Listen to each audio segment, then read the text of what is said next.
All right, good morning, everyone. Welcome to the broadcast here today. Welcome in, welcome in. Thank you for your patience here. Long intro today. Somebody set a fire in my kitchen. I had to put it out. Firing it up in the chat. I had to put out a fire before I could start today. Y'all need to chill.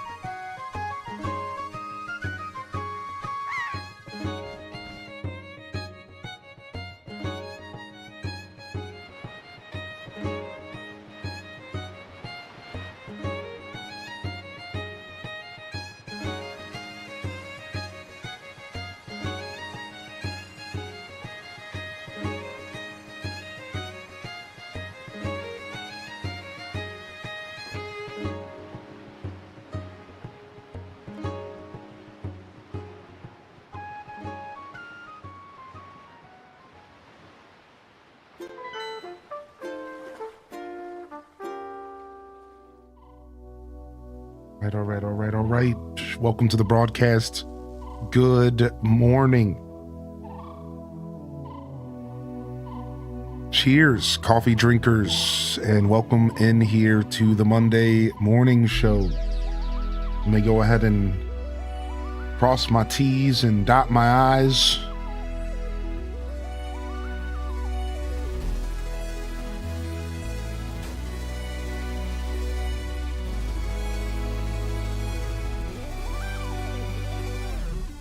December 15th. We're halfway through the final month of the year, baby. We're going, baby. We're cruising, baby. Welcome in here, y'all. Good to see you in the building. I see Red Museum first in the chat today. I see Crystal Shine. Welcome in here, baby. Good to see you. Dual Master D, Early Birds, Runic Dave. Fresh week, fresh opportunities, baby. Good to see you, Ryan Perpetrator. We got Deesta in the house. Welcome to the show. Yo, we got Salty, his wife, Raina B, Dank, Root, Hydra. Welcome in here, Tara from Gaia, Clover, and Crossing. Cozy Gamer, Tally. Welcome back. It's good to see you in the chat this morning. We got G-Ski in the house. Lex X Pro in the house. Welcome to the broadcast, baby. Lynn Love's in the building. Kylie Ecstasy's in the building. Kai the Trash Panda, welcome to the show. Sammy Dot, yo. Zane, yo. Welcome in here, Cozy Chicky. Lynn Love, welcome to the broadcast.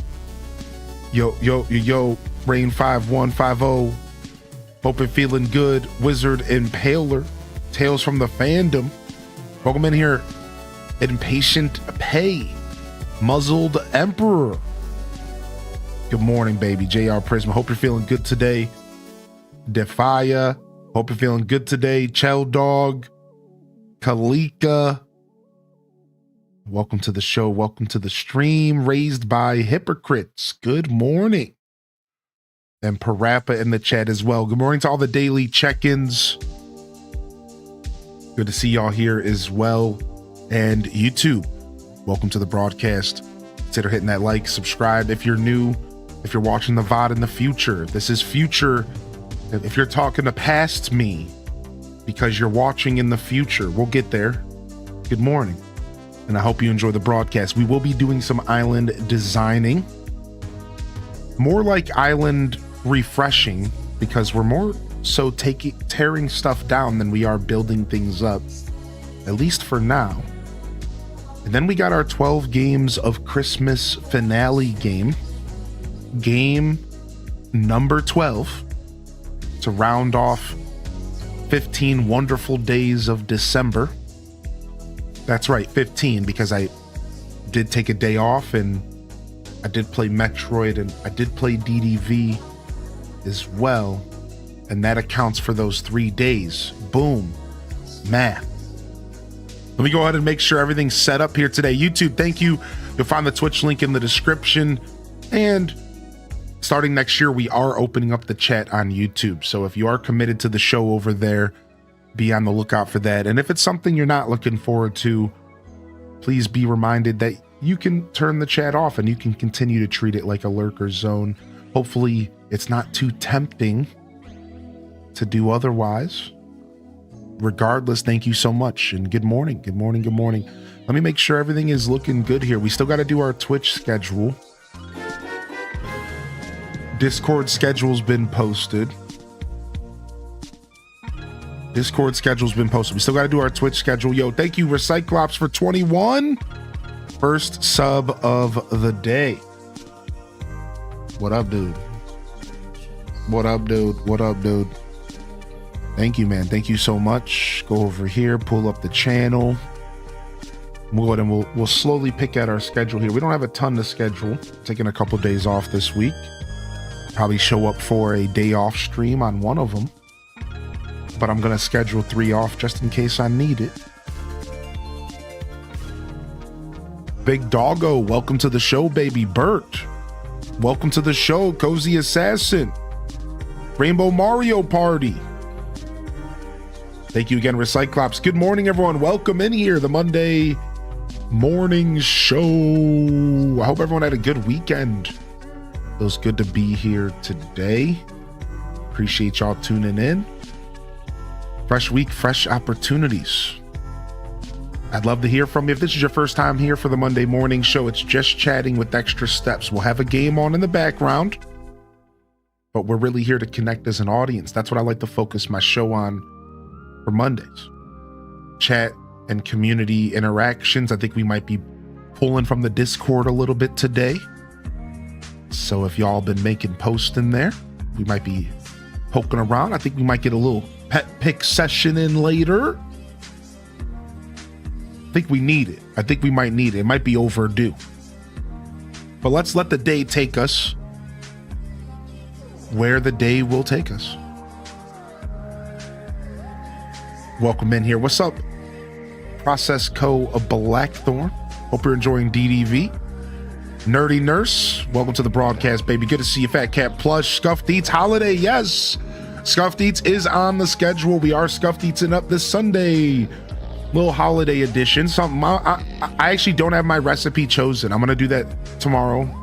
I'll get it posted so y'all can cook along. But I'm gonna sit down and try to get it tonight, to be honest. But we'll see how tired I am. Feeling pretty good. Got a pretty good night of rest. So hopefully I can get that recipe figured out. We might just do something light, like a batch of cookies. Or we might do maybe some ham or something. I don't know. Maybe a challenge. I'd love a challenge to maybe make something that I don't normally do. I have some ideas. We'll see. Let me cook. I was thinking about doing a Yule log because I've never done a Yule log before. But they're a lot and they're big and it's I don't know if I want to eat all of that. I'm trying to make Scuffed Eats stuff that I'm actually going to eat because I don't have a roommate to consume all of the food I cook anymore. And I don't know if my neighbors want to eat my food. I don't know if we're that close, so.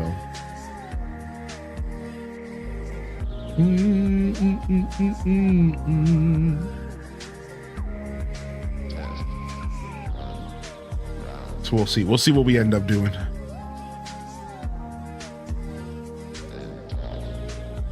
All right. I'm thinking we're going to do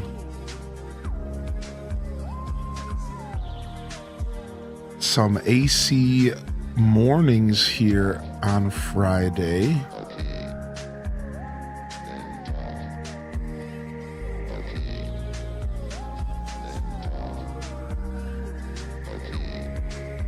Go ahead and grab this, copy paste real quick.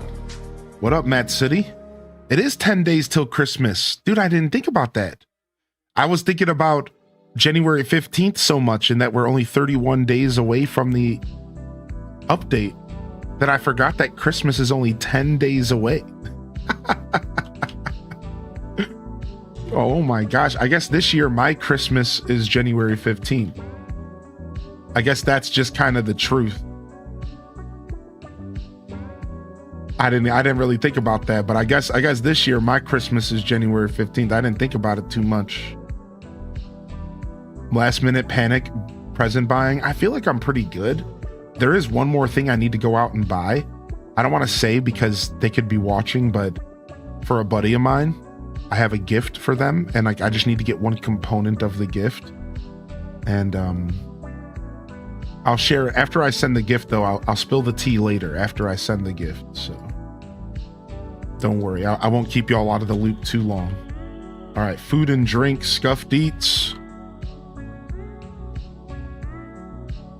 Scuffed Eats here on the 21st. Scuffed Eats Holiday Edition on the 21st. All right, we got our little schedule set. Obviously, I didn't get Monday set today because I'm live now, and I'm probably taking off 3. I am going to give myself 3 in a row this week so that I can be here throughout the whole holiday season. That's the plan.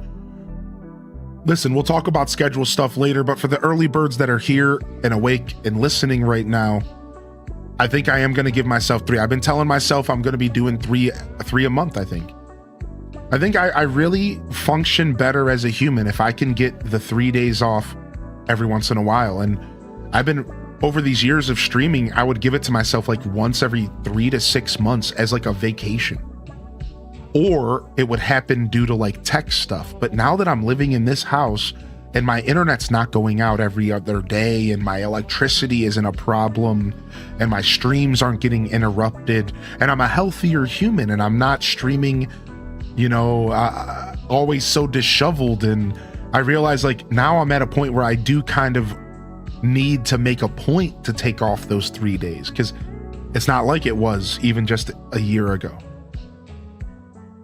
And so I'm starting to give myself 3 in a row, maybe once every month to 45 days.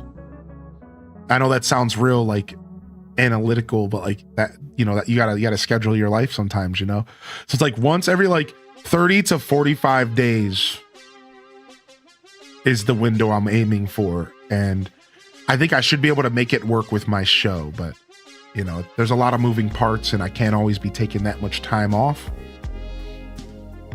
Plus I have a person in my life that I like to spend time with and I have to coincide stuff with them. So this time around, I'm going to go for it. And then I can come back Friday and we're on the heels of Christmas. And then I can just push up until that first week of January when we start to get prepared for the 24-hour stream, which we're officially announcing today.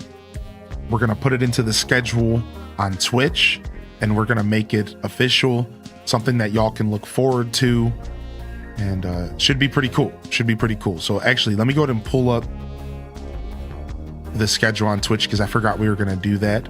We also have a movie night this Friday night, and we're going to be voting for the movie night later today. So if you're going to be around, we're watching a Christmas movie night in the Discord this Friday night, all right?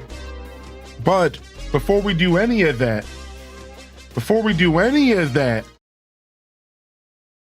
we got a cat jam, baby.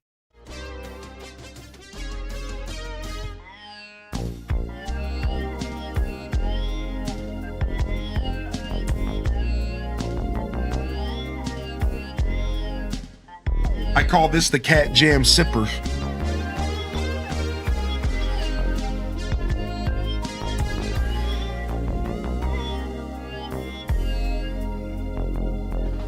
Gotta try not to spill the coffee while you're doing it.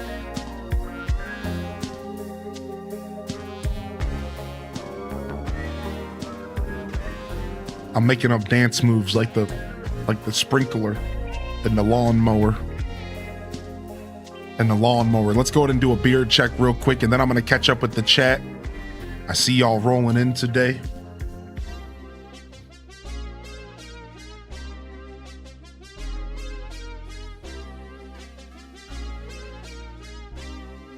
All right, not too bad, dude. Not too bad. So I ran out of some of my beard product, and I've been forgetting to order it. So we're on the bottom of the barrel. We're out of stuff, but it's okay. It's managing to do something. Whatever. Good morning, baby. What's up? All right, let me see. Let me scroll up and see what I missed here. Jita Chan, hope you're feeling good today. Yo, Mini Mansky, what up? Got my bubble and Squeak for lunch. I don't know what that is. What the heck? Got the stream on the big TV. Let's go, baby. You've made a Yule log before. Yeah. We did a pumpkin roll on stream before, which has a similar effect. Gingerbread men. We could make some gingerbread men. I love gingerbread, man. I love it, dude. Yo, enjoy your lurk today, Blackthorn. Sammy Dot, I love the guests. Good to see you here today, of course. Alto Girls in the house. Good morning. Ray Bay's in the house. Good morning. What up, Dat Baby? What up, Kalika? What up, Casino Roy? Appreciate you, buddy. No worries, man. Glad to have you here, Parappa. Some potato pancakes. Dude, I could go for some of that. I've never made potato pancakes. That could be cool. I've ate them before, but I've never made them. Yo, what's up, Poistar? Welcome to the show. Yo, we got Jess MP in the house. Cat jamming. Getting ready. We got Bird 81 in the house. Mac and G's. What's up, Mac and Jess? I always like to try to say your name like cheese, but with the J. Mac and G's. What's up? What's up, baby? Ghibli gal out there. Happy Kylie out there. Welcome to the show. Good morning, Andromeda. Good morning, Cryptic Chaos. Oz. Kai Bells. I see you. That's a double. Meg Petrowski. I see Kit Kat Calzone as well. Daily check-ins again.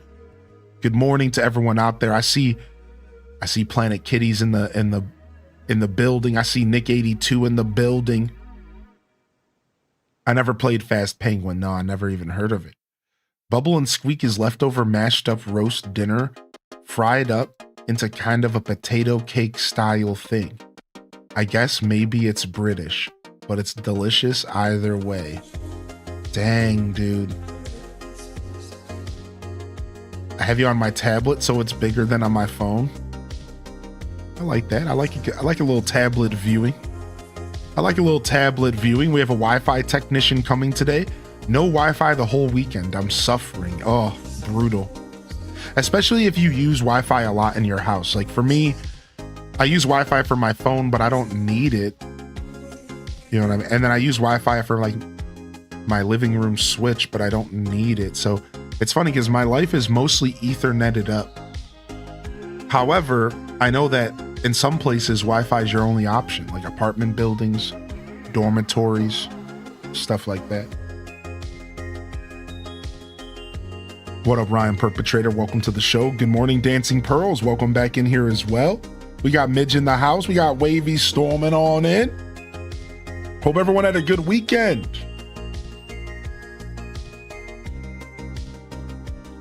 Hope everyone had a good weekend. I'd love to hear what you got into. This is the Monday morning show. What did you get into this weekend? What kind of shenanigans did y'all dive into? I know it was pretty cold. There was a lot of snow, unfortunately. Yeah. You know, for those of us unfortunate enough to be here in the north, I'm sure not everyone was dealing with snow. But it was a pretty good weekend overall. I got to beat Metroid Prime. Shout out to the PM squad here this weekend. Saturday, Sunday, we did it. We beat Metroid Prime, and the voice actor for one of the characters hung out in our chat during the viewing. And I'll quote, and I'm quoting this because I was proud. And I'm not proud because of who they were. I'm more proud that a stranger would say this. Somebody who's never watched my stream before said, I've been sitting here for an hour, paraphrased. They said that they were sitting there for an hour with a smile on their face the whole time. And I just, man, that was cool. That comment stuck with me. I'm really proud of my ability to entertain and to put a smile on people's faces, man. And no matter who they were, no matter why they were smiling, I don't care what they were smiling because I was talking about their character they voiced. I don't know. It doesn't matter. None of that matters. All that matters is that they were smiling and enjoying my show and they never had been there before. And like, that's pretty freaking cool. That's pretty rad that I can do that, man. I can create wonderful experiences through my content and creativity. Rainbow Mario Party says Fast Penguin is free on Nintendo Switch Shop. It's super duper fun, free to play racing game. If you like Kirby Air Riders, you will like Fast Penguin. I'm addicted. Yo, you sure you don't work for Fast Penguin? You putting Fast Penguin ads in my chat real fast? I might have to check it out if it's free to play. If it's free to play, baby. I went to the theaters with my friend and their kid on Saturday. We saw the Five Nights Freddy's 2 movie. Wait, did they make a sequel to FNAF movie? Has there already been an FNAF 2? I thought the first one just came out like a month ago. I'm being hyperbolic. I think it was like a year ago, but... Yo, Crystal Alpaca, enjoy the lurk. Good morning, Majinx. Lost internet, but it didn't ruin my morning plans. In the evening, we went to my cousin's basketball game and enjoyed seeing him play for the first time, even though they lost. Nice. Winning's not always everything. That's cool, Wavy. I'm glad you managed to turn it around despite the internet troubles. Hope you're feeling good today here on a Monday. You know, as good as you can on a Monday. Yo, we got Zoldar in the house. Welcome to the show. How did they find your stream? No clue. You know, I try not to overly like talk to people like that because I know what it feels like to show up in a stream and kind of have the center of attention on accident. This is why I mostly lurk on streams, because the last thing I want to do is show up to someone's stream and then start talking to everyone in the chat and taking over their chat, because a lot of people know me on the Twitch space. See, I feel bad about that naturally. Maybe not everyone does. Maybe not everyone has that same guardrails up. I wouldn't project my feelings onto you, but I put up guardrails as a creator. I don't try to show up in chats, but recently I've been trying to kind of break that down a little bit and trying to like do some more chatting in chats and like stop, you know, feeling like I have to feel bad about doing that or whatever. Cause like, you know what, I've really just stopped caring. I'm like, dude, this is just how Twitch works. Everyone else does it. Everyone else is just all around having fun, dropping emotes, finger gunning each other. Hey! And I'm sitting in the shadows, afraid to like talk to anybody because I don't want to show up and be the head honcho of the chat, because I kind of have that energy. I'm kind of that guy. Whether or not I want to be, I'm kind of that guy. So I spent like a year or two like avoiding talking in chats because I hated taking the attention away from the show. And I like recently was like, man, I'm done, dude. I'm just gonna start finger gunning everybody. Boo, boo, boo, boo, boo, boo, boo. I'm done, because I'm like, why am I the only person on Twitch that's afraid? You know what I mean? Every other creator, big, small, they don't care. They're in every chat, finger gunning and boo, boo, boo. And so I'm like, at a certain point, I need to realize that this is me projecting on others and like making like I put myself in this position, and I need to like stop and just like do me, you know. So interesting. So anyways, the point, I just fell into a massive rant / soapbox. My point is that so when somebody comes into my chat that's like has some sort of status, I try not to like push onto them. I try not to like get in their face, but I gushed a little bit. I don't know how they found my stream. I was just a guy playing Metroid to not even barely 200 people for the past 7 episodes. That's it. And to be fair, the Metroid Prime 4 wasn't really that popular of a game, so I don't think there was a ton of people playing it. And so like, I think it was just easy for them to find me either on YouTube or on Twitch, because if I had to guess, there just wasn't a lot of people playing the game. I'm just gonna be real. Like Metroid Prime 4, like it didn't do as well as like, it's not the kind of game that like takes over the platform. So what I imagine, this is just my guess, Cryptic. Yeah, there was no promotion or anything. I did see your message there. You said, was there a developer promotion? No. what I imagine is that they just stumbled across my stream either on YouTube or Twitch and popped over and said hello. And at first they were just hanging out and they were being silly. They were like, what do you think about that Miles guy? They voice acted the Miles McKennis guy. And I was like, I gave him my honest opinion. I was like, you know, I think he's a great character. I think he's the hero that we needed, that we didn't want. And he literally was like, you know what? I'm quoting that. And I'm like laughing. I'm interacting with this guy. I don't know who he is. And I'm just interacting with them normally. And I'm laughing. And he's like, well, I think Miles is a pretty great guy. You shouldn't give him too hard of a time. And I'm like, well, you know, he's annoying. I was like, the truth is like, I don't mind his character, but like, he was being a little annoying. Like he's getting all up in my face, you know, and like, we're like laughing. But for the most part, I said like good things about the character, but like he caught me in a moment where I was like briefly annoyed with the character because he kept like calling me. And I was like, and so we're having a good time though. And we're smiling and, you know, and I actually shared my like real opinion of the character. And I was like, I like him. I like what they did with this game. And then somebody came into the chat and they were like, listen to this. Some random stranger comes into the chat, another stranger. And he goes, oh, brother, does that Miles McKennis guy stick with you the whole game? The Marvel character? And I started laughing and I'm like, oh yeah, he does. So I trolled the guy. I replied sarcastically. I was like, oh yeah, he does. I'm like, guess what? He gets a phone and he can call you at any moment.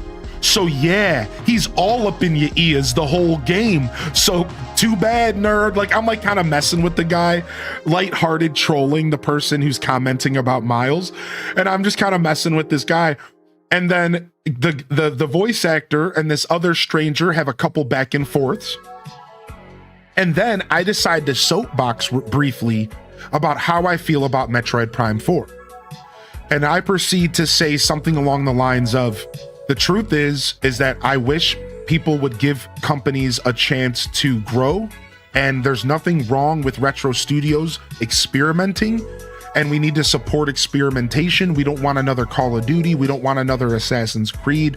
We want unique experiences, and I think they did a great job so far. The characters have been fun. I've cared about them, and I went through this like miniature exposition. Meanwhile, the whole time, the freaking voice actor for the Miles McKennis character is in my damn chat. All of a sudden, Cosmic Prismo, shout out to Cosmic, 30 days VIP, we're locking them in, goes, wait a second, Goldstein, are you by chance the voice actor of this character? And I'm like reading this in the chat while I'm in the middle of a boss fight. And the guy replies, maybe, I don't know, I might be. And I'm like, wait, what? And I'm in the middle of fighting the boss of the game while this is going down. So I can't even pay attention to the chat. I'm freaking out. I'm fighting the boss of the game. Meanwhile, I'm seeing these little interactions happening in the chat. And I'm starting to believe that this is happening. And then guess what? I beat the game and the credits roll. And guess what happens in the credits? It says voice actor Miles McKennis, Goldstein, David Goldstein. And guess what the dude's name was in the chat? V.O.D. Goldstein, as in voice actor David Goldstein. And all of a sudden I looked at the chat and he literally said, oh, oops, I guess that's the credits, and like laughed because he knew he was caught. He was like, oh, oops, there's the credits. He was like something along those lines, like, oh, there goes the credits. oh, the staff, yeah. And I'm like, what, dude, what is happening right now? And then I had a little bit of a gushy moment. Like I said, he gave me one of the coolest compliments ever by saying something along the lines of, you know, homie, I just spent an hour with a smile on my face. Thank you. And that was special to me. For whatever reason, they felt that way. They still felt that way about my broadcast. And I thought that was really cool. So then I proceeded to gush a little bit about just how important voice acting is to gaming. And think about how ironic this is, y'all. That we spent how many times during 12 Games of Christmas calling out quality voice acting? How many times during 12 Games of Christmas we were like laughing about how powerful voice acting is and how special it is? So I had this moment where I gushed a little bit, and I try not to do that when people are in the chat. Again, I try not to focus on people and like, I don't want to like overly gush on like status individuals because like that can be a little bit much. And I was like, man, the truth is that voice acting creates experiences that stick with us in video games forever. And the truth is that voice acting elevates games to the point of becoming timeless. I think voice acting is some of the most important jobs in the industry. They're undervalued, they're underappreciated, people don't talk about it enough. The only time we're ever talking about voice acting is when we're complaining when it's not there, or the game awards when somebody gets an award. So it's like, I really do appreciate voice acting. I really do, and I always have, and it always has felt like it's special when it comes to video games. And so for me, I got a little moment where I was able to kind of gush a little and just share like how I truly do feel that way. And it was neat to have an interaction with the voice actor who was able to kind of watch somebody interact with their game. And it was just such an all-around special experience for the finale of the game. Our finale, like what a better way to wrap it up, right? So one more time, I just want to say thank you to all of you that hung out for the Metroid Prime streams. I know not all of you can be there because it's not my normal time slot. And I know some of you maybe just didn't want to be because Metroid's not your bag. Maybe it gets you motion sick because it's first person. Listen, you don't ever need to justify why you're not tuning into a show. You never need to feel guilty about not being there. You never need to feel bad. I wouldn't wish that on an enemy, let alone a friend. Thank you for those of you that were able to make it, and thank you for those of you that do tune into my content outside of my normal time slot or my normal niche, the cozy space. I really appreciate it because I had so much fun, dude. Metroid is still with me. I'm getting emotional right now thinking about that game. The way it ended was so weirdly iconic. The tree, hanging up the dude's necklace on the tree. Dude, it kind of ripped my heart out, dude. And like, I don't want to spoil anymore, but just like, it was just weird. It was like weirdly iconic. Like, I don't know, like it took like me waking up this morning to like register how weirdly great the ending of the game was. Like, it was not normal, and they didn't have to do that. They could have just you know what I mean? Like, they could have like went in a completely different direction, but they decided to go like the real like the way that it should have went, the way that I kind of hoped it was going to go the whole time.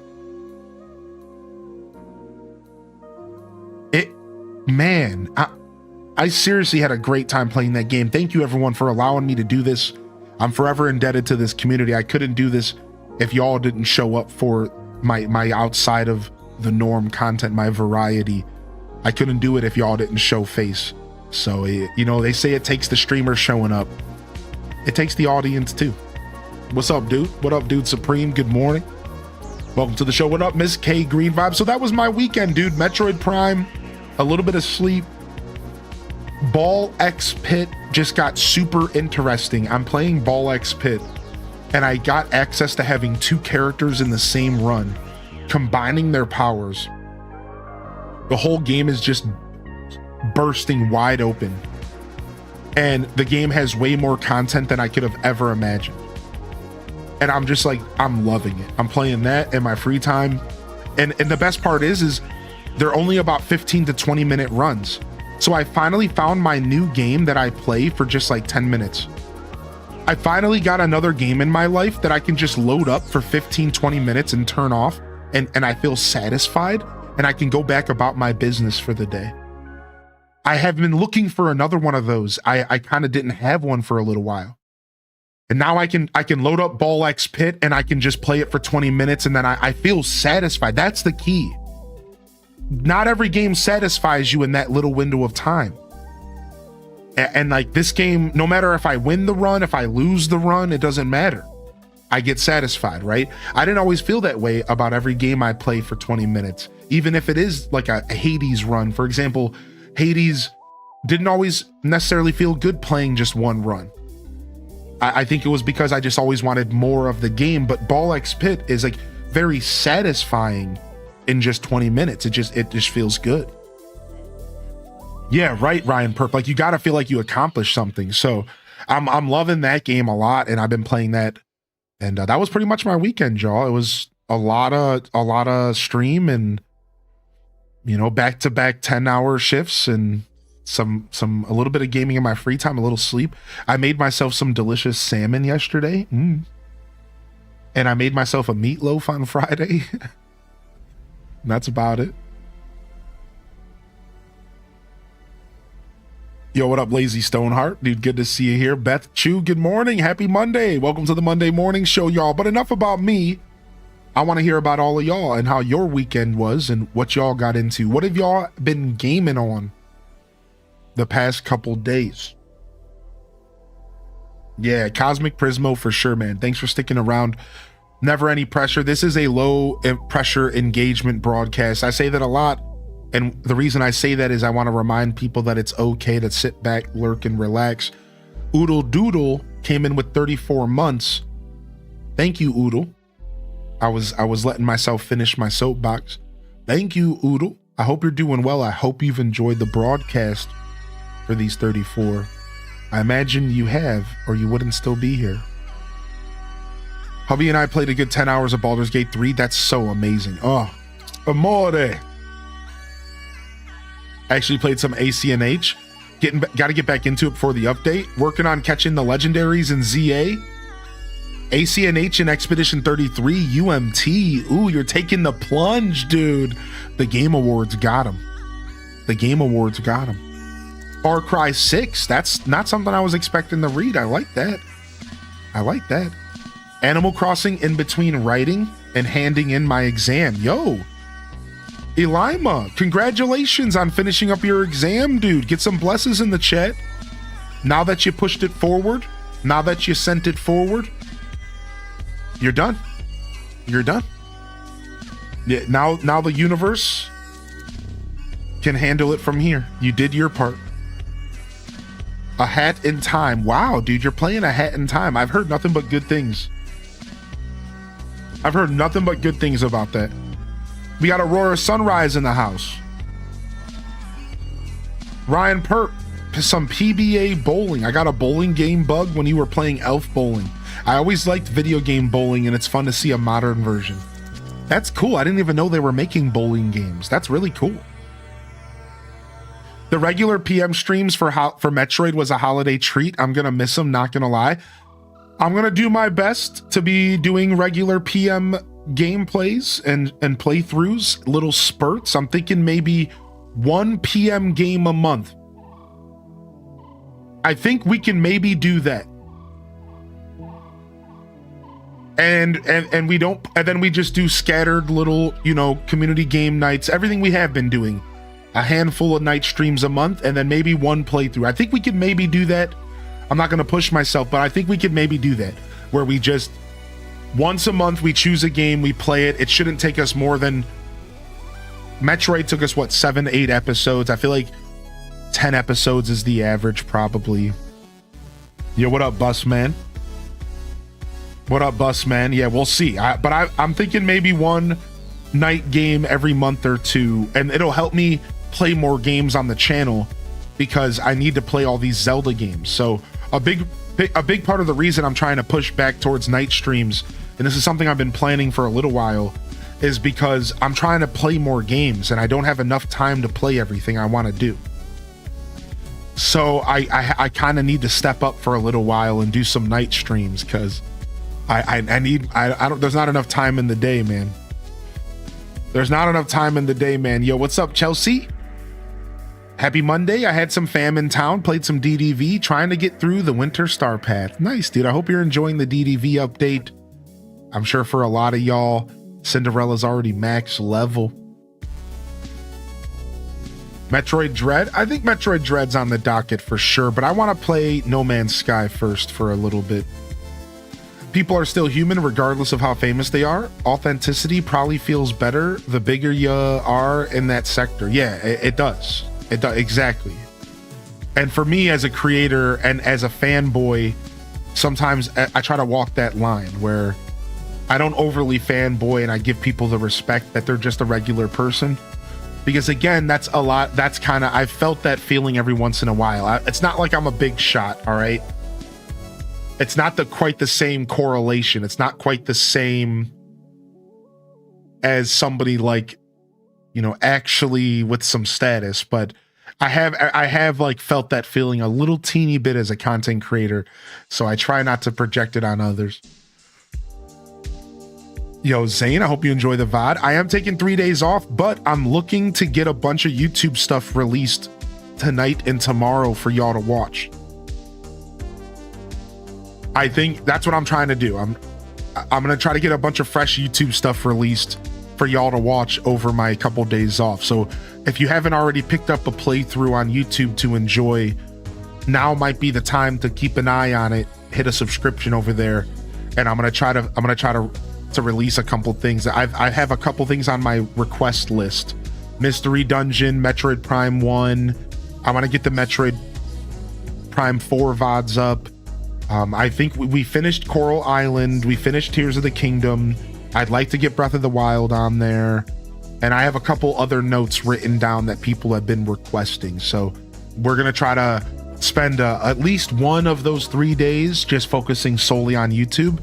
And my goal will be to do it earlier in the days off than later so that you all have the ability to enjoy that content at your leisure.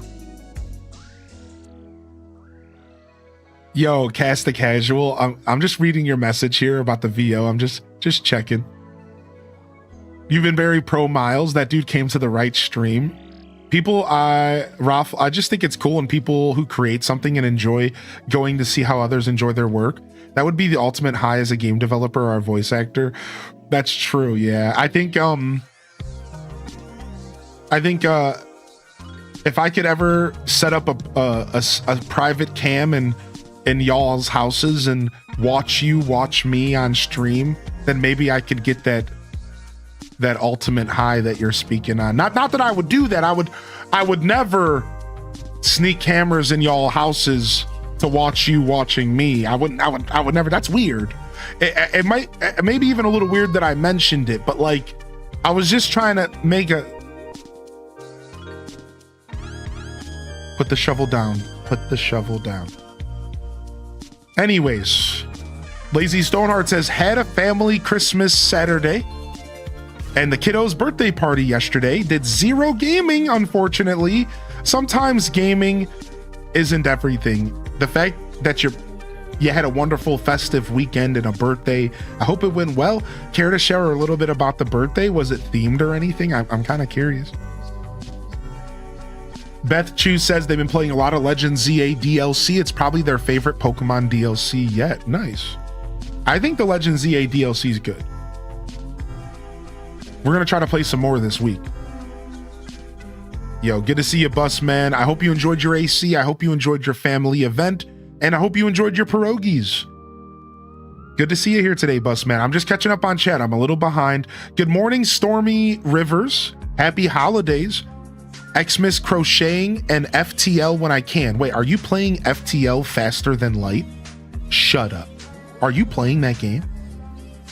We got Gwen in the house. Welcome to the show. We did do a night stream last night, Alith, the finale for Prime 4. We got Alto Girl in the house. They said I played a little bit of Animal Crossing, but mostly trying to prepare my apartment for the holidays as my sister is visiting next week.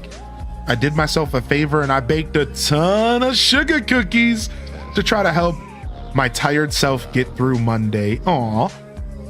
Oh, Alto girl, dude. I'm so happy that your sister's coming to visit you. Has she visited your house before? I don't know for sure if you've mentioned that, but I hope your cookies turned out well.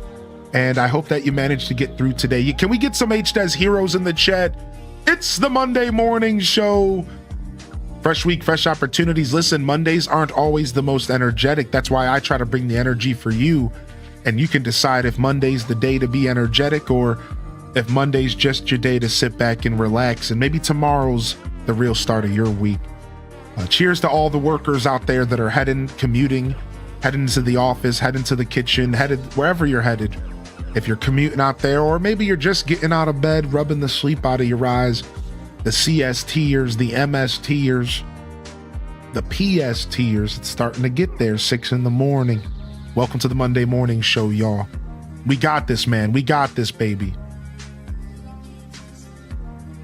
Bell Bun says, my Stardew Animal Farm is thriving. I'm working on getting deluxe retaining soil, and I've got my Ginger Island unlocked, but I'm not going till winter. Nice, okay. Bell Bun is getting it with some Stardew Valley. I can't wait to do our next yearly Stardew playthrough. Anybody else starting to randomly get that Stardew Valley itch? I'm starting to kind of feel the itch. I think that Stardew Valley 1.6 expanded is gonna have to happen sooner than later. I'm starting to get the itch, dude. It's gotta happen here, man. I'm trying to wait till the start of the new year. I'm trying to push a little bit into the next year, but I don't know how long I can wait. The fields are calling for me. I'm a crop whisperer. They're whispering in my ears. Grow us. Watering simulator. Ah. That was the sound of me plucking them out of the ground. Ah. Mrs. K said, I had a nice chill weekend, gamed a little bit with a girlfriend, and tried to go shopping, but got stuck in a snowstorm. That sucks, dude. Well, I hope you had a good time relaxing at home. I hope you're safe, man. All I want for Christmas is for you to play Fast Penguin and an opinion. I'll do my best, dude. Some Fast Penguin, man. Oh my gosh, dude. People are having trouble with the Cinderella level 10 quest. Really? Is there like a bug or something? Yeah, I'm gonna take off Tuesday, Wednesday, Thursday, I believe, but I might show up for a classic Hylian Descent day off stream and just like play a couple hours of something in the morning because I'm really feeling some gaming these next couple days. So you still might see me for one of the 3 days. But if it's going to be super casual, it's going to be a day off stream, which if you don't know what that means, don't worry, but it's a very casual experience. So I show up for stream on my day off, but I don't have the same expectations that I usually bring. I miss chat. I'm not here to entertain. I'm literally just here to hang out. And it's hard because a lot of people, they see me, they jump in and they're expecting that usual Hylian experience. But I'm trying to do something different. So I don't do a ton of these types of streams, but every once in a while they're pretty nice. And I'm thinking we're gonna do at least one of them. Yo, what up, Chaos Queen? Happy time zone, man. They just had a wholesome weekend with their book bestie. It was amazing. Although I did fall down the stairs and have badly bruised the bottom of my back. Oh my gosh. Oh my gosh, are you okay, man? Yo, blesses in the chat. Chaos Queen, please take it easy, man. Please take it easy. Facts, it was a whiteout on the highway. And we were like, let's dodge this. Yeah. Are you kidding me? What? A lot of Mega Man games are on deep discount. Will you give me your top 3 Mega Man? Ooh, all right, hold on. I'm still behind on chat. Top 3 Mega Man games. I'm behind on chat. So give me a couple minutes to reply to messages. Please be patient. Good morning and welcome to the Monday morning show. My top 3 Mega Man games would be Mega Man X, Mega Man 7, and Mega Man X4. Honorable mentions: Mega Man 2, Mega Man 9, Mega Man 10.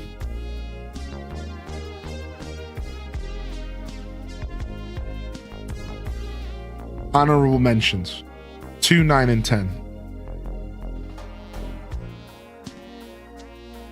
Yo, what's up, Lolive Garden? Good morning, Lolive. It's been wonderful having you in the chat here and there. Thank you for being here today.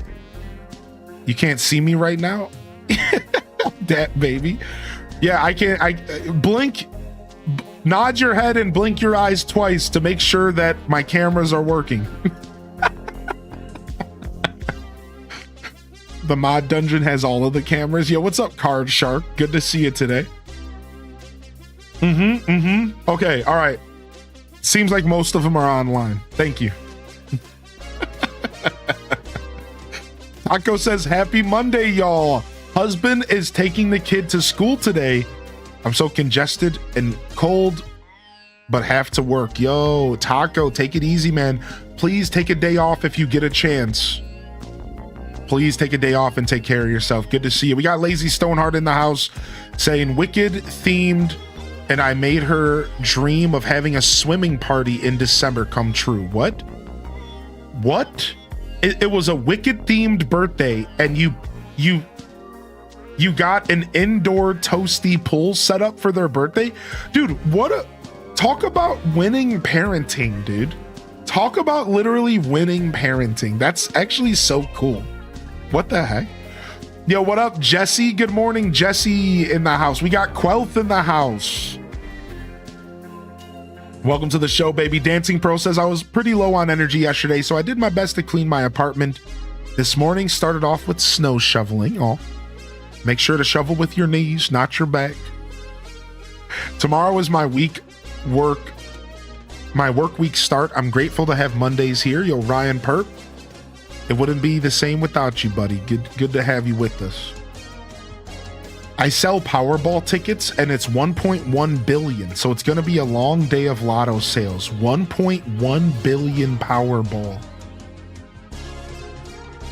Chat, listen, if I go to the store today, I'm going to go buy a Powerball ticket. And if I win, I'm giving all 300 of you a cut. All right, you have my word. We'll figure it out. I don't know how big the cut will be, but I'm going to give y'all a cut, all right? Is that a deal? All right, I'm going to go buy a lotto ticket. Just one. I don't usually play the lotto. I'm going to go buy one ticket, and if I win, every person here today gets a cut. All you have to do is take a screenshot and prove you were here. Sound good?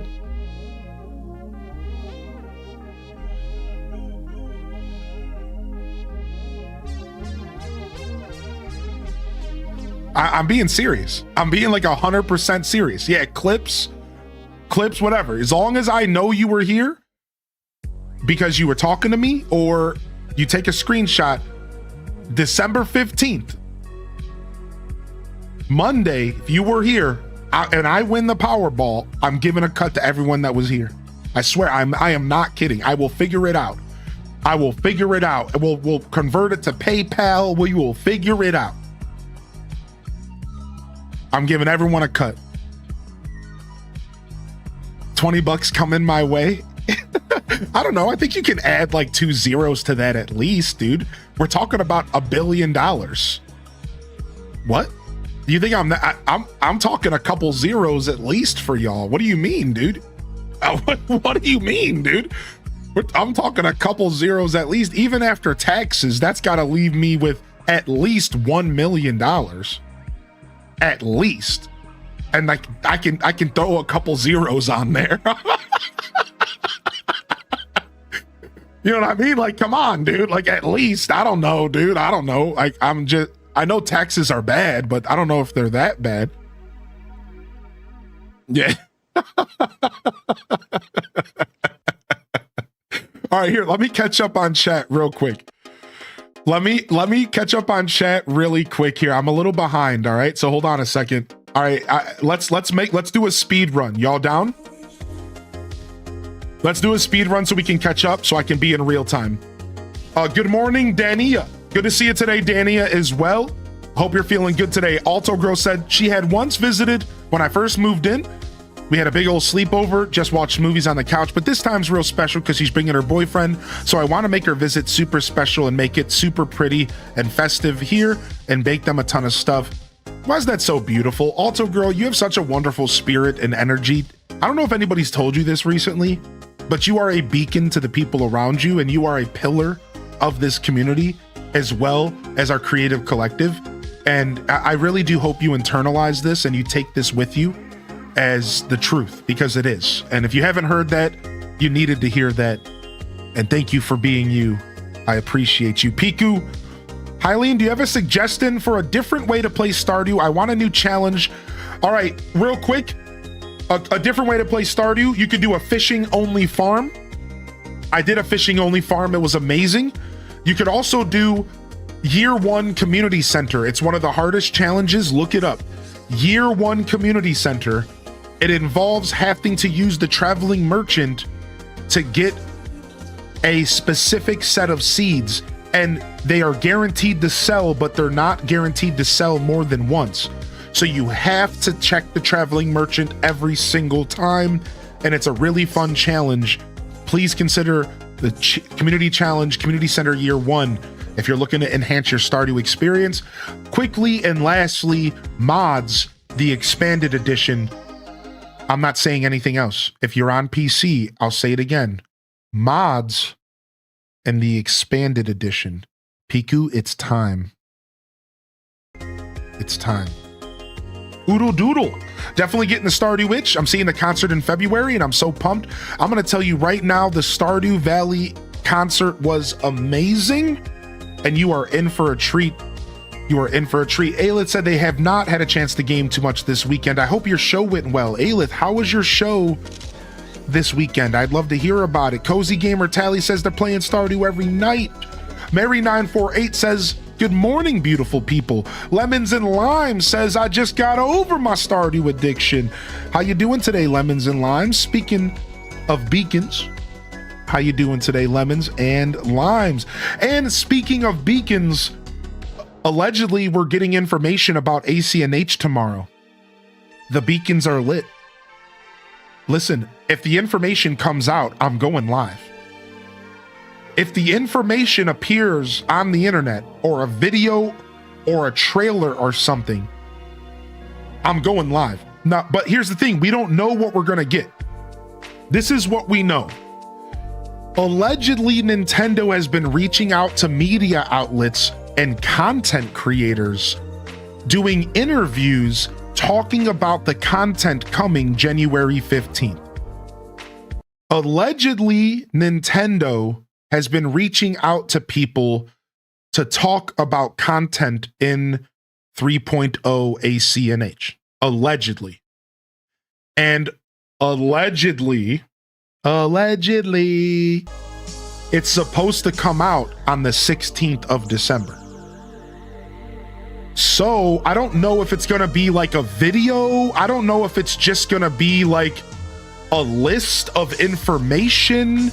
We don't know if it's gonna be like a bunch of different interviews around the internet and somebody's gonna have to aggregate all the information.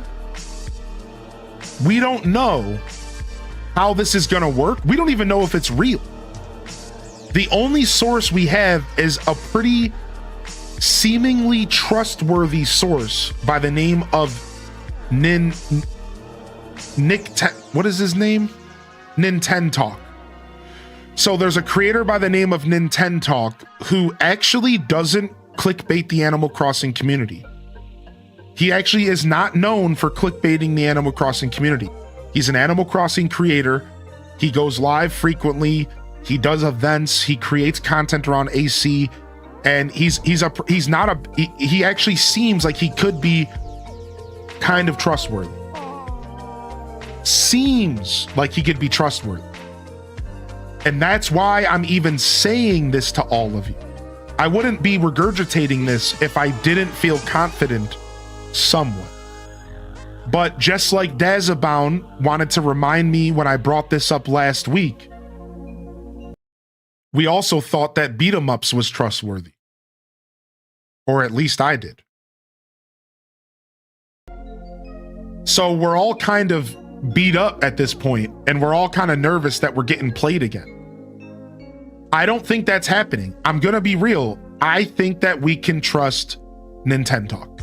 I'm just gonna say, I think we can collectively trust Nintendo. And now maybe that you don't have to take the leap of faith with me, but I'm gonna go ahead and give them the benefit of the doubt. I really think that this is happening this week. So stay tuned. Again, even though I'm taking these 3 days off, if something gets said or if something happens, I'll either be here talking about it or I'll be in the Discord talking about it if it's not that big of news. If it's not really that big of news, and if it can wait until Friday, I'm gonna just wait until Friday to talk about it. But if it's big enough news or enough information, I will show up and I will be here for at least an hour on my day off or so. So we'll see what happens here. All right, I'm super behind on chat still because of that rant, but let's go ahead and see if I can catch up. I know that was mentioned briefly, but I wanted to stress that today is December 15th, and on January 15th, we get 3.0. 31 days. 31 days. Dude, I played 13 hours of No Man's Sky. I might be slightly #addicted. Dual Master D's in the building. Playing some No Man's Sky. Dude, I'm glad you're enjoying the game. I love hearing about y'all's gaming journeys. I love hearing about it. Wizard Impaler says, I spent some time with my friend this weekend. I did some co-working together on our finals. It was nice and I needed the company. Finally in the home stretch in regard to final assignments, and then I plan to veg out, game, and watch Xmas movies. Speaking of Xmas movies, we do have Christmas movies that we're going to be watching this Friday night. All right, so I'm going to go ahead and reach out here. Hold on a second.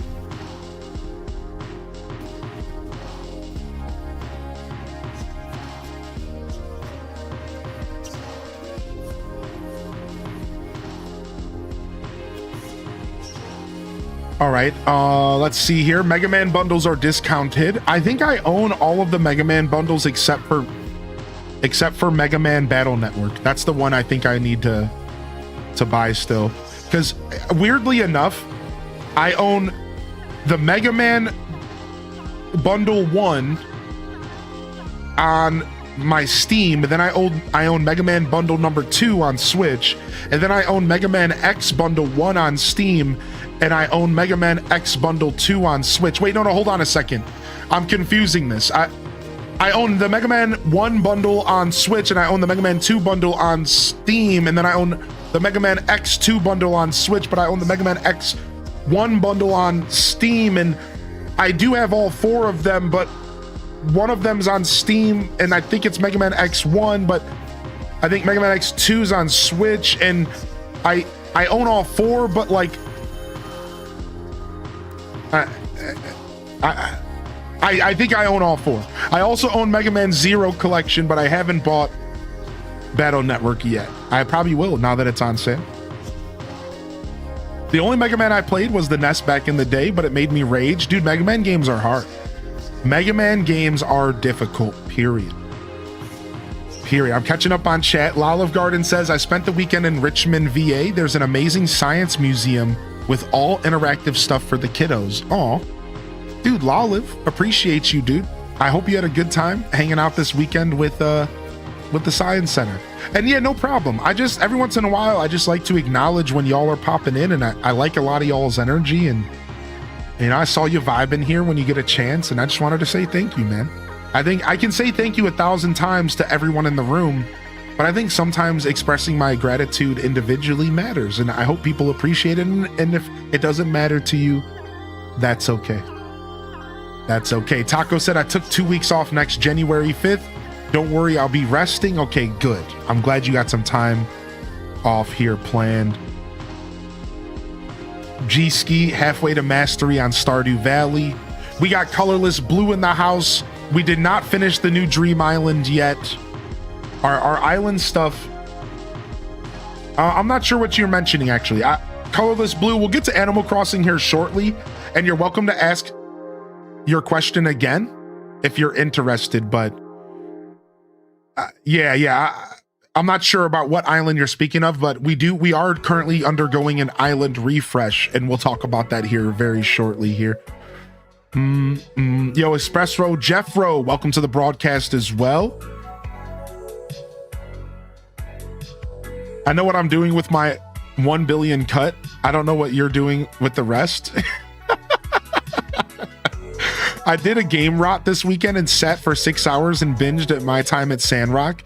The takeaway is I'm trying to stream the content and become comfortable with Twitch. Hashtag baby streamer. Ashley's in the house. Very nice. A little game rot is good for the soul, man. Like a nice bowl of mac and cheese.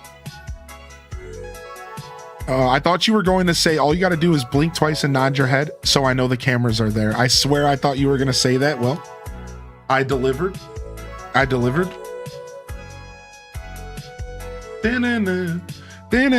Gongju's here bright and early. Good morning. Also, it's Steelers football day. Monday.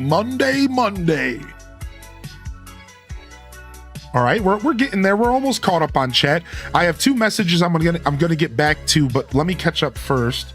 The great Bambi's in the house. I see Bitsem in the building. If I missed anybody rolling into the chat, please repost your message. Do an @Highly in Descent. Highlight your message. I'd love to chat with you and connect with you. I see Pessimisaurus rolling in. Good morning. Seaway, Violet Purple, mustard is fake. Nah, ketchup's fake. Get out of here. Moody Cat. I see Blood Raven in the house. Blood Raven, I hope you're taking care of yourself, dude. Thank you again for your generosity. Please make sure you're taking care of yous and yours first. Above all else, please. Thank you for your support, man. Thank you, Sister Bliss, for tuning in. Good morning, Sister Bliss, as well. We got Quelth in the house, dude. I hope you win. Yeah. Screenshot taken. Yo, Ghibli gal. What's up, DOD? Welcome to the show. Titus, welcome to the show as well. Royal Fools in the house, getting their HDES ruffles in the chat. I see Salsal Shepherd. I see Pastel Gongju. That's a double hello. Oh my gosh, dude. Nerdy Nurse is in the house. Arctic Fox is in the house. Petite Lapine's in the house. Good morning. Flower with the power. The most daily check-ins ever. True. Yo, what's up, Blanco Crafts? Welcome to the broadcast. Welcome in. Mansa the King's in the house. Good to see you here today, Mansa. I hope you're feeling good. Jess MP. Hey, how are you, Jess? I was lurking on you the other night. Hope you're feeling good. Happy Kylie. He said mods. I said eyes. Of course, mods get an extra 0. That's how that works, right? Oh, dude, I believe in taking care of my own, so don't worry, mods. You know, don't worry. We'll definitely be making some enhancements to the mods containment unit. We'll make sure we add an arcade machine in there, a pinball machine, just for you. You've been obsessed with Kingdom Come Deliverance 2. Nice. Mansa the King, dude. I hope you're enjoying it. I want to play Kingdom Come Deliverance, but I haven't had the gumption to start it yet. I haven't had the gumption to start us yet. I might at some point. Quelth is playing Final Fantasy 15 and also some Infinity Nikki. Stardew's still touring. Yeah, Tara, I would love to go again. Same. I'd like to go to a bigger arena this time. If I went to the Stardew concert again, I think I'd like to go to a bigger arena. The fact that you didn't get a call for that, I know, man. Nintendo, put me on the map, Nintendo. Give me a phone call, dude. Let's go. Yo, Simcetera, you saw an ACNH YouTube ad the other day, and I said, this is getting big. Oh my gosh, dude. Yeah, good to see you, Blood Raven. I'm just catching up on chat. I'm trying to speed run back to the bottom of the chat, but I keep yapping. Yo, what's up, Vamp? Rach, good to see you, Vamp. Welcome back to the show. Leafeon with coffee, welcome to the show. The epidemic of AC clickbait videos being like huge AC update. Meanwhile, it's just seasonal items in Pocket Camp. Yeah, and that's why I speak out against the bastardization of our community and people clickbaiting us. Like, this ain't the community to do that, and I'm calling you out. Nah, this ain't. Go somewhere else with that trash. I don't care. Listen, I don't care if you got to pay your bills. Stop taking advantage of this community. Period. Go somewhere else. And I'm going to call it out every time, dude. Every time. Don't do that. Don't do that. The channel I watch for AC News, yeah, I don't like him either. I don't want to say his name out loud. That dude's a punk as well. Wait, actually, I think we're talking about someone else. Yeah, never mind. Never mind. Never mind. Now I'm going into hater mode. I'm at the haters bowl, sipping on my Chardonnay. What up, caffeinated spirit? Good morning, caffeinated spirit. They said I have an addiction, a hyperfixation since I got 2 Point Museum. I've been up until 1 to 2 a.m. playing it every night. I get up at 4 to take meds and then I wake up at 7. The gaming addiction is real. Sonic's Christmas Blast 96 is on Amazon Prime. What? Sonic's Christmas Blast 96? Is that a show? Is that a movie? Is that an old cartoon or something? What? It's below freezing in Texas right now. Yo, Texans, please be safe. Can we get some blesses in the chat? That scares me. That's that far south. Take it easy, y'all. Take it easy, y'all. Yo, Cozy's in the house. Good morning. Welcome to the show. I didn't catch the reference that Duel Master D was saying in the chat. I didn't catch that. I didn't catch that at all. The only game that Taco's been playing is Tales of the Shire. I guess my work has caught me with decision-making fatigue, and I haven't been feeling much. That's okay. That's okay. That's okay. Let's go ahead and scroll down. We're almost there. We almost made it to the bottom of the chat. Wow, I can't believe it. All right, I haven't missed too much. Zompay, good morning. Again, Aurora Sunrising. Express Road, Jeff Rowe. Nice. To some Stardew Valley co-op farming. Good morning again, Sister Bliss. Don't ask about the Browns, Hylian. I don't want to talk about the Browns. Oh, we got the Christmas poll up. There it is. All right, y'all, get your vote in. What movie do you want to watch this Friday for our movie night at 5 p.m. on Friday? We're doing a Christmas movie. Christmas movie Friday night. The poll is up for 10 minutes. Get your votes in. Hylian, have you ever had ketchup on a glizzy? Pretty good, man. Kappa Kappa. You know what, dude? I'm taking the VIP badge back. Never mind. 30 days turned into 30 minutes. Wow. You think you know somebody. Anyway. JR Prisma says they're still enjoying ACGC Deluxe, but also got the Zoology 2 Point Museum as well. So those were my gaming fun this weekend. Nice, dude. I love ACGC Deluxe, even though we've been doing City Folk Deluxe right now. I don't know where to start with revamping my island. Hey, well, hopefully we give you some inspiration today. We're doing a little bit of that here.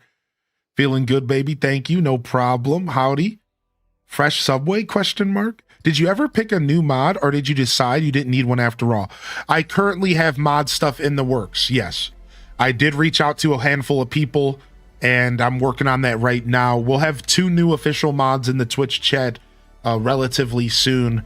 And as far as everyone who reached out for modding, if you didn't get reached out to, don't take it personal. Generally speaking, I pick mods in a very personal way that fit very niche things that I require in a person. It's just my way to say, don't overthink it, please. That's the reason why I never really did applications, because I don't want people to feel unworthy or bad. So thank you for asking, though. And yeah, I'm done. I have like 2 or 3 people that I'm kind of talking to and working with right now, and 2 of them will be jumping over to the Twitch team, and one of them will be sticking around for the Discord and helping us hold the ship down there. Yeah, so mod stuff is done. Nintendo did not get in touch with Hylian over the content creator interviews. Yikes. What can I say? If Reggie was still working there, they would have. If Reggie was still working at Nintendo, I would have got a phone call. That's all I'm going to say. That's all I'm going to say. Yo, Peyto Bismol, welcome to the show. Welcome in, Pato. Welcome in here, baby. Trickster's in the house. Quick, fill the chat. No, I'm trying to catch up on chat. Stop. Have you played FTL on stream? I have. Yeah, Stormy Rivers. I've played FTL 2 or 3 times on stream. Once all the way back in 2019, and then again, I played it 2 years ago for 12 Games of Christmas, ironically enough. I did a 12 Games of Christmas special for it. And yeah. So I there isn't YouTube VODs released, but I can go ahead and dig them up for you. I'm sure they're easy for me to find and release. So jump over to the YouTube, drop a subscription, and I'll do my best to get them up soon. Yeah, because I'm going to be doing some YouTube stuff tonight and tomorrow morning. So I'm getting rid of all my flowers. If I can figure out how to do it, I want to put the Discord channel for the movie on the TV so the whole family can watch it. There might be a way to get your TV, your Discord on the TV. There might be. That's not a bad idea. Yeah. Dude Supreme's in the house. Raina B's over here grilling weenies on the campfire. Get out of here, dude. No bad feelings. I just want to see the fresh meat. Oh my Lord. Okay, I made it to the bottom of the chat. Holy heck, dude. No freaking way. All right, y'all. We're going to go ahead and run the intro, and then we're going to jump over and play some games. All right. I'll see y'all here on the other side. Let's get this show started.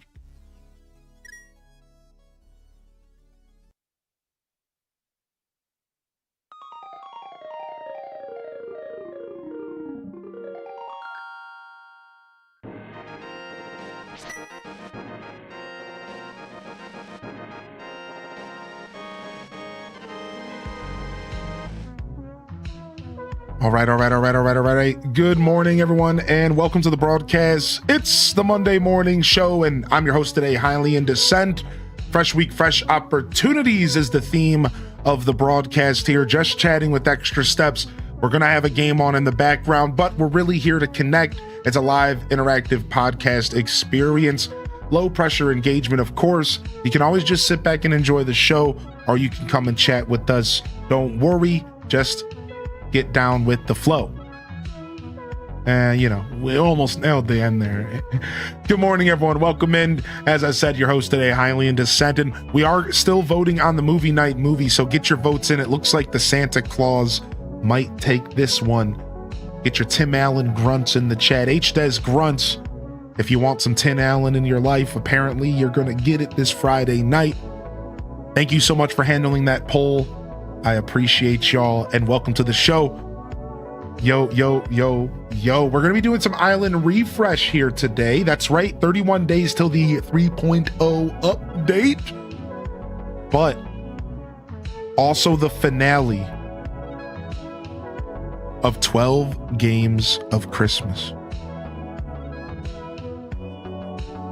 And all through the stream, not a viewer was stirring not even one meme.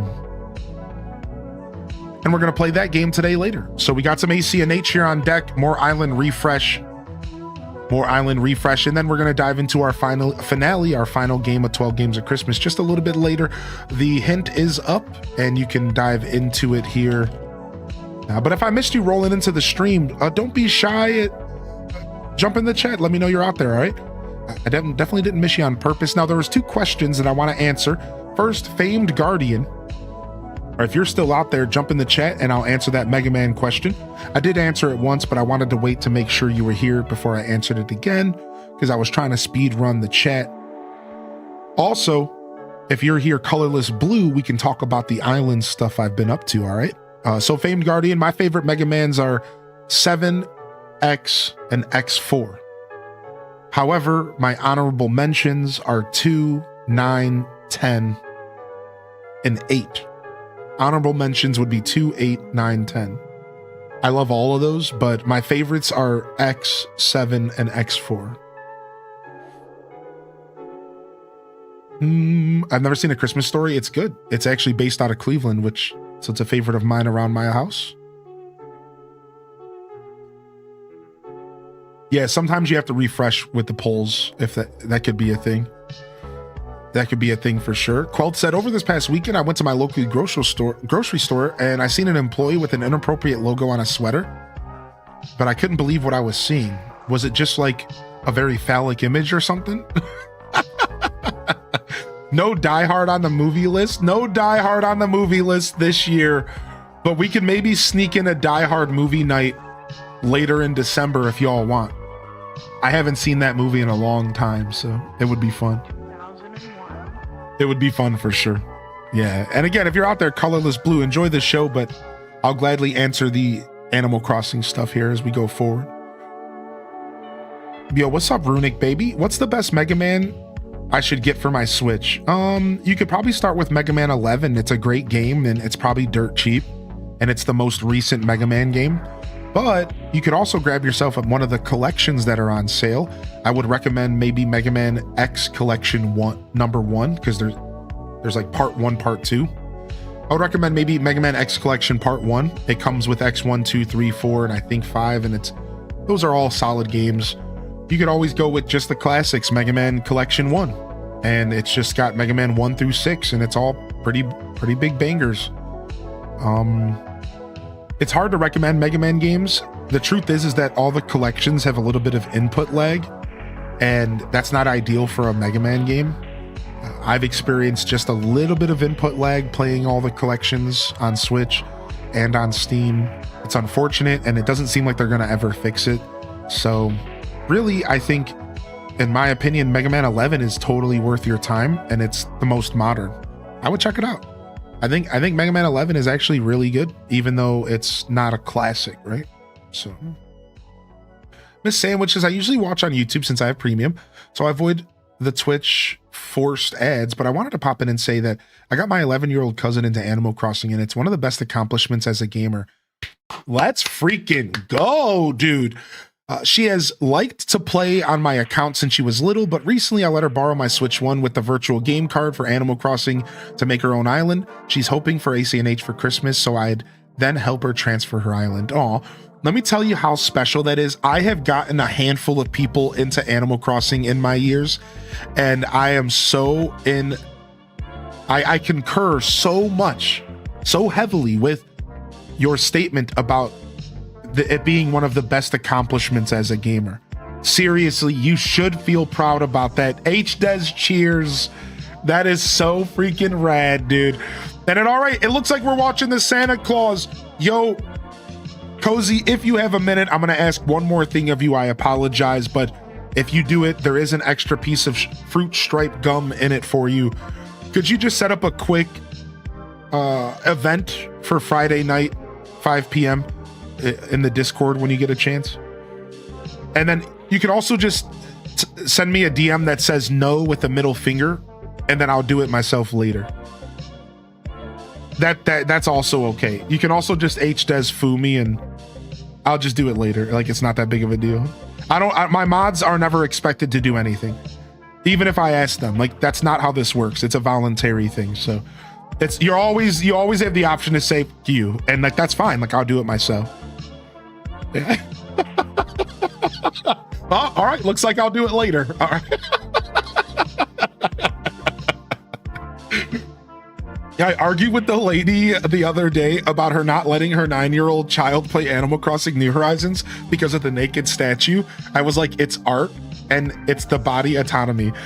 Yeah, you know, you can't tell people how to parent, unfortunately, because that's their business, but I can't help but to agree with you that, like, that maybe is an extreme level of protection. Maybe I agree. I think art should be appreciated at an earlier age, or could be, as just art. And I think it might even help. Like, I think if I was a parent, I would use something like that as a tool to help a child understand that there is an appropriate time for nudity in that sense. I wouldn't word it that way, but like, that's just my interpretation. Like, maybe you could use that as a way to say, look, this is art and this was appropriate in this circumstance. And that is like how art works. And you could maybe like turn it into a lesson about art itself and how it's not that the body is being shamed, it's just not decent to go out in nude. So it's not decent to be looking at people's nudity. But in this scenario, this is showcasing this is art. This is something that should be appreciated. And that might be kind of hard for a kid to process, but I think most kids are smart and they would totally figure that out. I think they would understand. But anyways, I'm not a parent. I have no idea what I'm saying. So don't listen to me. I'm just sharing my thoughts. God help them if they go to, say, Italy. Yeah. I'm like, heck yeah, nude statue. I'm featuring that. Where can I see it regularly and enjoy it? Yeah, just mad booty in your face.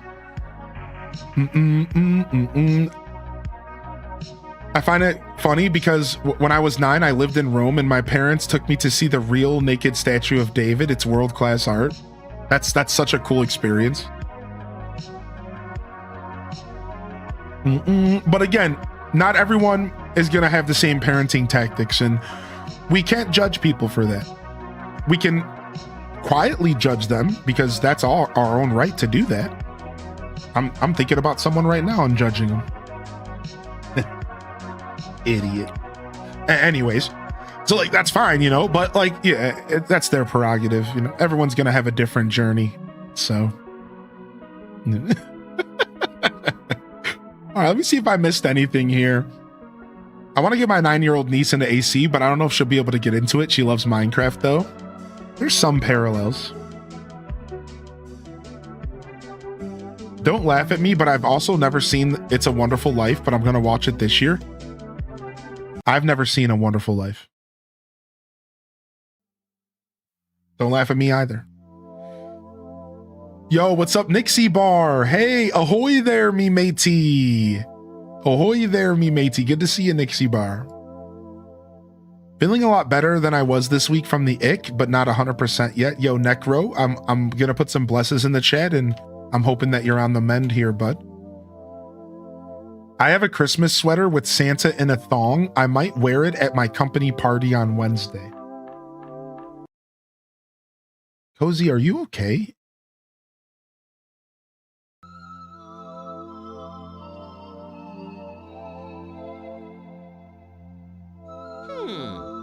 I'm gonna go get some coffee. I can't. I just can't. I need coffee.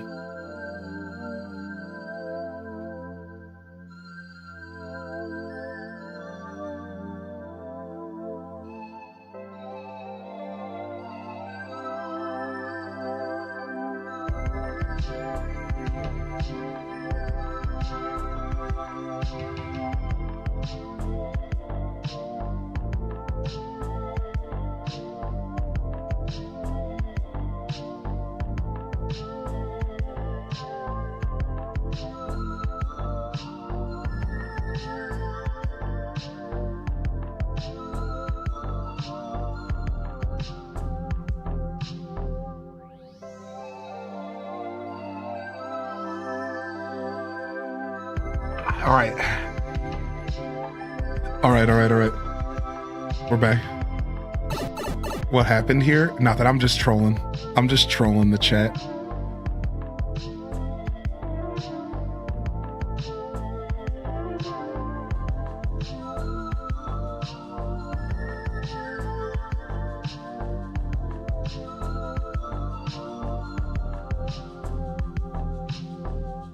All right, sick.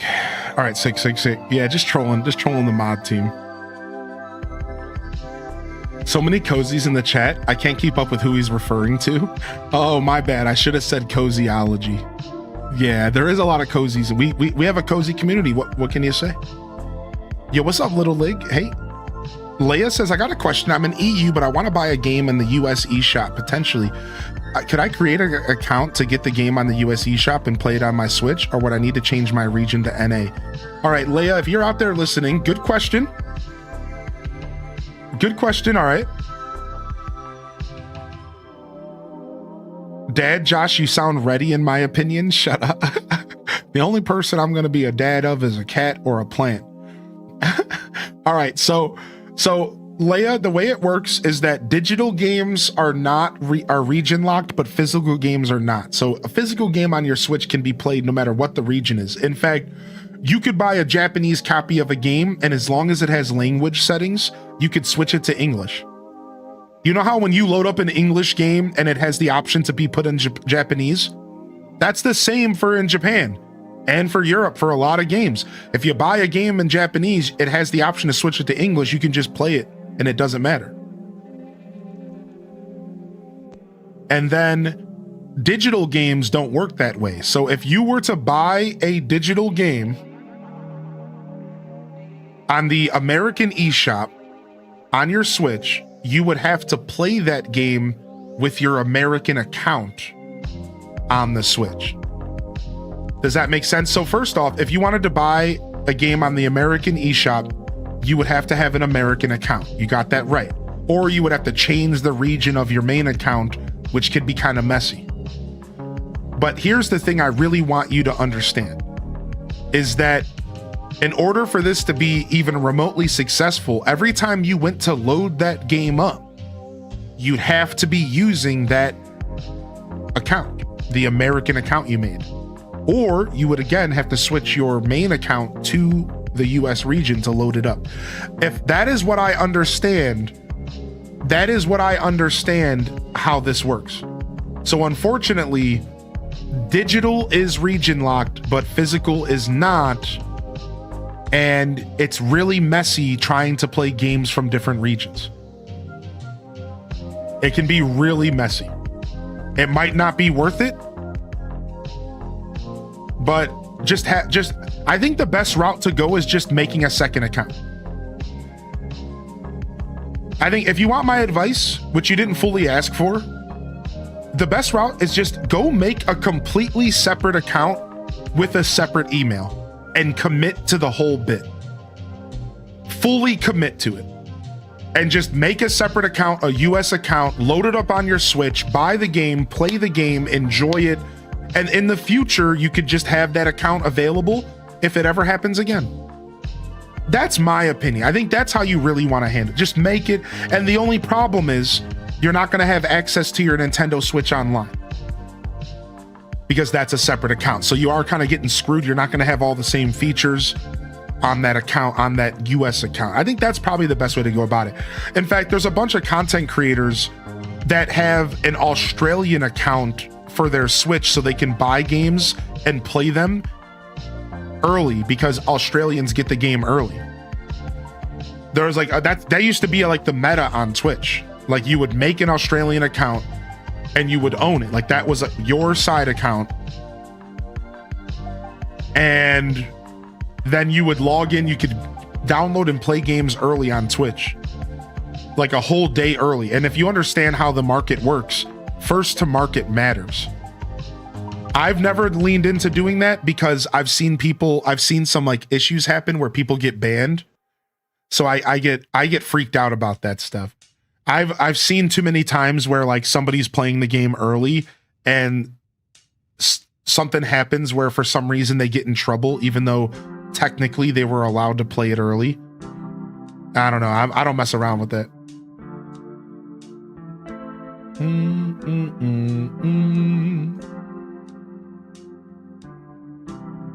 Yo, what up, Random? Good to see you in the house this morning.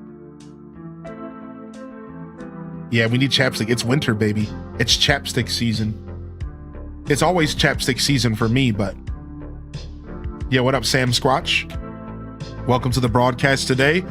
It's the Monday morning show, and you know what that means? When Sam Squatch shows up in the stream... Oh, wait. That's what it means. VIP roulette! That's exactly what I was gonna say. Yep, that's exactly where I was going with that. Perfect timing. Perfect timing. Let's go. Get boogie with it, baby. We got a VIPer in the chat. Planet Kitties. We're gonna get you a VIP jacket. We're gonna go ahead and grab you a rotisserie chicken. And you know what, dude? We're going to give you that exclusive VIP experience, and we're going to throw you a sub on the house as well. But that does mean that somebody is going to lose their VIP badge. Who will lose it today? Sleepy Cat Loaf. It's been 4 months. It was a long journey, but it's time to wake up. Do do do do do do do do do do do do.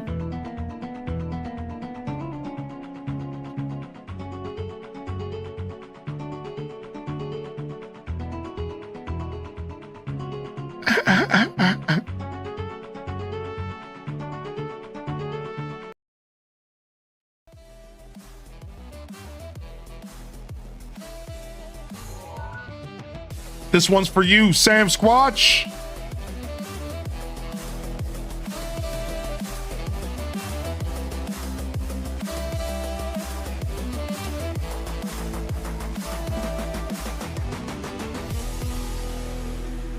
Yo, enjoy your VIP Planet Kitties.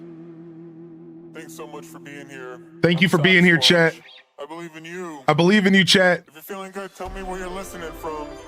Thank you for believing in me, y'all. Happy Monday. Welcome to the Monday Morning Show. Kentucky, Cleveland, Pittsburgh, Buffalo, Toronto, Albany, Boston, Portland, Burlington, Connecticut, New York City, Philly, Richmond, DC, New Orleans, Austin, Dallas, Houston, San Diego, Los Angeles. He's rattling off. Vancouver. Dang, dude. How can you remember all those places? So come hang out.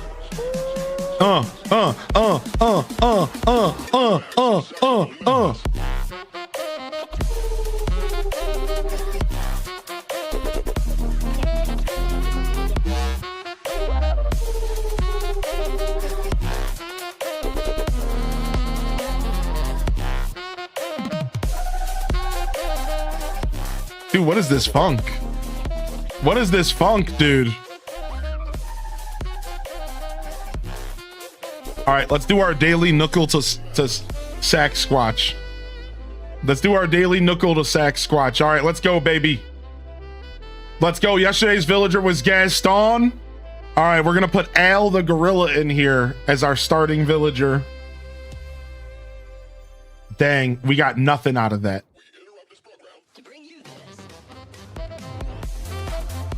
We got nothing out of that. Red and white. Let's just go again. I need a male villager that's not a gorilla and that's not lazy. What do y'all think?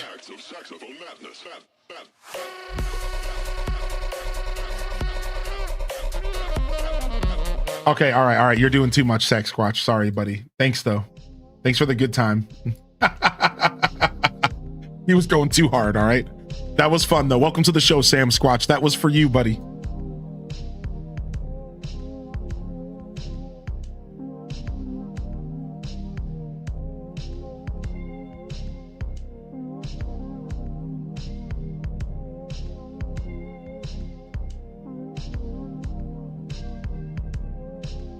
Pietro?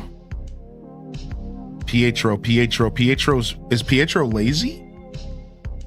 What is Pietro? Pietro's smug, huh? Pietro's smug. Let's go with Pietro. I don't think he would be fitness. I like Pietro here. All right, we got music. All right, we're gonna go ahead and we're gonna add male and music. We got 2 confirmations here. And we know they're not smug, they're not lazy, they're not a sheep, and they're not a gorilla. We're actually doing pretty good here. We know it's not red, right? Now, this is where we messed up last time. So can we confirm that it's not red, but it's white, right? Can we confirm that white is at least one of the colors? Right, yeah. Because I messed up last time. At least one of the colors is white. That helps us a lot. I'm not gonna mess with gorgeous or simple. Zell's smug, I think, right? The robot bird? I'm not sure what the robot bird's personality is. Wolfgang? Is Wolfgang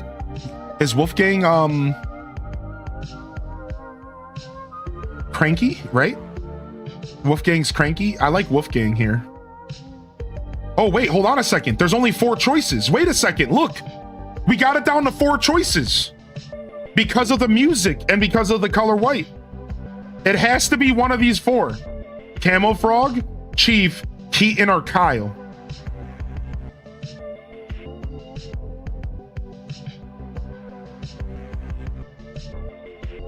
Chief is cranky. When's Chief's birthday? I vote Kyle. All right, we're going Kyle.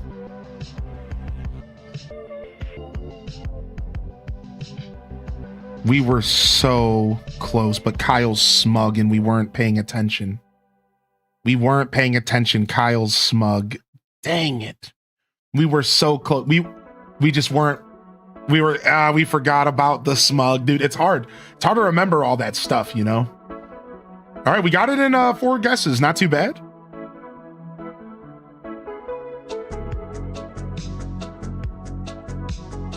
Knew it because of the gorgeous half.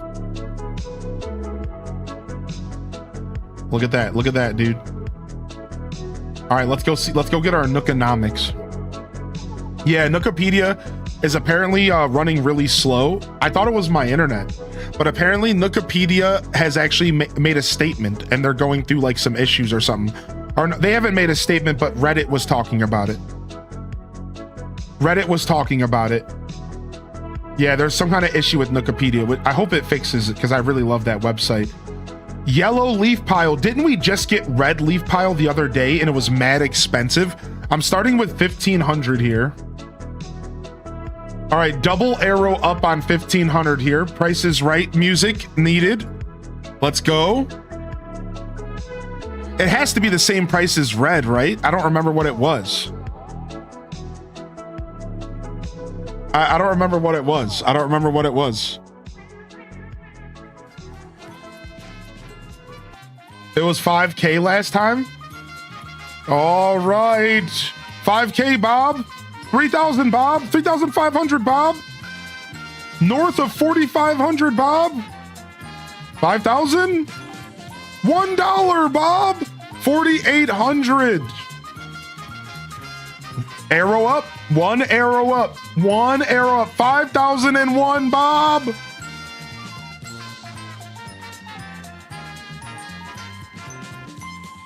All right, 5,200. Tree Fitty. All right, 5,200. It was the same as the other one. Yeah, that strange. We got leaf piled twice in a row, kind of, for some leaves. All right, nice. Anyways, welcome to the show, everyone. Good to see y'all here. We're gonna play some Animal Crossing. Right now on Gale Island, it's 10:01 on a Monday. Okay.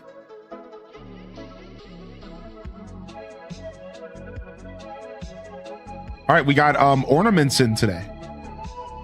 Ornaments are coming out of the trees this morning. If y'all haven't started farming your ornaments yet.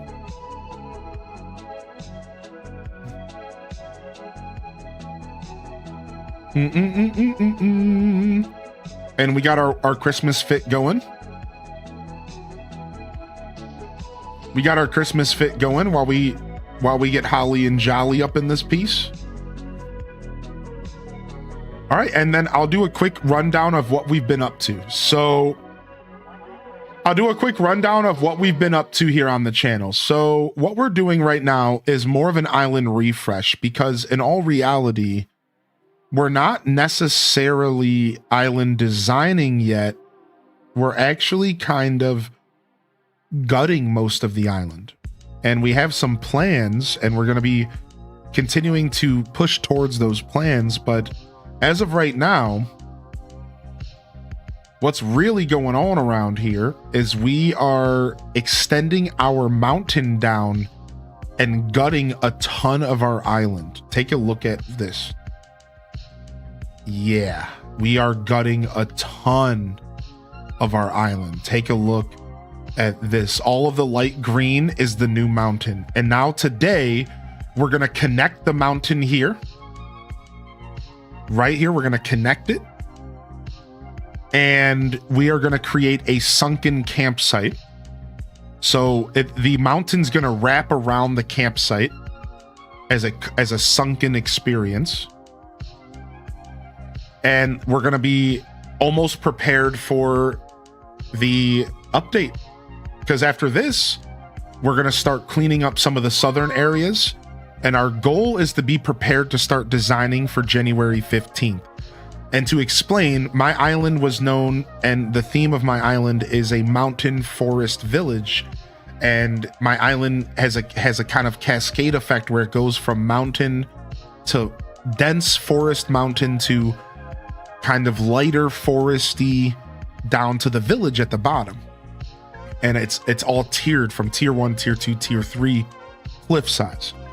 Well, with this new adjustment we're doing, we're kind of focusing more on the forest than anything else. And this whole top 2 acres is going to be dedicated to the mountaintop, which means that this single acre right here is going to be dedicated to the mountain, the second tier down. And then that means the bottom 2, including the beach here, will be dedicated to the village. So I'm going to have to figure out how to smush all of my wonderful village aesthetics into a very small row. And a lot of it's just going to be raising stuff up. Like I'm probably going to take Ione's property and raise it up. And I'm probably going to take the farm and raise it up. So a lot of it's just going to be me elevating stuff, but it's going to be a lot of hard work, and we're going to be, we have our work cut out for us. And this is our island refresh, the great island refresh of 2025. And I'm pretty excited. I'm pretty excited about what we're doing here. So we're going to continue this process here today and figure out what else we need to work on. We'll probably make another snow boy for funsies here, and we'll see you later, Alto Girl. I hope I didn't gush too hard, dude. I appreciate you, man. We'll see you later when you enter from Breaklandia. Oh, I need to talk to the snowman for snowflakes. Thank you.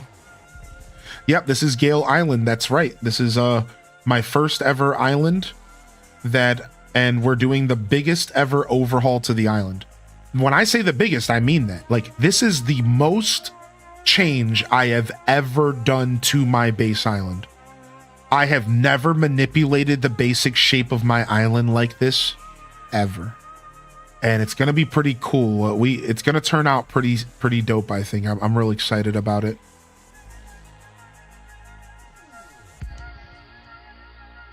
Okay, good, Alto. Just making sure, dude. Just making sure. Have a great day today. Ornament farming time. If you need inspiration for that, my island has a very condensed but still personalized homey mountainous village area. Oh, thank you, Leafeon. I might have to pop over for some inspiration once we start decorating. Yeah. Dun, dun, dun. I've been doing some redesigning on my island, and I was so scared to start because I was attached to the previous layout, but I'm loving the new design. Oh yeah, I haven't just been scared to start. I've been waking up in cold sweats in the middle of the night. My island! I have not really come to terms yet with everything that I'm doing here. This is all kind of scary, but I know it's gonna work out in the end. So, oh, this is my favorite. This is my favorite time of the year for the holly bushes. Yeah. Oh yeah. What's up, MS Word Expert? Good to see you, baby. I put the museum in my crater. I like that. I like that a lot. Shellfire's in the house today. Bert, hope you're feeling good, buddy. How do you get clay if your stone doesn't give you? I need 5 clay. I can drop you off some clay if you have Nintendo Switch Online, buddy. If you need some clay, let me know. And thanks for hanging out and playing the Knuckle with us today. Everyone who's hanging out in the chat today, I just want to let you know that I appreciate you, and thanks for vibing with us here. Thanks for playing the Knuckle. And if you're out there lurking, enjoy the lurking. Whether you're on YouTube or you're lurking here on Twitch, thanks for already smashing that 20 like goal. If there's one thing that the YouTube community has made clear to me so far in this journey, is that they love when I play Animal Crossing. Thank you, because I'm happy to be here. I'm happy to be here.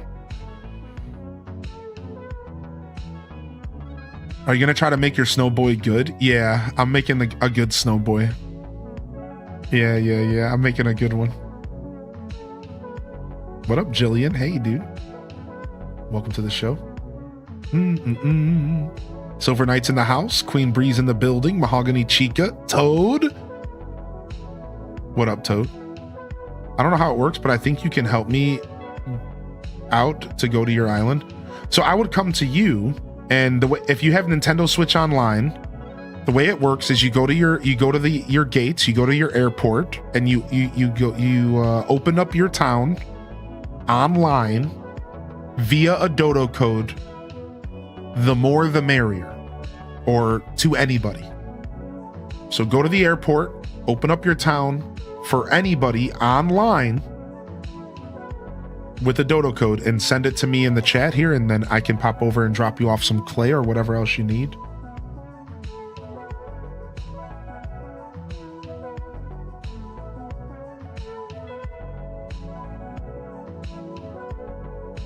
Just started a new file on Wild World today.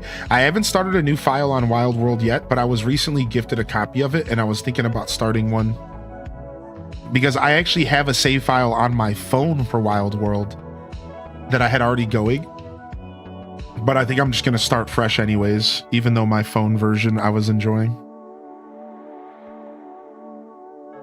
And I would like to get back to Wild World this year. I haven't announced it yet, but our Animal Crossing playthrough for 2026 is actually going to be Wild World again.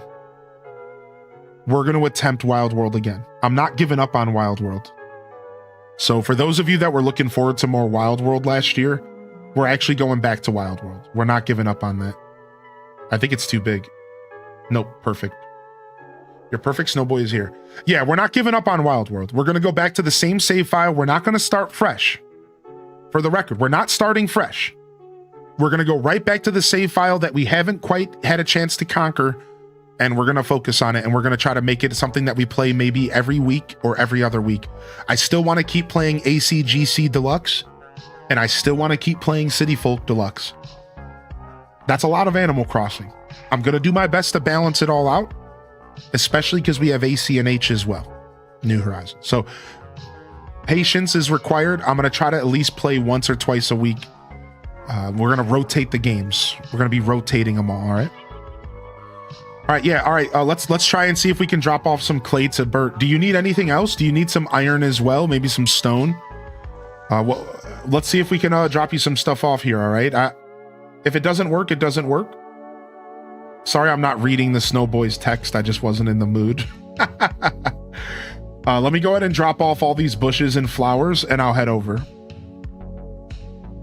It doesn't look nice. That's okay. We're not going to judge you. We understand. A new island is a great experience. Hopefully you're enjoying it. That's all that matters, dude.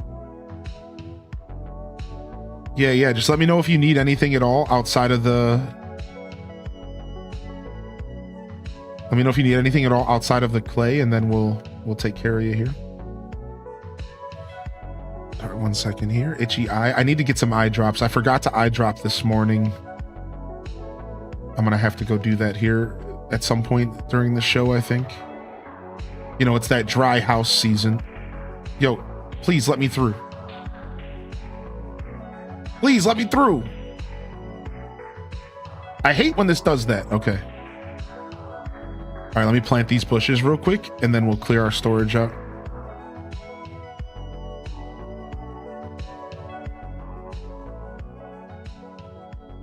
Yo, enjoy that work lurk there, Spicy Sinbun. Thanks for tuning in today, man. I appreciate you. Thanks for tuning in. Thanks for being here, everyone. Welcome to the show. It's the Monday morning show. We got 12 games of Christmas on the docket today. Scuffed Eats is on the schedule. If you haven't checked it out already, exclamation point schedule in the chat. It's also in the Discord. And we are doing Scuffed Eats Holiday Edition. We're going to cook something. I have like 3 ideas. I just need to figure out exactly which one I want to pursue. Some cookies, maybe something festive. Maybe just something that reminds me personally of Christmas. And there's a lot of stuff that reminds me of Christmas, you know? So yeah, that's this Sunday. Scuffed Eats Sunday, Movie Night Friday. Movie Night Friday, Scuffed Eats Sunday. If you can get me some stone and iron, that would be amazing. Okay. All right. So movie night is on Friday night, not Saturday, because I want to keep my Saturday free because I'm trying to hang out with my buddy that came back into my life. If y'all didn't hear about that little journey, I recently reconnected with my lifelong friend that I've known since 3 years old. And after a lot of anxiety and feeling like I wasn't even worthy of the friendship, I finally pushed myself to pursue it. And it's been wonderful. And we're talking to each other. We've only seen each other once since, because we're just busy. And, you know, I've been doing 12 games of Christmas. And they invited me over on a Saturday, but I couldn't go because of 12 games. And then they didn't do another hangout this past Saturday. So I didn't have to feel bad. And I'll get you some more clay here and some more iron. And I'll grab you some pearls. I think you can sell them for some good cash. And then I'll see if there's anything else for you here. Maybe some DIYs. So I don't know if they're going to be getting together this Saturday, but what I'm going to do to make sure that I can connect with my crew from my childhood is I'm just freeing up my Saturdays. I'm just like going to free up my Saturdays for the next couple weeks. Saturday nights, specifically Saturday evenings. Like I'll still be here Saturday morning to make sure that I have the opportunity to go chill with them. So no Saturday night streams for a couple weeks until I get that hangout session in. I want to make sure I'm showing face, you know what I mean? So movie night will be Friday instead. The reason I'm even saying all of this is because I think we've all kind of established that movie night on Friday feels the best for the community so that the overseas fam can stay awake and hang out with us. But we're gonna change up plans because Friday is the same. So never mind. I guess it doesn't matter. I guess that was the thing. The reason I didn't like Friday was because people aren't off work yet. That's what it was. Excuse me, I misspoke. And because people weren't off work, I felt Saturdays where we're off work and we don't have work tomorrow. But this week we're doing it Friday at 6 p.m. Eastern. Friday at 6 p.m. Eastern is our goal. So hopefully most of y'all are off work. I know the PSTers are cringing. Sorry, y'all. It's tough. It's tough to choose a perfect time slot. All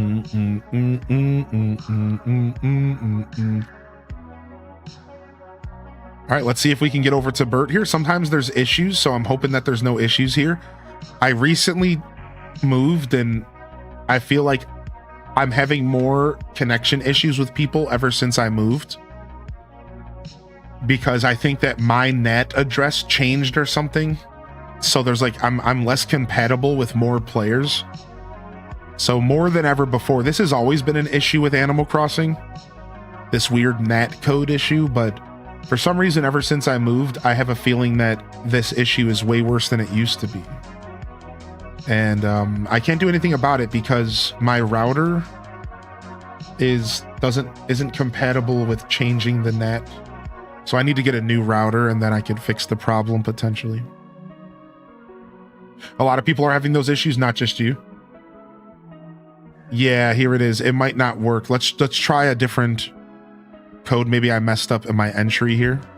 So it's saying it's not finding an island. So Bert, make sure that you're online for me, all right? Make sure that you set up your internet. Make sure you chose the online option. Let me try one more time real quick. Also, make sure you chose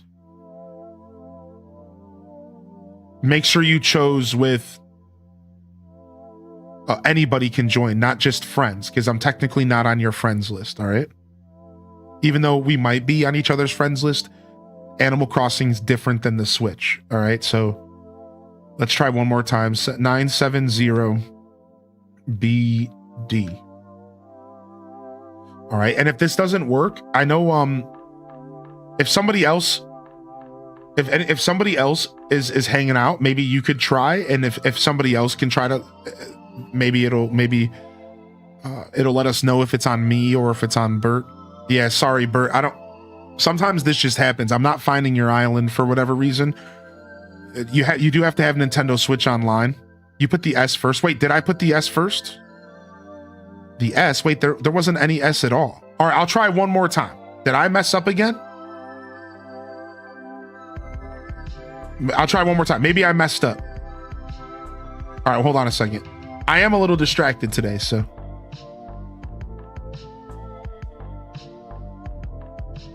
Yeah, one sec.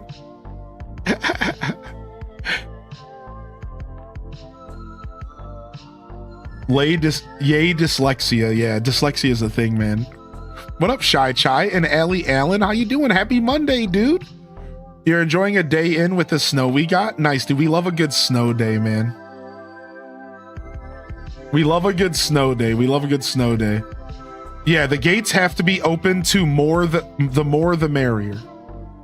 The gates have to be open to more the merrier. Also, make sure you type the right code to me.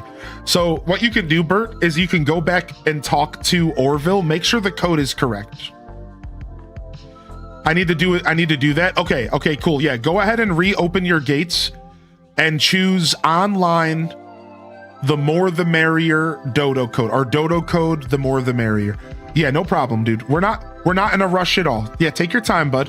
If I'm looking to help somebody out, I'm not in a rush. I wouldn't do it if I felt like I needed to rush. Yeah, no problem. No problem. Meanwhile, let's go ahead and take a seat at our tree here and catch up with the chat this morning. And while we're trying to get over here to Bert, what I want to do real quick is I want to go ahead and check out a couple pet pics here this morning. Now I'm going to start off actually in the general chat because there was some pet pics being shared here, and that's what inspired me. So we have Epic Mimikyu sharing one of her little cuties hiding under the chair. She said, here's a more recent one of my cat Maverick, because last time I posted one in media share was when we first got him in February. Aw, you could tell he's a little fresh cutie. And Bert, you can put your code in the chat whenever you're ready. No worries, all right? Oh, look at her, dude. I saw the fellow gray and white rescue cat. Here's Miso, born on a friend's porch.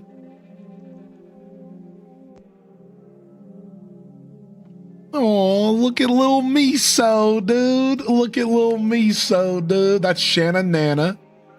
Little Miso here. All right, we got one more here. We got Pearls. They said, since we're sharing kitties, this is my precious girlie. Her name is Boba. She's brown, despite looking black. Scottish straight. She's a brown Scottish straight. Wow, why is this cat majestic? This cat is like strangely majestic, like the way it's sitting. All right, 1 second here. Let me quickly go get this code here and fly over to Bert real quick, and then we'll go back to pet pics. Because we can, while we're flying, we can have this up. Let me just get in here. What up, 2PX HW? 2PX HW. Okay. Everyone says she's very photogenic and pretty. Yeah, because she is. They cat has power. That cat has powers. Miso's your cat's name in Stardew. Miso's a super cute cat name. I have a cat lap right now. They need cuddles. Pessimosaurus says, my friend got 2 new kittens recently and I haven't met them yet, and it's making me crazy. What's up? What's up, Pessimosaurus? We're gonna go to the media share and we're gonna share some cats from there as well. We'll do a little pet pick session here today. It's been a little while. I'm excited to see what pets y'all have. Digging the Vaporwave this morning. What's up, True Noble Savage? Dude, I'm a big Vaporwave fan. I'm an even bigger Windows 96 fan. And it's definitely kind of the energy, the aura of my broadcast here on Twitch. We've been doing this music for years now.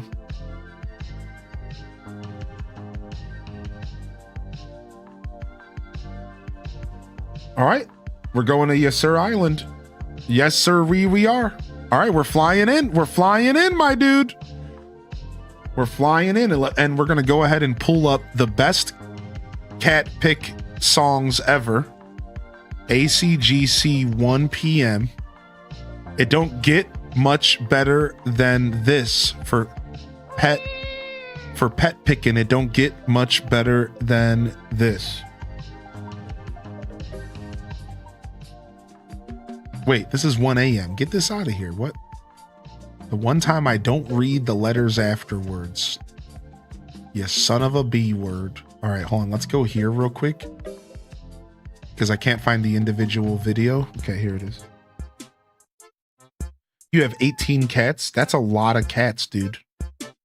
That's a lot of cats. It's time to get our pet pics on.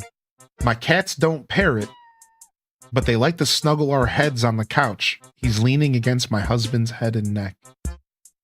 They like that warmth. A lot of warmth comes from that section of your body. That's why.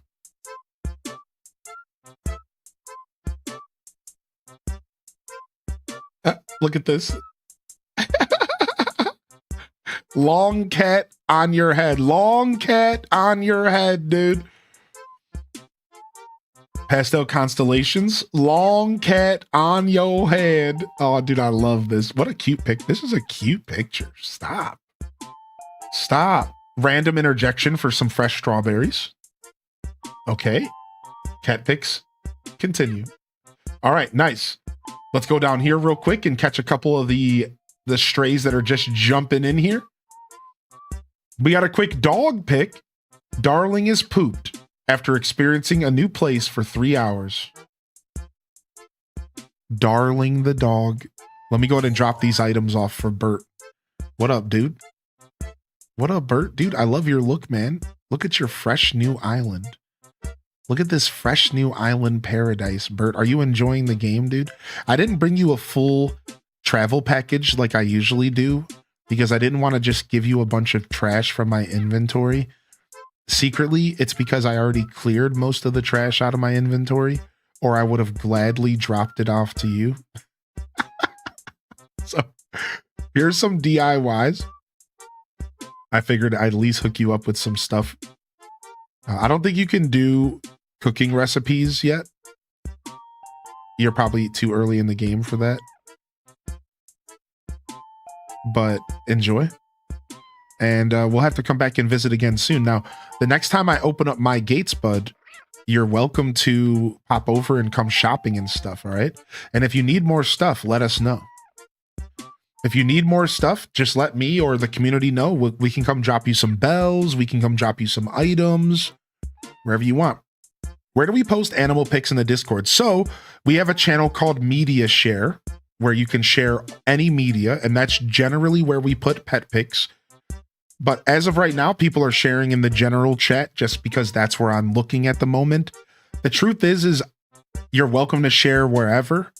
And if you're ever sharing in the wrong place, or if it ever becomes too much, either myself or a moderator will totally reach out to you and say, hey, could you move that over to this section?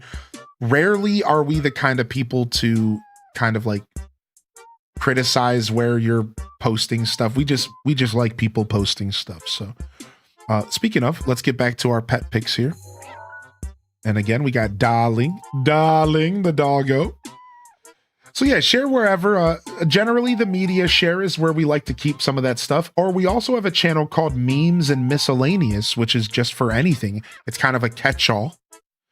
So yeah, you can share wherever. As long as you're sharing, man. You don't overthink it too much, but thank you for respecting our Discord and respecting our space. I'm not going to be able to get to every pet pic, but we'll do our best to get to some of these. Thank you so much. Of course, Bert. Enjoy your new island, man. And thank you, Clover, for the gifted sub over to Bert. Bringing him in and badging him up, and bro. Bringing him in, my dude.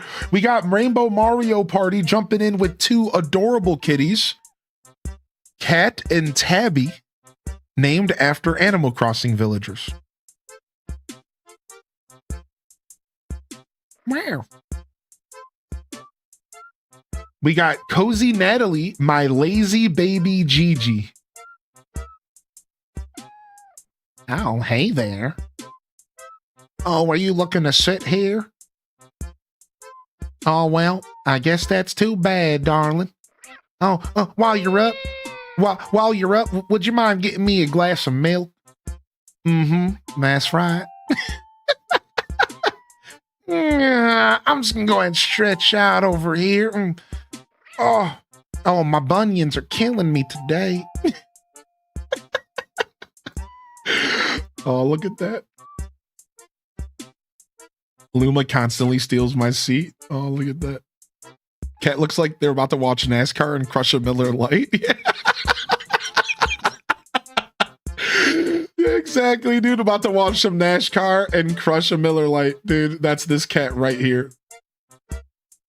Oh, my Lord, dude. I love this. Pure ginger energy. Did someone say Cat Pics by Liz B? Gray one is Ash and the Siamese is Luffy. Ash and Luffy. I love a good Siamese, dude. Especially their eyes, man. Oh, you can't go wrong with that, right? What's up, Dragon Librarian, by the way? We got Jita Chan. My brother's two Siamese boys still sleep together like this all the time. Lenny and Carl. See, this is the problem with naming your animals after real names. Now, what are you going to do when Carl starts licking Lenny's ass? What are you going to do about that? What, you going to yell that? Your neighbors are going to think you're crazy. Yo, Carl, stop licking Lenny's butt. Carl, stop. Carl, will you stop sniffing Lenny's butt for at least 1 second? We're trying to groom you over here. Like, you can't. This is why you can't be naming your cats after real life names, dude. You can't. You can't. You can't. People are going to think you're crazy. What are you going to do, man? People are going to think you're nuts. Your neighbors are going to be like, oh, that poor Carl. He's always getting beat up. Oh, my gosh. Augie and Nigel ready for their album cover from Coffee. Augie and Nigel. Wow, that's beautiful. Look at these pups, dude. Look at, they're absolutely gorgeous, dude. Holy frick, dude. These are titans. Not the aux slipping out of my headphones just now. Oh, Classy Saya, I'm sorry. I'm sorry.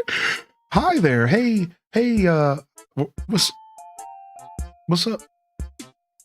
What's up? My Nix. Dragon Librarian. They said My Nix. I love that name.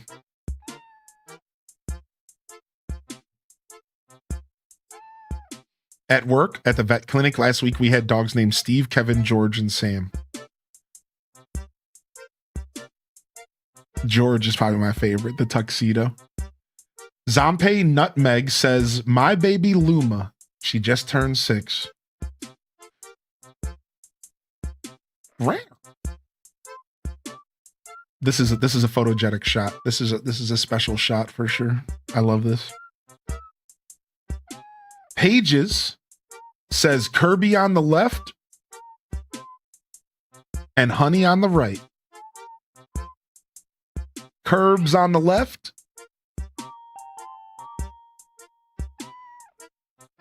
and Honey on the right. A solid loaf. Dragon Librarian says my old man Toby and Ducky Lover Gimli. Toby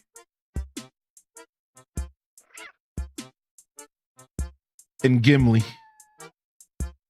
and my axe and my duck and my duck. Matt City says my babies Aaliyah and Bandit the Gray Tabbies. They like laying on my bed. Rare. They like laying on the bed. They like laying on the bed. We got Nixie coming in here, dude. What's up? They said the goodest boy is Appa and the kitty is Navi. This is Appa, like Airbender, I think. What a fluffer. What a floofer, dude. What a freaking floofer. He's really well groomed and well taken care of, by the way. I like seeing that. That's cool. Oh my gosh. Navi said, hey, listen. This is the most Pam after she gets off of her bus driving shift pose I've ever seen in my life. This is majestic though.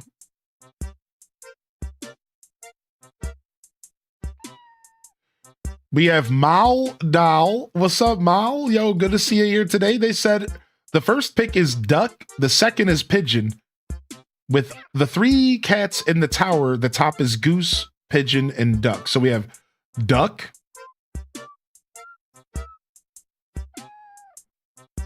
duck, pigeon. He's blepping, dude. Blep. This cat is out of his mind. This cat has head empty vibes. This is me for the next 3 days after my show today.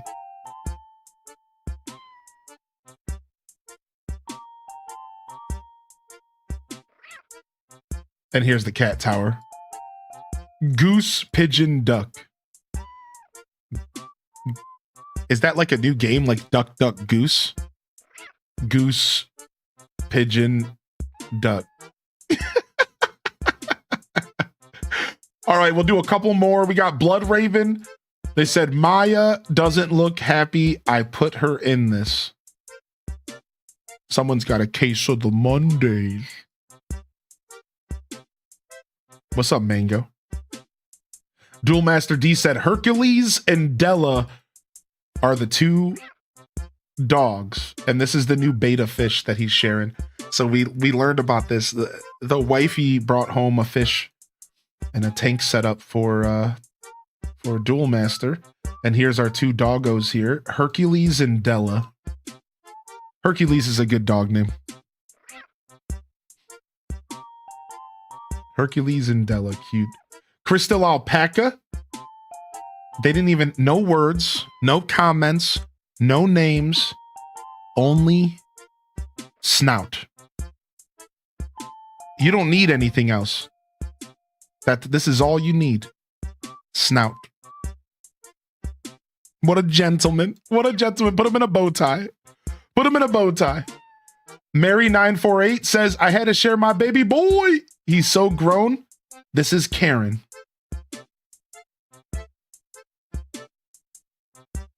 Wow, this cat's well groomed as well.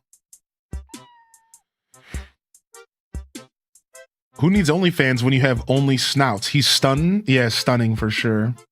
Crystal Alpaca sneaks one more in. Hey, yo. Yo, JR Prisma, where did you share yours at, bud? Did we already look? Did we already see them? And do you just have a different name on Discord? Boop the snoot. We're booping. We're booping. All right. And then we have Cosmic Prismo, Yoshi's the Fluffy Brown, and Finn's the Black and White. Yoshi's the Fluffy Brown, and Finn is the Black and White. Wow, these dogs are cute. Stop. Stop. These dogs are stupid cute. Holy frick. And then there's a Chihuahua named Beetle. So these are the same 2 again.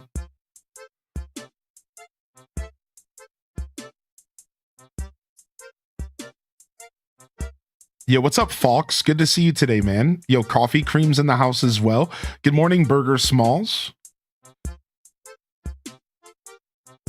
That's okay, JR Prisma. I don't know if they showed up. Do you know what your name is in Discord? Real quick, by chance?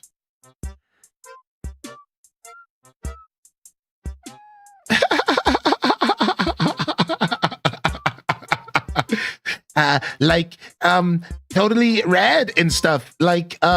Sure, I'll take this picture. Yeah.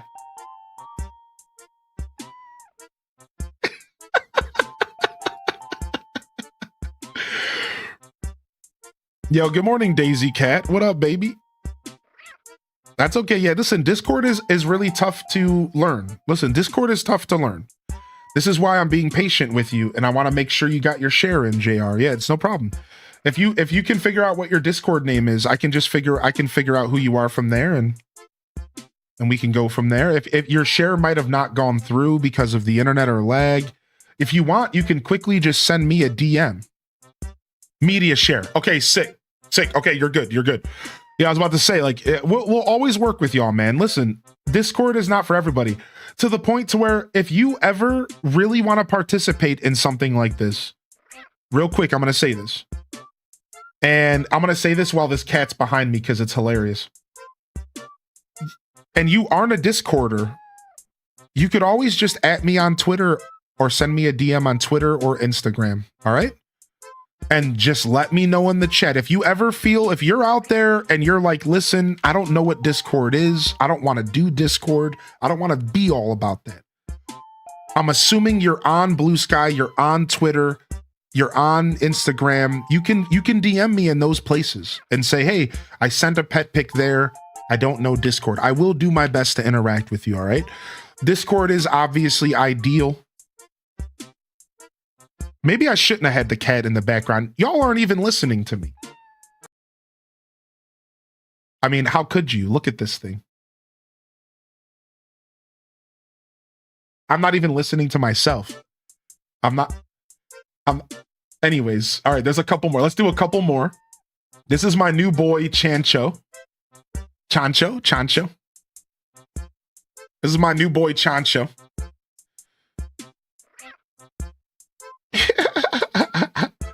A no-think blep moment for Boba. Stormy River says, cause we're cat picking, my favorite cat pick of Domino. Oh. Where? That's cute. Panda says, my kitty Remy.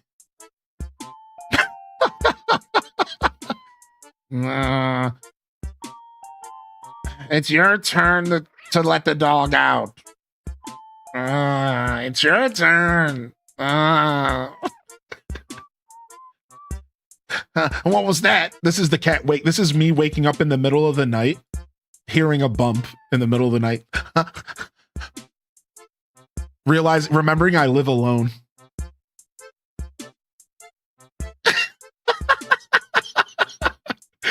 Crystal Kamu says, my baby bean, rise above. Look at this adorable cat. Also, dope plush.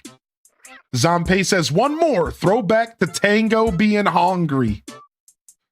Look at him licking those chops, dude. Look at him licking those chops, dude. Hook me up with some food, mama.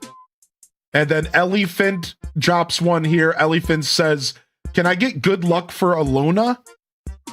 Tooth surgery on Wednesday. Can we get some blesses in the chat for Alona here? Tooth surgery. Sending blesses and love to you. Sending blesses and love to you for sure. And anybody's pets out there. Yeah, send me a DM about whatever. If it's not urgent, I'll check it out on my days off. Is that okay, Zella? Yeah, I'm assuming it's like whatever you want to do. Whatever you want to do. Yeah, just send me a DM. I think I'm going to open up a feedback channel. Would that be easier for y'all? Would y'all like a feedback channel where you can recommend or suggest channels for the Discord or whatever? I'm assuming this is either some sort of feedback or suggestion about something. Yeah. Thank you for asking permission. Yeah, if you guys want, I could bring back the feedback channel if you just like an easy way to plug ideas. Would that be easier, Zella? Is this a situation that you could have just posted your comment in a feedback channel? Maybe I don't know. I'm just kind of feeling it out. I've been thinking about bringing it back. I don't know. We got tater tot soup. Oh my gosh. Look at those toe beans. Look at them toe beans. Look at them toe beans. We got some toe bean alert. Exclamation point toe beans in the chat. It's a toe bean alert. Oh, what a cute cat. You got a cute cat, tater tot. Wanted permission to start a book club. Yeah, we have all the details in the book recommendations, but I wanted permission to do it. Yeah, no problem. Would you like me to make a separate channel for book club so that it's easier for you to to like engage with people, because not everyone is good about engaging with threads. Yeah, all right, Zella, go ahead and send me a DM. Send me a DM and tell me about it, and then we'll figure it out. I think what I'll do is I'll give y'all your own channel called like book club, so that people can actually easily engage. I know some of you think that the book recommendations channel's fine and that threads are okay, but the truth is that threads aren't for everybody and they're really hard at engaging. So if you need a separate channel, I can make you a book club channel, and as long as it's getting used, I don't care. You know, we thinned out all the Discord channels so that we could add more that are being used. So like, don't be afraid. If you guys need a space to do something, if you need a space for Kirby Air Riders, if you need a space for Arc Raiders, if you really think you're going to use it and engage with other gamers, just ask for it. Otherwise, feel free to use the spaces available. We do have a TV, movies, and book channel. However, I'm sure you probably feel like you're going to take over that channel if you use it, which is fair. It sounds like you probably need your own little book club section. And if you're doing that here within our community, that's super special to me. Zella will talk. If you're the one leading the charge, you and I will talk, and I'll give you all the resources and tools that you need to make it special and to make it happen. All right. So no, I don't have a gaming pickups channel, but you could use the gaming discussions channel for that. That seems like that would be right on par. Just throw your pickups here. Throw your pickups here when you get them, and that's what people usually do. They just share their pickups here in this channel. You could probably just use that. I must know more. Yeah, once we get more information about book club, I'll let y'all know. And yeah, anybody can join my Discord. It's free to join. The only subscriber section that exists is called the Subscribers Lounge, and literally all you're missing is my supporter content that are unlisted YouTube videos, and there's not a lot. All you're missing is the sub-only chat where we post GIFs and memes, and every once in a while people use it as a way to talk to me directly. And then you're just missing the couch, and the couch is just a voice channel that we use to hang out sometimes when I'm feeling like seeing you all, but I'm not feeling like too many people. It's kind of easier for me to go and hang out in the couch. So that's it. Otherwise, you don't have to be subscribed to enjoy the festivities of our Discord, like our media share and our pet picks. Now, as you can tell, Duel Master D, if you just take a look here above my head, boss, I kind of have gotten a little behind on Discord. So I'll catch up on messages and stuff, and I'll reply to the post that you added me later. The past couple of days have been a little tired. I just haven't been able to do social media. So yeah, I'll check out the post. I did see the post though. You're talking about Flute Guy. So here's what we're talking about.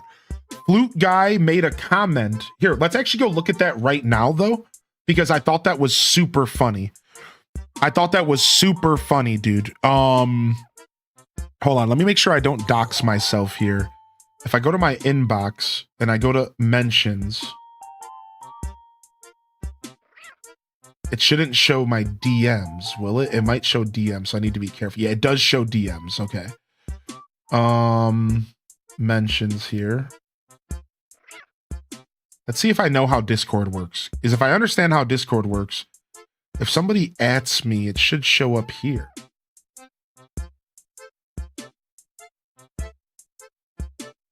No?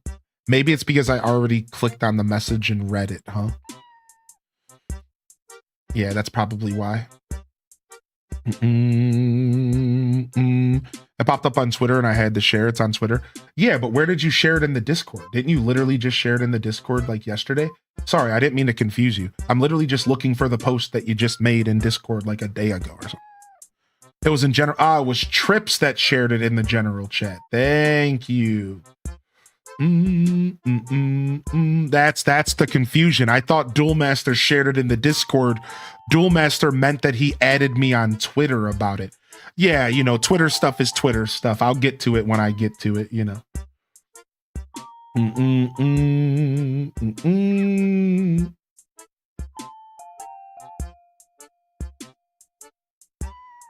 Bum, bum, bum, bum, bum. Dang it, I can't find the post in the general chat now either. Dude, our Discord's just mega active, I guess. Holy heck, dude. I'm scrolling up for days there. Dude. Oh, well, it would make sense that it was after the Game Awards, so it's got to be on the 11th, right?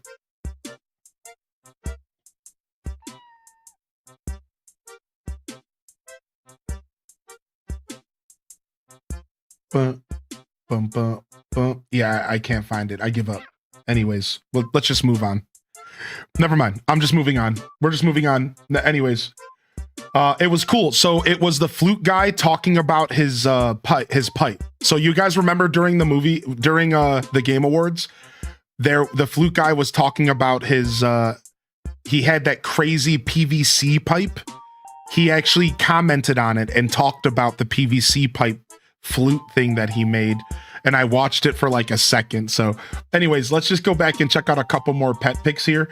I'm not doing too many more pet picks though, but we'll do one or two more here. JR Prisma here.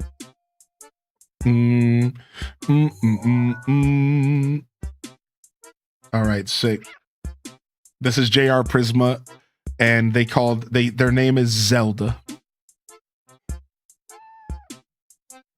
Yo, we got a birthday today in the chat. Yo, nice, dude. Nice. All right, that's a good transition for us. Let's do some KK birthday in the chat for the lovely Renegade darling. Happy birthday, dude. Happy birthday, dude. Here, we'll do one more cat pick. Let's do Rachel and mom's cat Finn. Oh my lord. This was the best one we could have wrapped up on. Look at those hella toe beans. Oh my gosh. Yo, happy birthday, Renegade darling. Happy birthday, Renegade darling, dude. Good to see you here. Holy heck. Holy heck, dude. Thanks for coming to spend some of your birthday with us. Yeah, that's enough pet picks for now. I gotta cut it off at some point or it'll never end. So if you were looking forward to more, you have to tune in for the next Monday morning show pet pick session. Yeah, if I don't stop at some point, it literally never ends. And maybe some of you would be okay with that, but I do have a show to run here. So hit that follow button and hopefully we see you around for some more pet pick shares in the future. Thank you for the biddies, by the way. Thank you again for the gifted to Bert. And appreciate y'all being here. All right, we are here to play some AC and do some yapping though.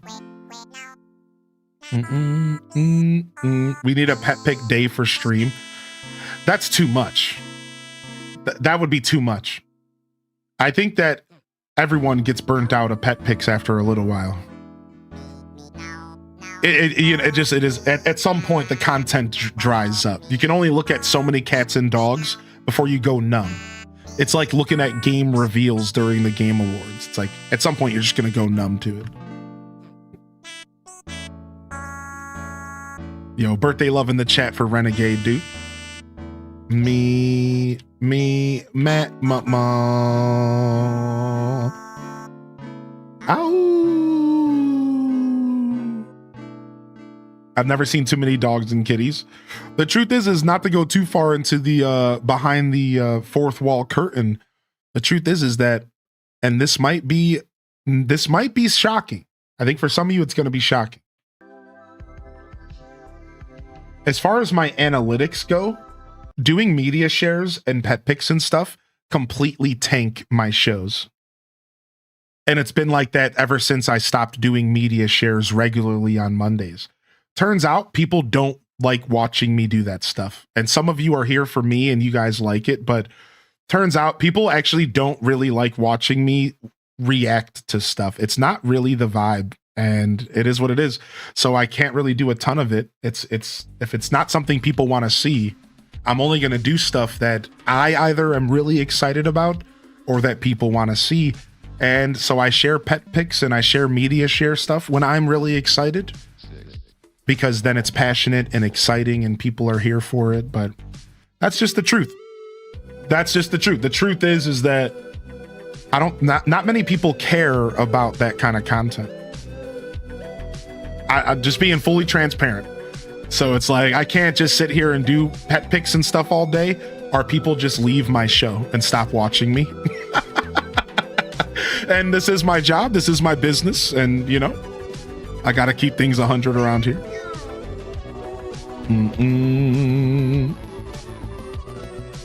I love the This Day in Gaming segments. Dude, I used to love This Day in Gaming. The only reason I stopped doing This Day in Gaming is because it was hard to keep up with. Yeah, it was just hard to keep up with. There was like a lot of games. I don't know. I never fully perfected that segment. I got close to perfecting it in my eyes, but I never fully perfected it. I never fully figured out exactly how I wanted to handle that segment. Eventually we ended up doing it by weeks, right? Remember that? It was like we were doing it once a week and we would go through the whole week.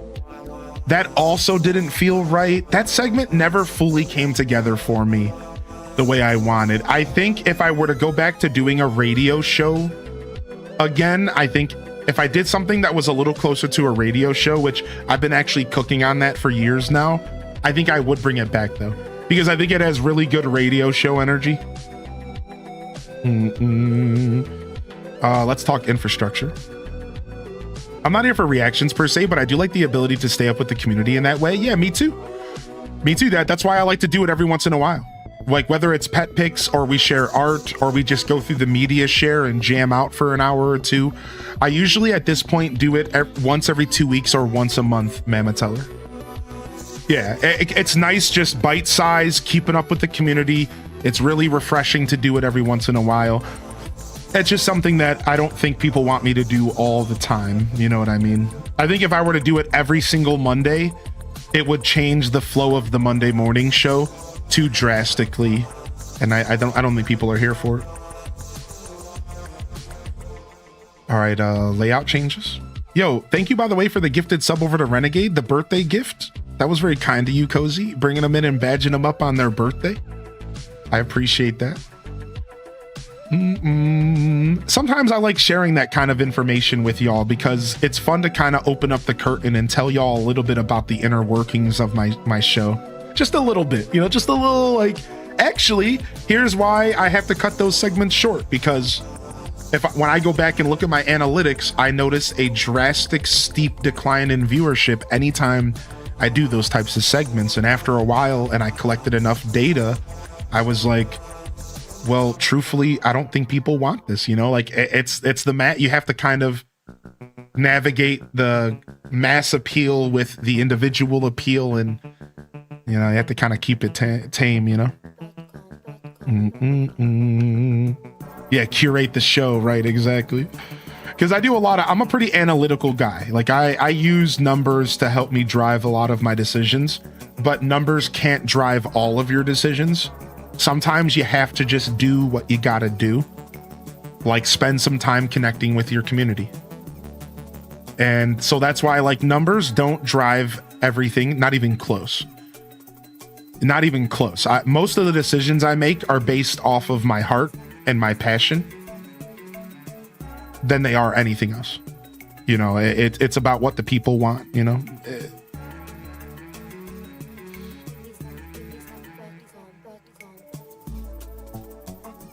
Sorry for the confusion earlier. Yeah, no problem. The confusion's my fault. No, you don't need to apologize. That was on me, dude, because I assumed that you were the person who shared it in general chat, but it turns out it was somebody else. That was my bad. I just remember briefly looking at the Discord before bed, half asleep last night, and seeing this post by Flute Guy and being like, oh, he's talking about the PVC flute. And then I didn't even watch the video and I went back to bed. Or I went to bed. Like, I didn't even watch the video. That's all I remember. It was like this vague memory of this interaction. So when you brought it up, I was like, oh yeah, I know exactly what you're talking about. Yeah, no, it's fine. Pretty big part of my job is statistics and data, so it's fun to hear some of yours. Thanks for sharing. Yeah. Not everyone's here for it, but it's fun. It's fun for me. I like having a laid back approach towards that kind of stuff. It's like when I'm here to put on a show and like to not open up the fourth wall, I will. I do plenty of that kind of content. I do a really good job at putting on shows that feel special when I want to put them on.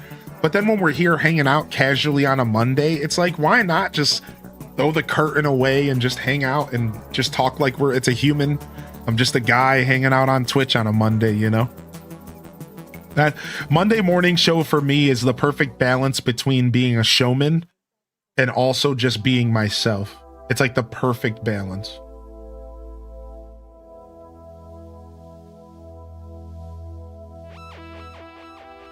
Dang, man, you got me missing this day in gaming history. This day in gaming history. Yo, thank you again, Cozy, for the gifted. Fam, if y'all are just tuning in here, it is 11 a.m. Eastern Standard Time here in my universe. I'd love to hear what time it is over for you. You get a time check in the chat. One more time, happy birthday to Renegade, and welcome to the show. I see Gothic Plant Witch in the house. Cozy Gamer Tally, Stormy Rivers. Thanks for sharing your cats and your pet pics and your doggos in the Discord, by the way. I sincerely appreciate that. Bloom is chaos. I've never played Hogwarts Legacy. However, thank you for the PSA that it's still available for free on the Epic Games Store. Rachel Green Tea, get your lurk on. And I appreciate you being here today.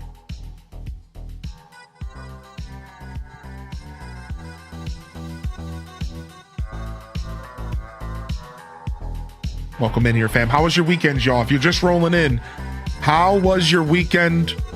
How you feeling today? And what's the vibe check today? What's the vibe check today, baby?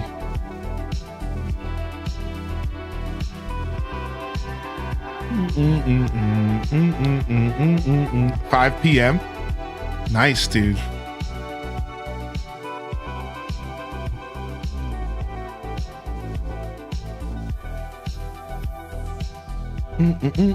Monday morning show is my favorite of the week.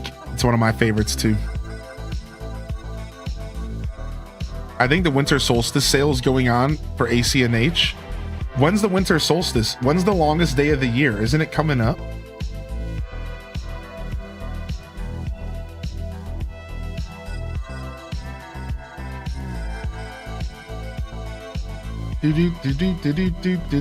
All right, looks like we're gonna have to.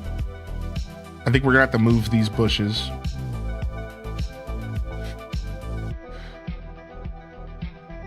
For now, we can leave it. For now, we're gonna leave this little setup here. I don't think we need to gut this, do we? Yeah, we do. All right, let's go. All my blue windflowers and purple mums gotta go, man. This is gonna be sad. 21st. Sorry, shortest day of the year. That's what I meant. Shortest day of the year is what I meant. I misspoke. Yeah, shortest day of the year is coming up, right? Longest night.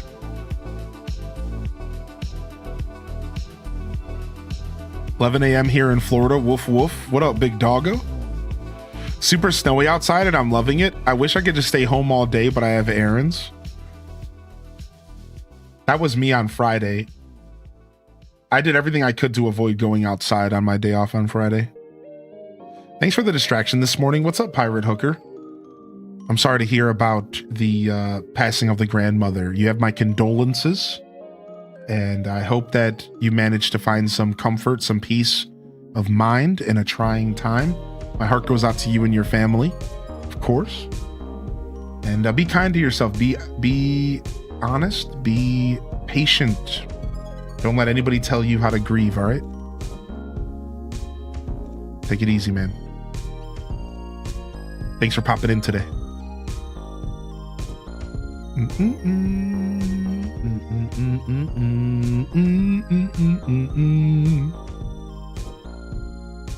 I forgot to share the best part. My 3-year-old finally got to meet and pet cows in real life.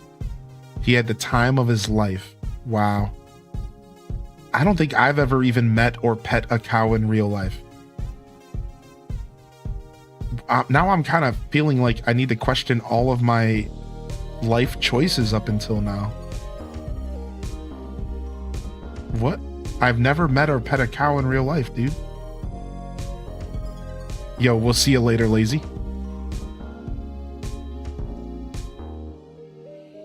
Everyone needs to pet a cow. You gotta fix that. I've never pet a cow before, dude. What the heck?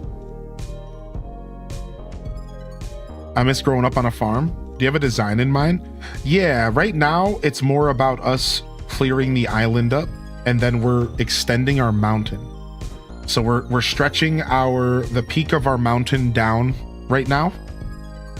Essentially, to answer your question, as far as my idea is, the theme of my island is a mountain forest village. That's the theme of my island, mountain forest village. And essentially, I'm taking the mountain and making it bigger. Yeah. I'm making the mountain bigger. That's essentially the TLDR of what I'm doing right now. But I just want to make it clear, I'm not doing any designing at the moment. Right now, we're just clearing stuff up. We're just cleaning house right now. Yo, random reject with the gifted over to Pirate Hooker. Thank you, dude. Appreciate that. Thanks for paying forward that gifted sub from Cozy.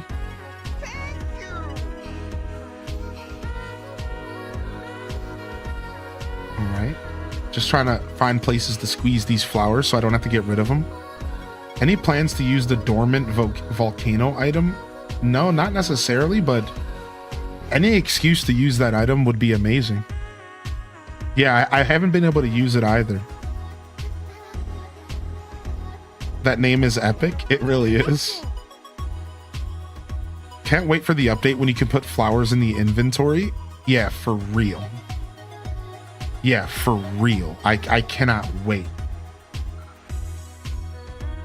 I was very behind on chat. That's all right. Yo, probably Maybeck. Good to see you here today. Welcome to the Monday morning show, y'all. I want to hear about your weekends if you haven't already jumped in. I want to hear about those weekends. I want to hear what you've been gaming on. And of course, I'm going to see some cat jams, baby.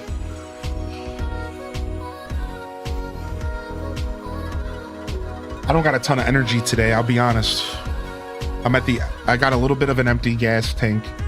It's not even that the 12 games of Christmas really tuckered me out. It was kind of just a couple rough nights of sleep while also streaming 10 hours a day a bunch.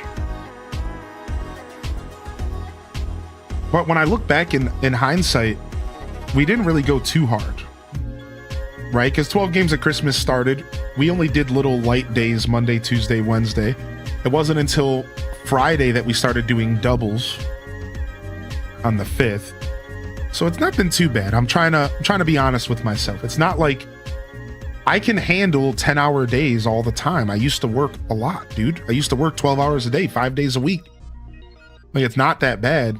I think really what got me this time around was adjusting to the winter cold in my house, because I'm not sure how to adjust my temperature in the house yet. So I had a couple rough nights of sleep, and but the nights that were good were amazing. That's the fun part about that. The good nights of sleep I had were top tier.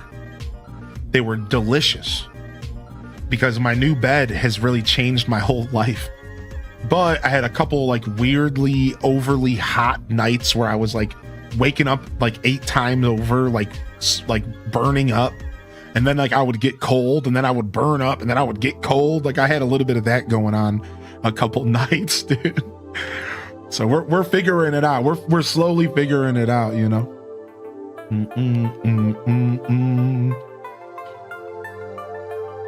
My brother flew in as a surprise for my birthday. Aw, that's so special, dude. That's so cool, Renegade. I'm glad you got taken care of for your birthday. Everyone deserves a little bit of extra love on their B-Day, man. Man, I am feeling these jams today. Welcome in here, y'all. It's the Monday morning show. I'm your host today, Highly in Descent.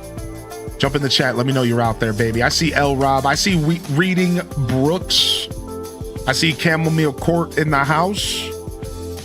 Spartan Leonidas in the house. Welcome to the broadcast, y'all. How you doing, Sparty? Sparty Bobardi? Probably Midna. Oh, wait, we keep forgetting to craft our shovel. I had my very last final exam and project of undergrad this weekend. I'll take that diploma, magna cum laude. Thank you very much. Yo, let's go, Mama Teller. Let's go, baby. We're throwing around those VIP badges like they're nothing. We're giving you 30 days on the house for wrapping it up. We love to see that. Let's go, baby. Hero swords in the chat, baby. Lock it in. fresh week, fresh opportunities. What opportunities are y'all gonna snatch up this week? Wow, I got 2 new DIYs, dude. What? I got new DIYs from the snowman. What? I was missing snowman DIYs. What? Apparently I was missing snowman DIYs, I think. Does he give you DIYs when you make a perfect snowboy? Is that what he does?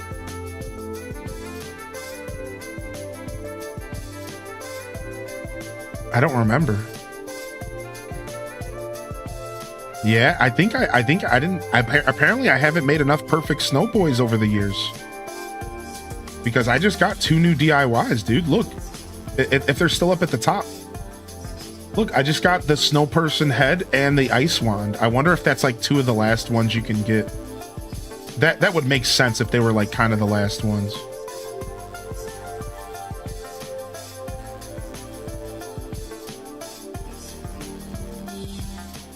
Nice, dude. Yo, enjoy that work today, Gab Cat. And seriously, thank you, Usage Moonstar, for hanging out today. It's nice to meet you, by the way. If you're still out there, I'm glad you enjoyed our pet picks today.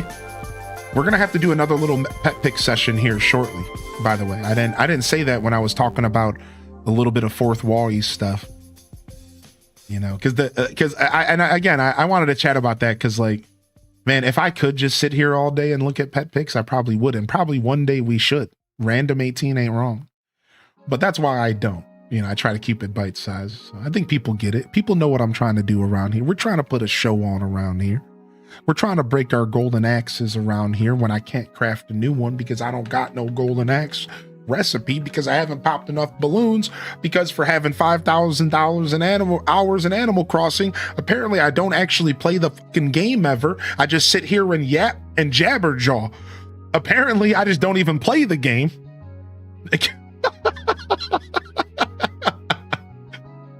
Apparently I just don't even actually play Animal Crossing because I don't got anything. I'm just like a day one player basically. I don't know what I'm doing. You got to start popping those balloons, dude. I don't know. I don't know what's happening. I don't know what I'm doing. I've lost all control of my life. Not that I had any control to begin with. H-Des steers in the chat. Not that I had any control to begin with. All right, chat. We have a little bit of an announcement here going into the late afternoon hour. And we're going to do this announcement right now in a really weird way. Everyone, I present to you here an official announcement for our 24-hour stream. And we're locking it in right now. That is right. If you have not heard yet. All right, we can't even do 24. We have to do 23.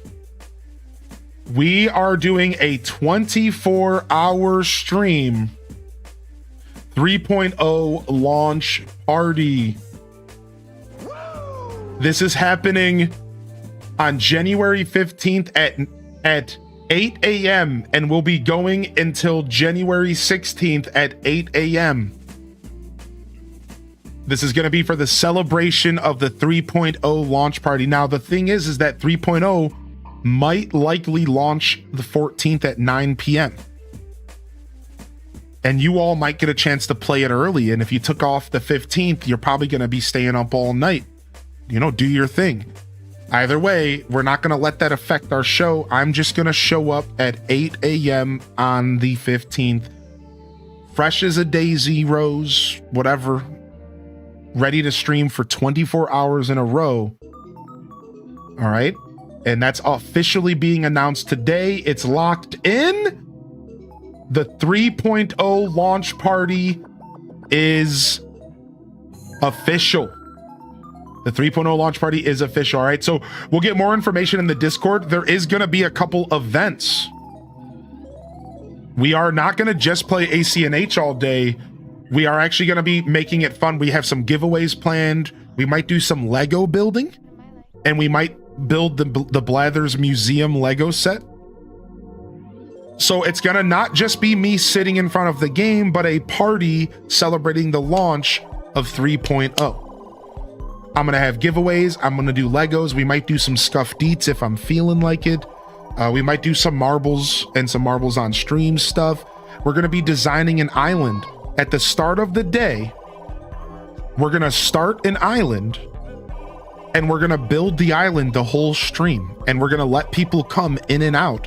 So you are all invited to join this community of hundreds of people, and we're gonna band together and we're gonna design an island from start to finish using the Slumber Island feature.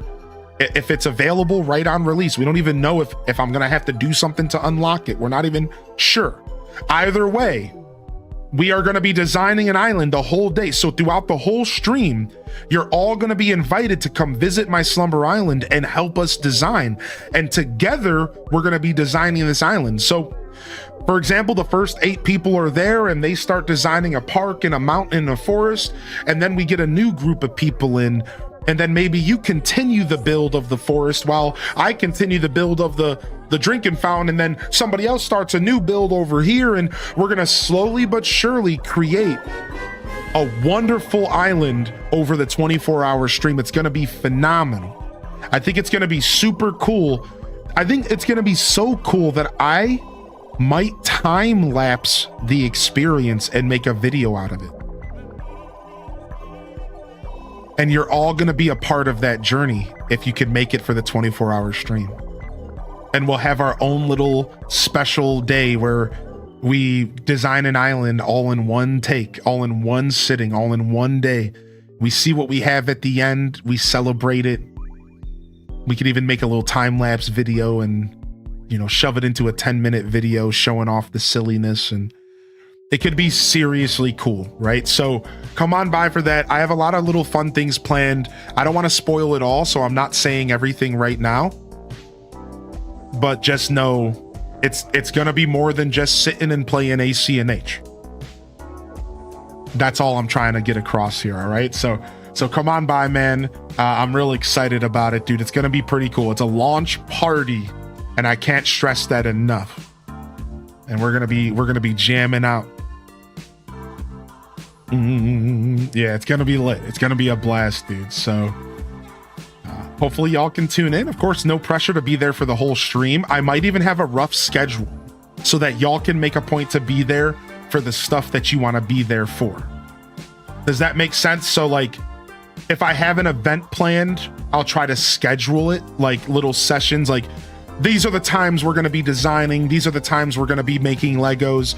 These are the times we're going to be doing single player, so that you can kind of make a point to tune in for what you want to tune in for.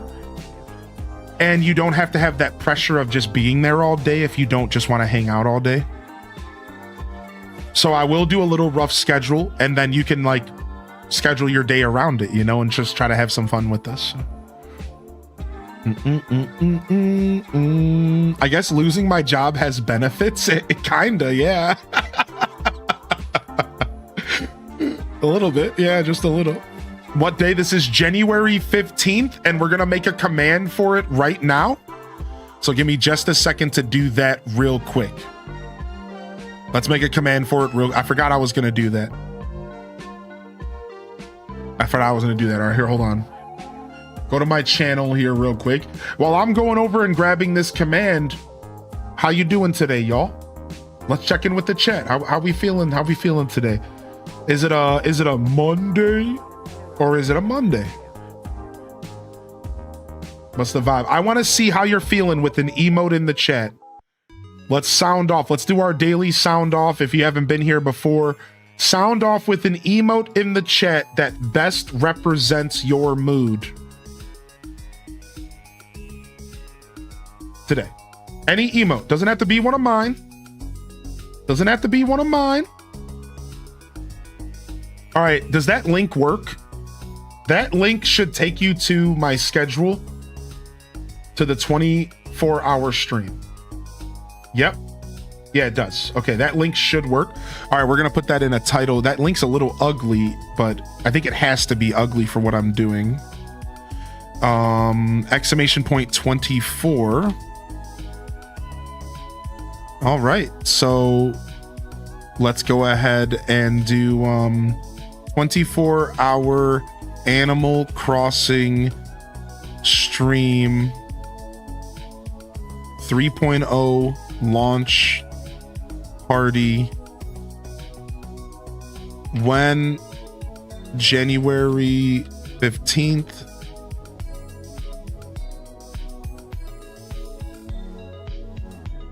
(2026).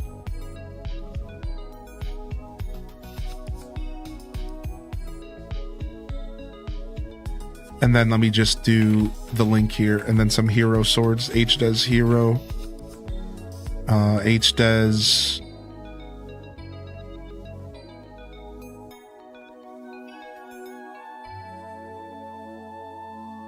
wiggle.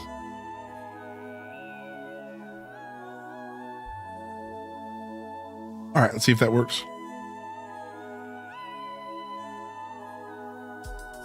Do, do, do, do, do. And we can put that in our title here.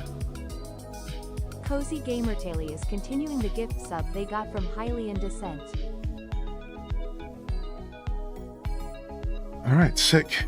Thanks for your patience. Let me catch up on the chat real quick. Let me see these emotes. How we feeling today? I'm seeing a little bit of Miku Rage. I'm seeing some hype, some Sag. I'm seeing a little bit of Wah. I'm seeing a little bit of smoke. Yo, Fox is getting it today, baby. Fox said,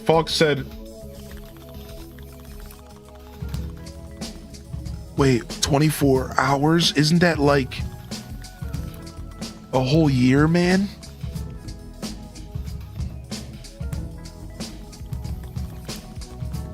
Strength training is back since I pulled a muscle in my leg. Nice, Zella. Nice, dude. Congratulations on getting back on your feet. Literally. Been sick for a month. Yo, I'm sorry to hear that, Lunar Fox. I hope you feel better soon. Isn't that like half a day?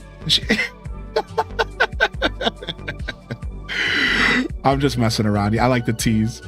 Man, I wish. I'm too afraid to smoke on Lexapro. Dude, you gotta take care of yourself first, man. Do what's right by you. Also, Chelsea Piper hit us with a first-time Prime, and they thought they were going to get away with it. They thought they were going to get away with the first-time Prime in the chat, and I was going to miss it. No. This one's for you. With just one Twitch Prime, you can make the difference in a poor Deku Scrub's life. Deku Scrubs are abandoned and left behind all over the world, internationally. Chelsea. But here today. Just with your Twitch Prime. With your Twitch Prime subscription. Completely free with your Amazon Prime account. And you attach it to your Twitch account. You can save a Deku Scrub in need. You can adopt a Deku Scrub. Little creatures in the forests. They have to pedal sticks and seeds just to get enough rupees to get a day's meal. But you can make the difference with your Twitch Prime subscription. Thank you so much. I'll send you a postcard with the Deku Scrub that you're sponsoring later today, and I'll let them know that they don't gotta eat dirt cookies tonight. Thank you so much. Thoughts on Brothership? I only played Brothership for 1 or 2 episodes and I never finished it. Unfortunately, I wasn't in the mood for as dialogue heavy of a game as it was. And I tapped out. I just tapped out. I couldn't handle it. So I don't have a good answer for you, but I will say that I think that Brothership should have been played. I think I should have stuck with it, and I wish I did. I think it has the potential of being a very fun game. The combat that I did do was amazing. The gimmick of using the Luigi stuff, if you don't know what I'm talking, it's like Luigi Brain Blast and stuff, was all pretty cool, and I thought it was pretty neat. I liked what they were doing with the game. I couldn't handle the dialogue, and that's it. That's my only comment, is there was so much dialogue that I got burnt out just super fast. I couldn't handle it, dude. I wasn't in the mood for an RPG, and that game is, well, an RPG. Appreciate you. I was an OG GameCube player. Dude, Chelsea, you're welcome home. Have you had a chance to see my ACGC content? because I'll play that game right now if I gotta. Maybe not right this second, but I'll do it. Don't tempt me. I love that game. I'm an OG as well, baby. Yo, what up, Cushy Bear? What up, Fancy Mum? Good morning. Have we seen Delore pop in today? Did I miss Delore coming in? Good morning, Delore, if you're out there.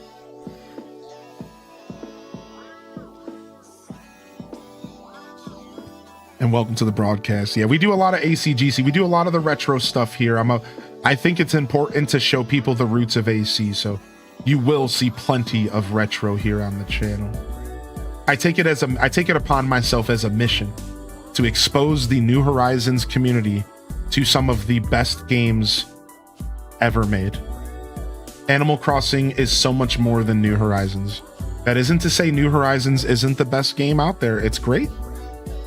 But there's so much more to Animal Crossing than just New Horizons. And I take it's a mission of mine. It's literally a mission. When I say this, like, this is like what I get up in the morning for. Like, you know how some people have like a mission to like solve world hunger, or they like get out of bed to like go to work and they like work with like the special needs and like they make a difference in the universe. And for me, exposing people to retro Animal Crossing is my equivalent.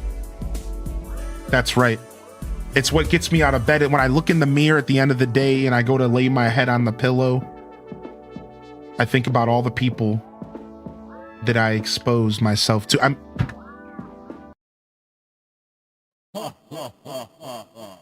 Just kidding. That I exposed Animal Crossing Retro Crossing to.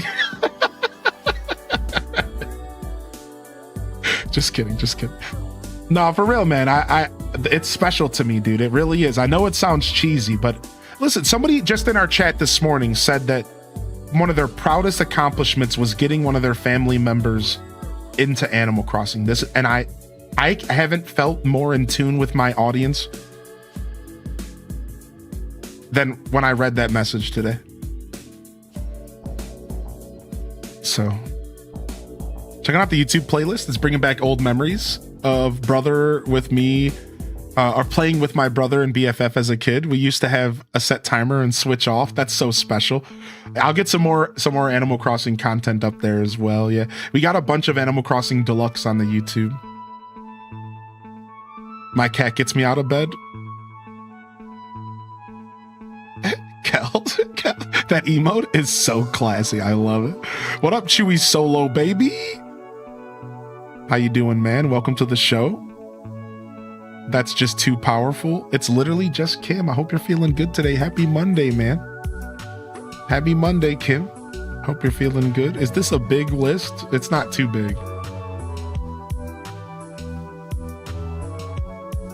Sometimes I have a parrot that gets me out of bed.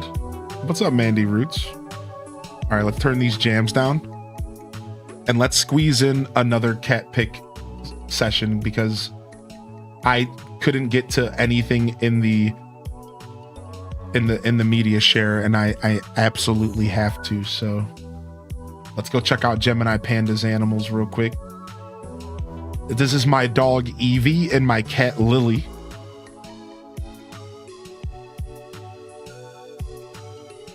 Is it maybe Evie? What's up, Mandy Roots? Is it maybe Evie? Oh, is he blepping? Do dogs blep too? I thought that was only cats and small dogs that blep. And this is Lily.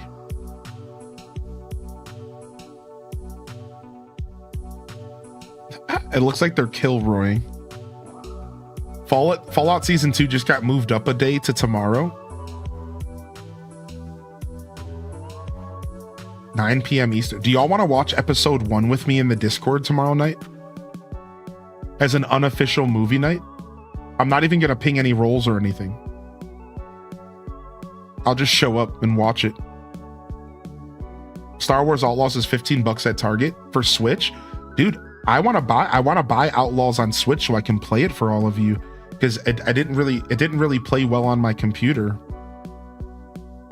I actually really want to buy that game again. If it's only $15, I'll buy it.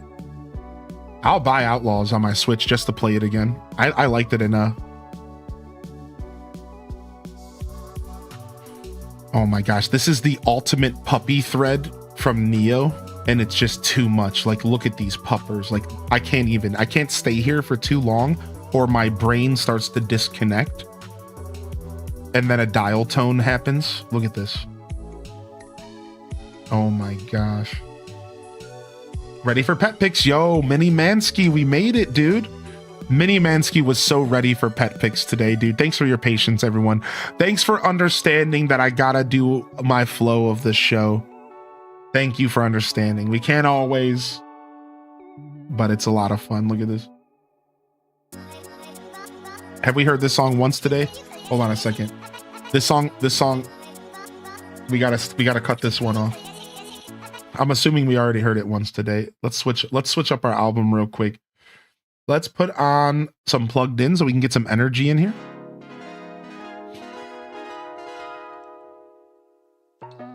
Switch to his gold edition. It's $40. Yeah, isn't that gorgeous? Look at that. Oh, look at that, dude. Oh, look at that, dude. You got 7 of those furry dippity doos at home. Why is dippity doo the best way to call a pet a dippity doo? Why is that amazing? Oh my lord. It's a wizard, Harry. It's a wizard. Oh my god. Ah! All right, I'm done, dude. I can only handle so much. I have hit critical overload of cute. Holy guacamole, dude. Holy bananas, gorilla.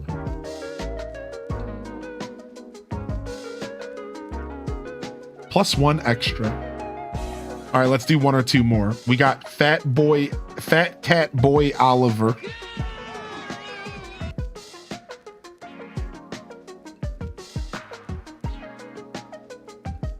We got Lazy Stoneheart helping with the Christmas tree. Wow, the Christmas tree turned out really good. Y'all, can somebody start a Christmas thread in the Discord and start sharing Christmas decorations? Somebody should do that, man. If anybody wants to start a Christmas thread, I don't think we have one going yet. Let's get a Christmas, Greg. I'm sure y'all are already decorating. Let's get a Christmas thread going, dude, and we can start looking at people's Christmas decorations. We'll do it next Monday for the Monday morning show. Sound good, everyone? You have until next Monday to get your Christmas decorations set up. All right, and then we're gonna do a Monday morning show media share dedicated to Christmas this coming Monday. So when is that? That's the 22nd. All right, sound good? Christmas media share next Monday. We're gonna show off Christmas decorations, Christmas trees, and presents, and maybe something extra if somebody shares something festive. All right, that sounds fun. All right, that'll be next week. We're not going to do it today. Too soon. Too soon. Speaking of, J-Pop Johnny says, no, Christmas to share. Cute. My kitty Butters. He's a silly goose from Sam Squatch. Wow, Butters is cute. Oh, it's Taco. Let's do some decorating around the stream in your honor. Does that sound good? We're gonna get you some Christmas spirit. We're gonna get you some Christmas spirit. Oh yeah, for sure, Meg Petrowski. Any holidays are welcome. Yeah, not just Christmas. Share your holiday stuff. No matter what you celebrate is for sure welcome. Aw. Aw, look at him, dude. He's got the cone of shame on. Oh, that's too bad. Hopefully he's okay.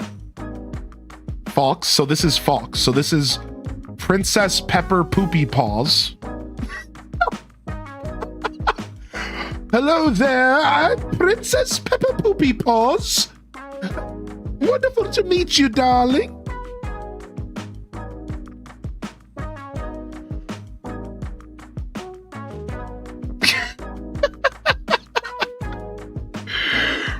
These are cute. Princess Pepper Poopy Paws. Pessimosaurus said, updated pic of my puppies, Larch the Husky and her new friend, Archie the Aussie. Wow. Holy.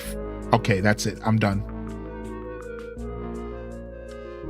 Wow. They're so small. They're like tiny versions of the big versions of the dog.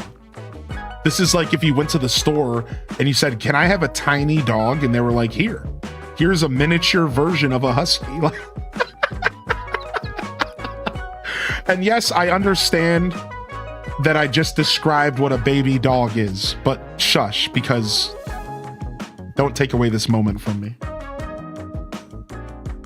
All right, one more for Flip Toast. Are we good? One more for Flip Toast, and we're done for now.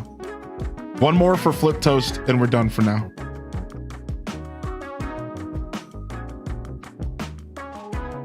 Oh, you have gorgeous dogs, Flippy. If you're out there today, man, you have gorgeous dogs. Thank you again, Usagi.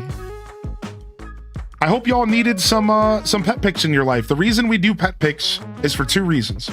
To connect with my community, it's the Monday morning show, and to throw some beautiful energy your way. We are here to cultivate the best energy we can on Monday. That's the essence of the Monday morning show. And I think that pet pics and sharing our love for these little creatures in our lives is one of the best ways ever to do just that. I've always felt that way about this little segment. It's so much fun, and hopefully that helps you get through your day today. Hopefully that helps you get through your day today, man. And thank you to everyone who shared, because the truth is without you sharing, this wouldn't be possible. So thank you for taking the time to share a little bit of your world with us. Again, we'll do a media share next week for the holidays. Does that sound good? We'll do a media share next week for the holidays. Thank you everyone for participating in that. It was a lot of fun.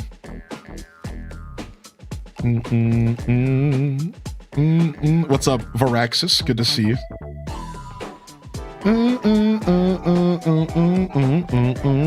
That was the Lego Game Boy. That's right. That was the Lego Game Boy. I caught that as well. I made a media share of the post with my kid and the cows. I'll check it out a little bit later for sure. Thank you, Taco, for letting me know.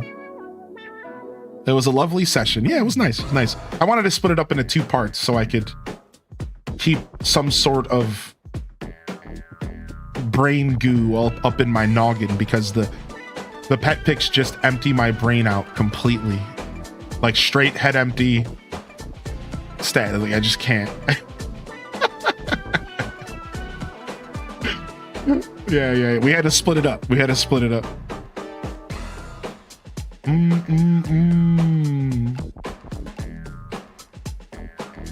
All right, I think I'm gonna keep this river here. I think I'm gonna keep this sunken river here for now, because I think we're gonna do something with it. So the mountain is officially wrapped. I repeat, the mountain is officially wrapped. Let's go ahead and fill in the gaps. And I think things are coming together here.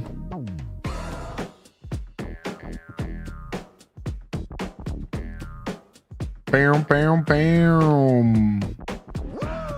I think things are coming together here. So I do have a question of the day for y'all, and I'm going to go ahead and edit the command right now. My question of the day today for Monday has been, was there any games that stood out to you from the Game Awards announcements? Were there any games that stood out to you from the Game Awards announcements this past week? Let's go ahead and talk a little bit of games. There's a lot of stuff going on in the gaming industry right now, and the Game Awards have just passed, and a lot of games got announced and a lot of games got put in front of our eyes. And if you're like me, you probably don't remember any of them, and that's why we wanted to have a little recap today. Now, if you would like, we could do a mini little Blathers broadcast session, and I could show off a list of all the games that were announced. Is there anybody out there that wants me to do that? Or are we content with just yapping here for a little bit? I could do that if enough people want me to, but otherwise we can just chat. I don't mind. I'm sure I could find a quick list of games announced. if y'all need so.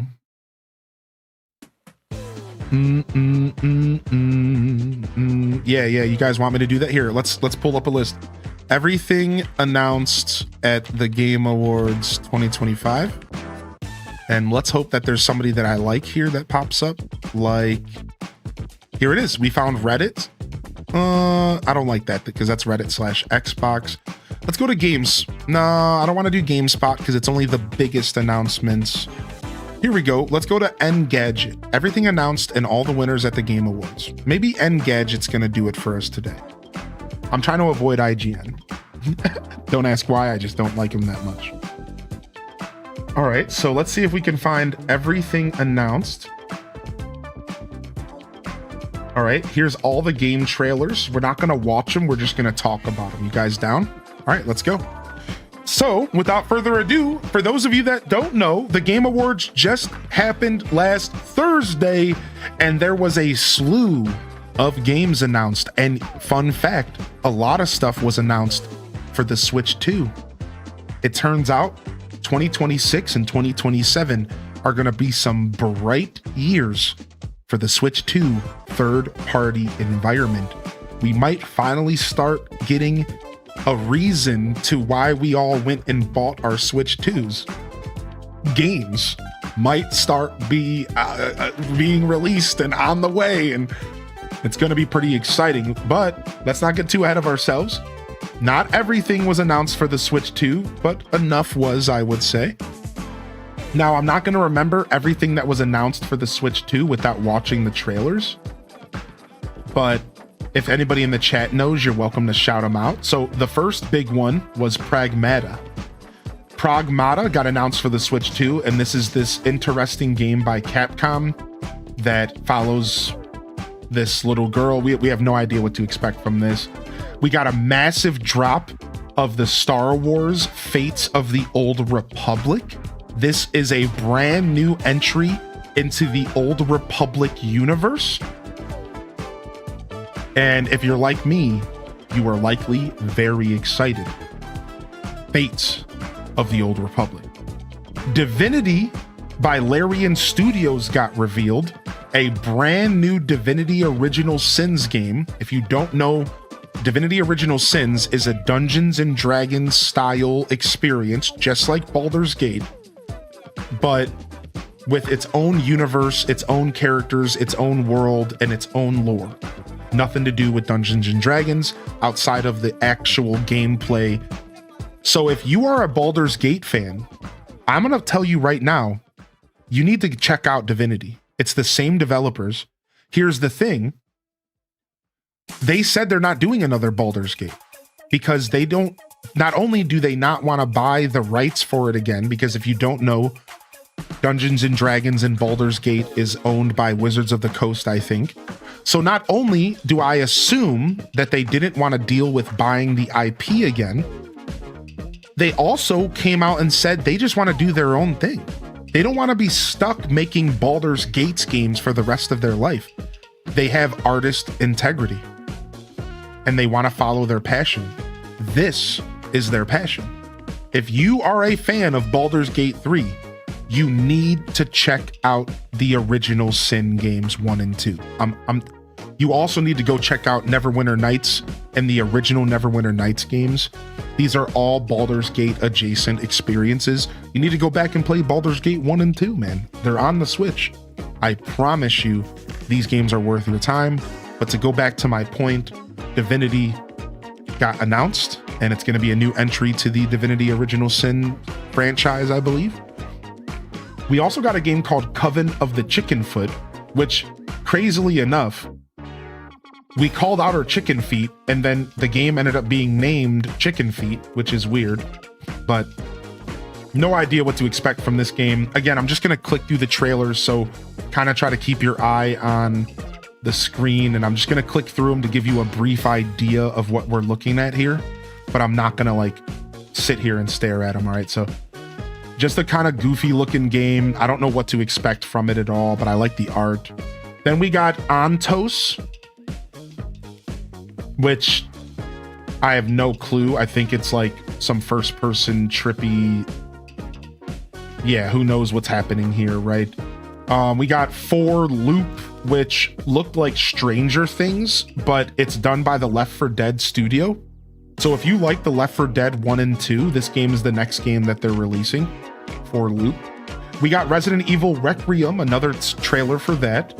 Order of the Sinking Star, this game is on my radar. This is number 1. Number 2 of the games on my radar, the first being Fates of the Old Republic. And it's called Order of the Sinking Star. And it's a puzzle game. It basically, in my opinion, is like if you took all the shrines from Breath of the Wild and Tears of the Kingdom and just put them all into one game, and it's just over 1,400 puzzles to solve. It's just a big Zelda shrine game. It's going to be pretty cool.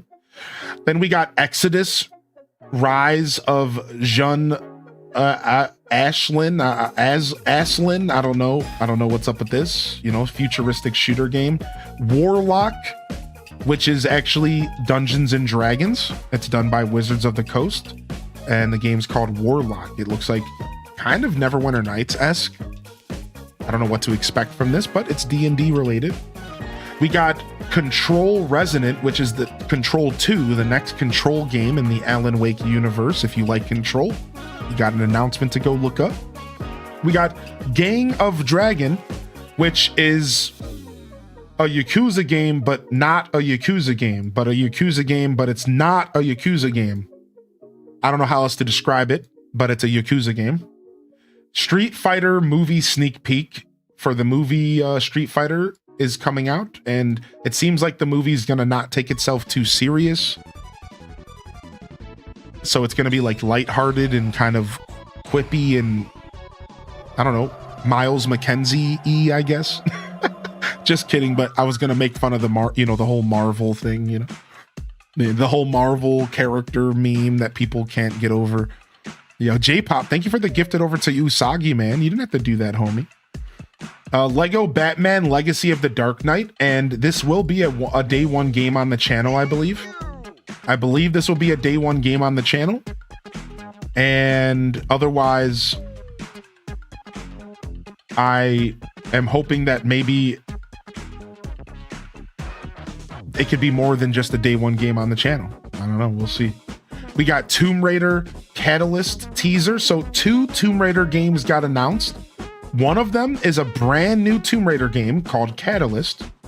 The other one is called Tomb Raider Legacy of Atlantis, and it's actually a remake of the first Tomb Raider game.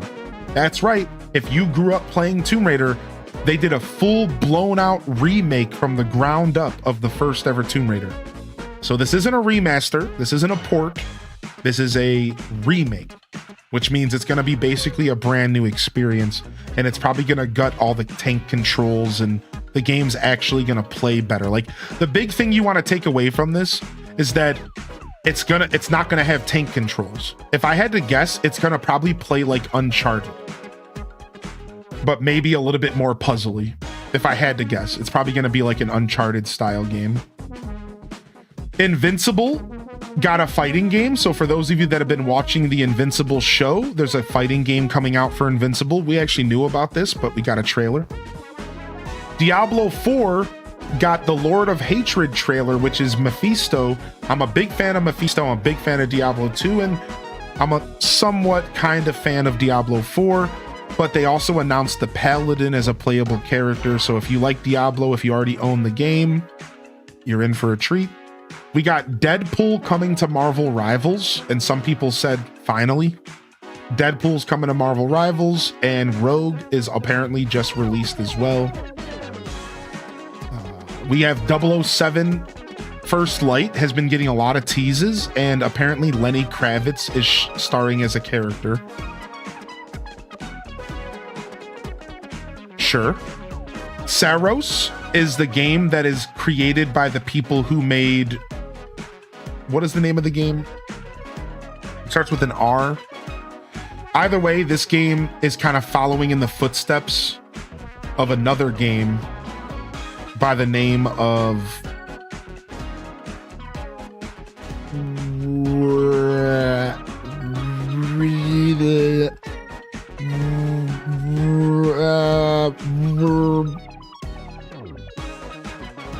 who fucking cares? Because I forget the name. And we're moving on. Warframe got a trailer here, and Warframe still exists. How about that? And they even made a joke about how they're still in alpha. So, haha, funny, a game that's been in alpha or beta for 10 years, and they made a joke about it. I'm sorry, but I'm getting sick of it. I don't care why the game is in alpha. Take your fucking game out of alpha, please. Figure it out. I'm sick. I'm mad that they're making fun of it. Oh, we've been in alpha for 10 years. Oh. You're the reason why the industry sucks. I'm just going to say it. I'm not saying Warframe sucks.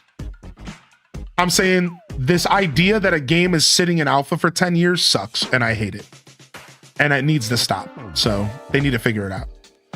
Yeah, Returnal was the name of the game. Returnal. Returnal and Saros are connected somehow. So Warframe 40,000 is getting a Total War is getting a Warhammer 40,000. I said Warframe. Total War is getting a Warhammer 40,000 game. That's right. Warhammer 40,000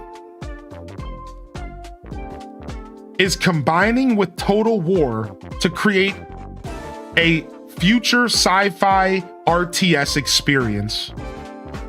And it looks really good. Was it you that said they need to have a limit before announcing a game? I agree with that. Yeah, exactly. And you know, Steam is starting to crack down on that. Steam now, if you have a game in early access and you don't give out content or an update within a certain amount of time, Steam will force you to give out refunds or take your game off the shop. That's right. Steam is actually standing up for the gamers, as they always do in a lot of ways.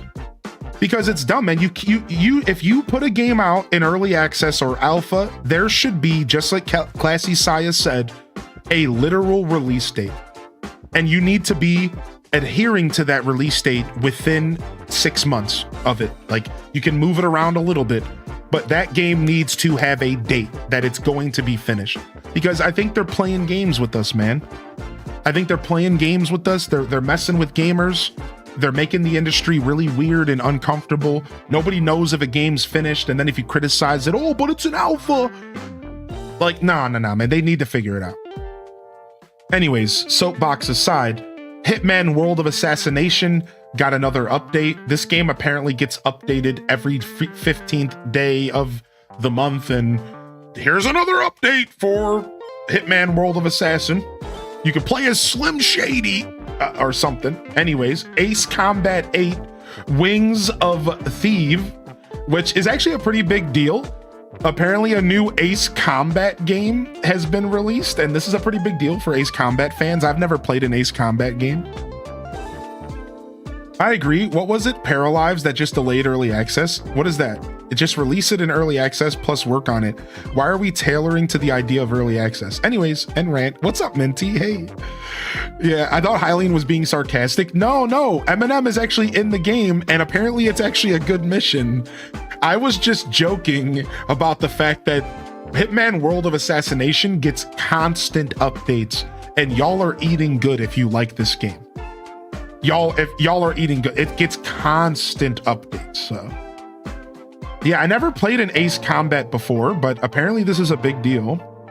We have Star Wars Galactic Racer. So at first glance, this is a pod racer game that I apparently predicted during Lego Star Wars. But it's actually not a pod racer game. It's just a Star Wars racer game. And it's a lot more than just pods. You're racing all sorts of stuff and karts. And apparently it's the developers of the Burnout games. So there's a potential that it's going to play like Burnout.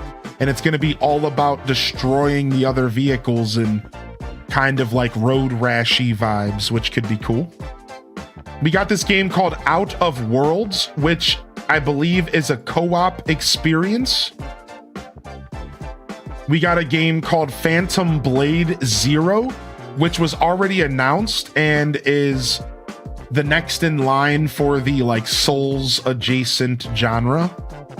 We got Mega Man Dual Override announced, which is pretty freaking awesome and is a brand new Mega Man game, and it's been almost 10 years. It's been like 9 years.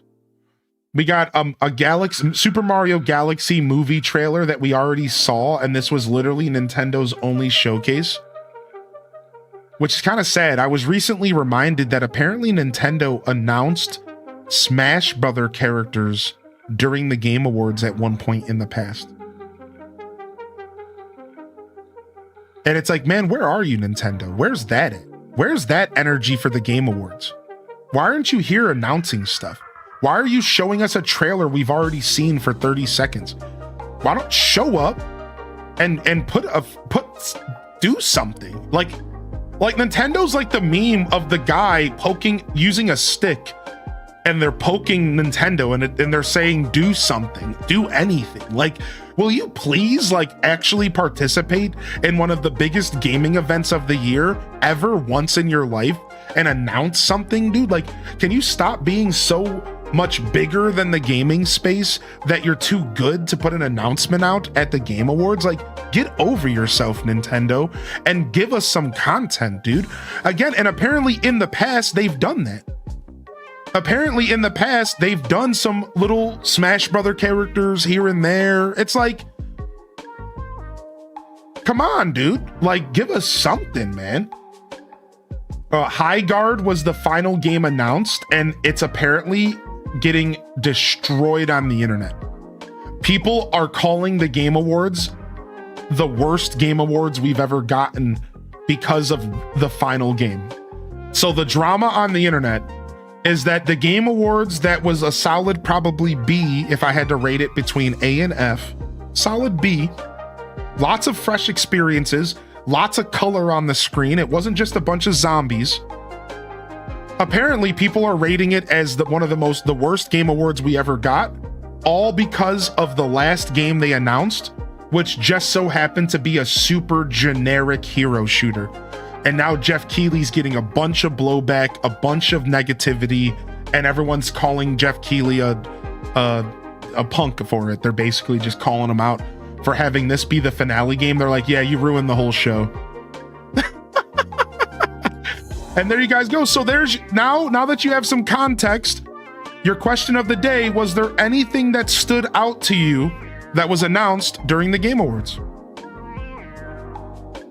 Yeah, I agree with you, Planet Kitties, on everything you said in the chat, by the way, on both your Nintendo comment as well.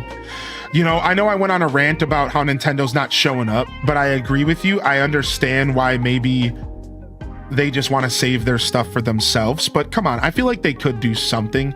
So I feel like if you meet me halfway, I feel like they could do something for the Game Awards. I feel like they're maybe holding back a little too much. Also, somebody mentioned how the Game Awards has treated Ayanuma. I don't blame them. I don't actually remember that incident, but I do agree that it feels like the Game Awards does snob Nintendo a lot. Did anybody notice that? Like, let me give you all the perfect example. I'm going to put my tinfoil hat on. Why was one of the 2 awards that Nintendo won the first award they announced at 7:30 before anybody was even ready to watch the Game Awards? Why was the Family Game of the Year, Donkey Kong Bonanza, the first award announced during the pre-show that nobody even sat down at the screen to watch yet? Everyone waits till 8 o'clock. That is Nintendo's snub, man. I think that's lame. Why is that not in the middle of the show alongside all the other great awards that are being announced? I personally think that's a little snubby. Now, that's just tinfoil hat theory. I could be wrong. Maybe they do that all the time. I'm not sure. All I know is this is the year that I noticed and I feel snubbed. Why? Why the one award that Nintendo won, Donkey Kong Bonanza, a literal nominee for Game of the Year, didn't even get talked about outside of the first 3 minutes of the whole 4-hour broadcast. Like what? Dude, Nintendo is a lot more important than that. I'm sorry, I'm just gonna say it. I know I'm a fanboy, but they are way more important than that. I don't know. I just didn't understand, and I kind of feel like there's something else going on. I kind of feel like Nintendo got snubbed, dude. I'm saying it, dude. Now, they did win Mario Kart. They did win Best Racing Game, and that was in the middle of the show.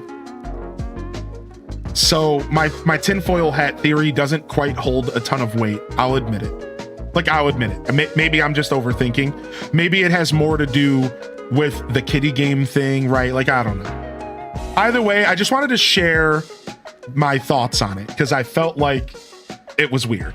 I just felt like it was weird. That's all. All right, let me catch up on the chat on the question of the day. So it seems like, as far as the question of the day is concerned, it seems like for the most part, Divinity was a big standout for people. Star Wars Racer looked rad. Yep, Photor. The Badger game. The Badger game didn't even show up. It wasn't even on that website. The Badger game just got snubbed by Engadget. The Badger game looked great, dude. The Badger game looked super interesting, dude. Yes, with Evan Peters as the voice actor. I don't know who Evan Peters is, but that's cool. The game looked great. A Nemo and Wuthering Waves. Otherwise, nothing else was hitting you as a must-have. I keep forgetting what Anemo was. What was Anemo? Because chat has been asking me to check this out, and I can't remember what it was. Oh, it was this game. Yeah. Yes, it was this game. It looked like the weird Pal World knockoff, like Pal World, but a lot cuter and a lot more polished, potentially. Rawsome says the Divinity 3 trailer was so gross they loved it. What's up, Girl Pop Final Boss? How are you today, Girly Pop? It's good to see you back here. Planet Kitty says, I'm looking forward to Star Wars Exodus and the 1400 puzzle game. Tamperp says Tomb Raider. Excited about Fates of the Old Republic. You see, this is why I wanted to have this talk, because I was forgetting stuff. So Zampe says, the chicken foot thing might come from the story of Baba Yaga. Yeah, I am a little bit hip to Baba Yaga and the house with the chicken feet and the witch. Yeah, I agree with you. I also got that energy. Ghoul Protocol says Gang of Dragon. Same thing with Duel Master. A campy Street Fighter movie, that could be good. I think a campy Street Fighter movie could be good. I agree. Campy's the word that I would use for it. Yeah, I think it's going to be campy. I got to give Diablo 4 a try. Yeah, you probably should, man. Diablo 4 is not a bad game. It's just not a phenomenal game either. For me, Diablo 4 is the most mid Diablo we've ever gotten. But mid does not mean bad. We've had this talk before. Mid is not bad. It's just mid. It's good for some reasons. It's bad for a couple others. And it's just kind of underwhelming, but it's still a good Diablo game. And I think it's better than Diablo 3 if I had to pick teams.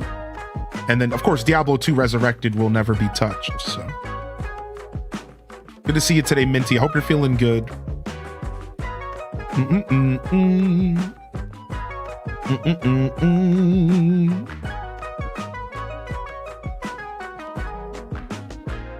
Just catching up on chat here. Evan Peters, American Horror Story, Jeffrey Dahmer.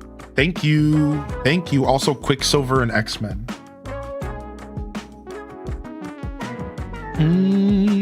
That site only had new announcements, I think.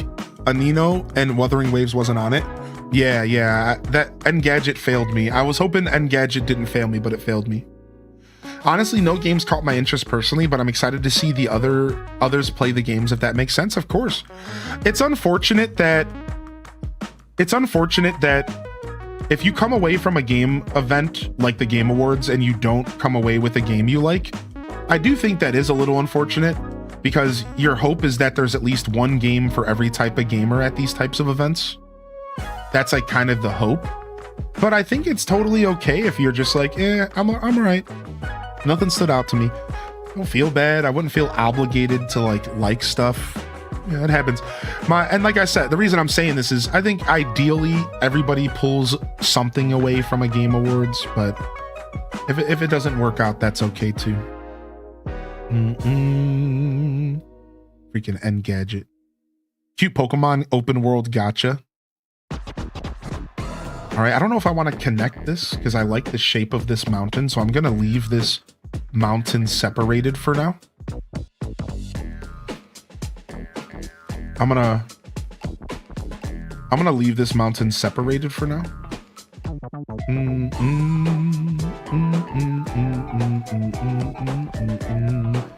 Just for now, until I figure out if I want to mess with the shapes here, because I might keep these separate. I'm not sure if I'm going to be combining these into the mountain or not, because as we said, we're actually doing a sunken design.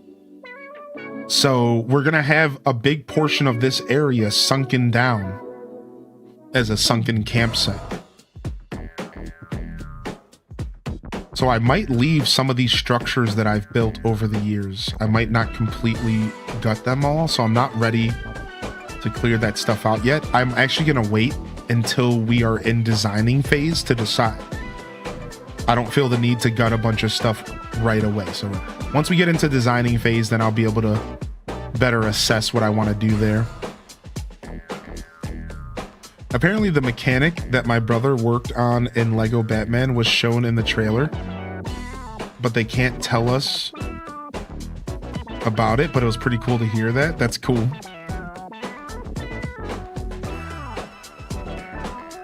Photor and Bradley the Badger are definitely my most anticipated. Yeah, I like a quirky platformer, and that's exactly what the Badger game looks like. Orbitals too, yeah, Orbitals wasn't on the list. Orbitals is a game that I'm actually looking forward to as well. It looks somewhat interesting. I like the 80s aesthetic, the 80s anime aesthetic. I think it's pretty neat, and it could be a fun little co-op game to play with somebody. I think D4 is the second best. It gets a lot of hate though for a valid reason, but I feel like the graphics, I feel like it gets overhated too because it's cool to hate on Blizzard. Yeah, I agree with you. Man, I bought Diablo 4 and I played it and I like the game. Yeah, I agree with you. I think it does get a lot of hate, and I think that Diablo 4 was a really good attempt at capturing the original essence of Diablo. And I think that where they struggled in some parts, it's not too bad. Unfortunately, I played it on release, and it was a lot worse on release. And the items weren't really fun to engage with, and there was a lot of weird, quirky stuff that they had to work out, the kinks. So really, I just got bored playing the game, and it didn't hold me. It didn't hold my attention. So I stopped playing it, and I haven't gone back yet. I haven't reinstalled it. So now it's been a long time. I'm assuming the game's probably a lot better than it was on release because I've been keeping up with their updates and stuff. So I don't even have to assume. I know it is. And from here, I will likely play Diablo 4 again at some point. So yeah. But I never beat the game, which as a Diablo fan, I feel like that speaks volumes because it just didn't hook me, you know? All right, we're going to go ahead and dive into 12 games of Christmas. But before we do, I want to say quickly, if you were here for Animal Crossing, welcome to my community. I stream Animal Crossing regularly right now. It's called AC Mornings, and we're here pretty much every day doing our thing. And of course, you're welcome to be here and hang out with us if that is something you are interested in. So I appreciate you being here today, and I hope that you're enjoying your day today. And I would hope to see you around for some Animal Crossing content again here real soon. All right, so let's go ahead and do our game switch. I'm going to stand up and stretch my legs, and while I'm stepping away, I'm going to leave us with our daily checkpoint, which is going to be some Rainbow Road. And my only request is that y'all show me your best freaking dance moves, baby. And then we're going to come back after a tinkle, and we're going to lock in for 12 games of Christmas, the finale game. I'll be right back.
All right. Let's jump over here.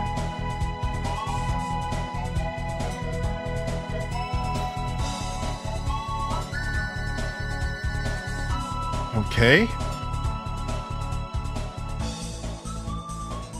And let's go ahead and lock in for 12 games of Christmas. That's right. The finale game is here.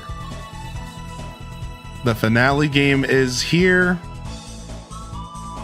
And this year, we will be playing a retro classic. A game beloved by many a folk.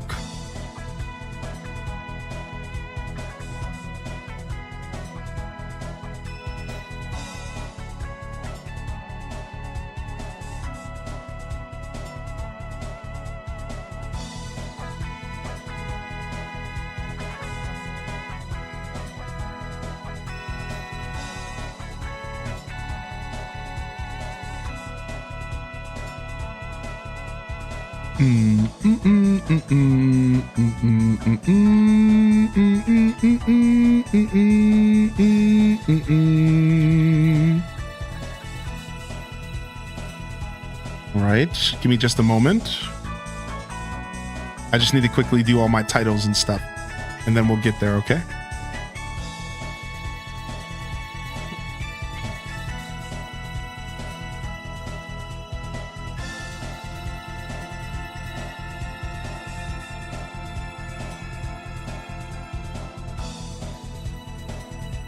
All right. And the 12 Games of Christmas game is officially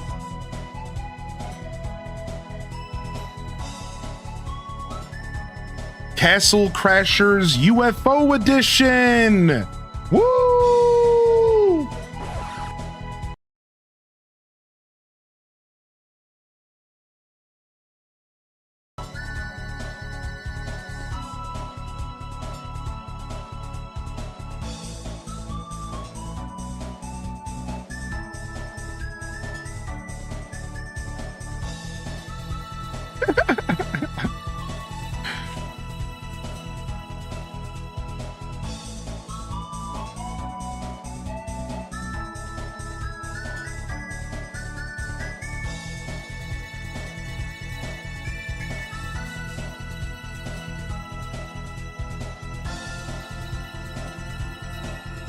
I knew it.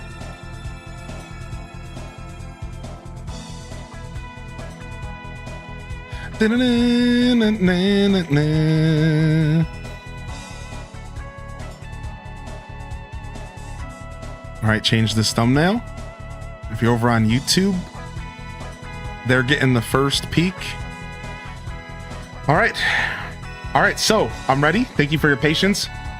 And our game, our 12th Games of Christmas here is coming to a close today, everybody. And I just want to quickly speak some words before we go. All right, I just want to quickly speak some words before we move over to 12 games. To wrap up our 12 Games of Christmas journey, I want to end really quick on this note. So give me just a second here. Let's see here. Let's go ahead and put this back on here because this was a beautiful album.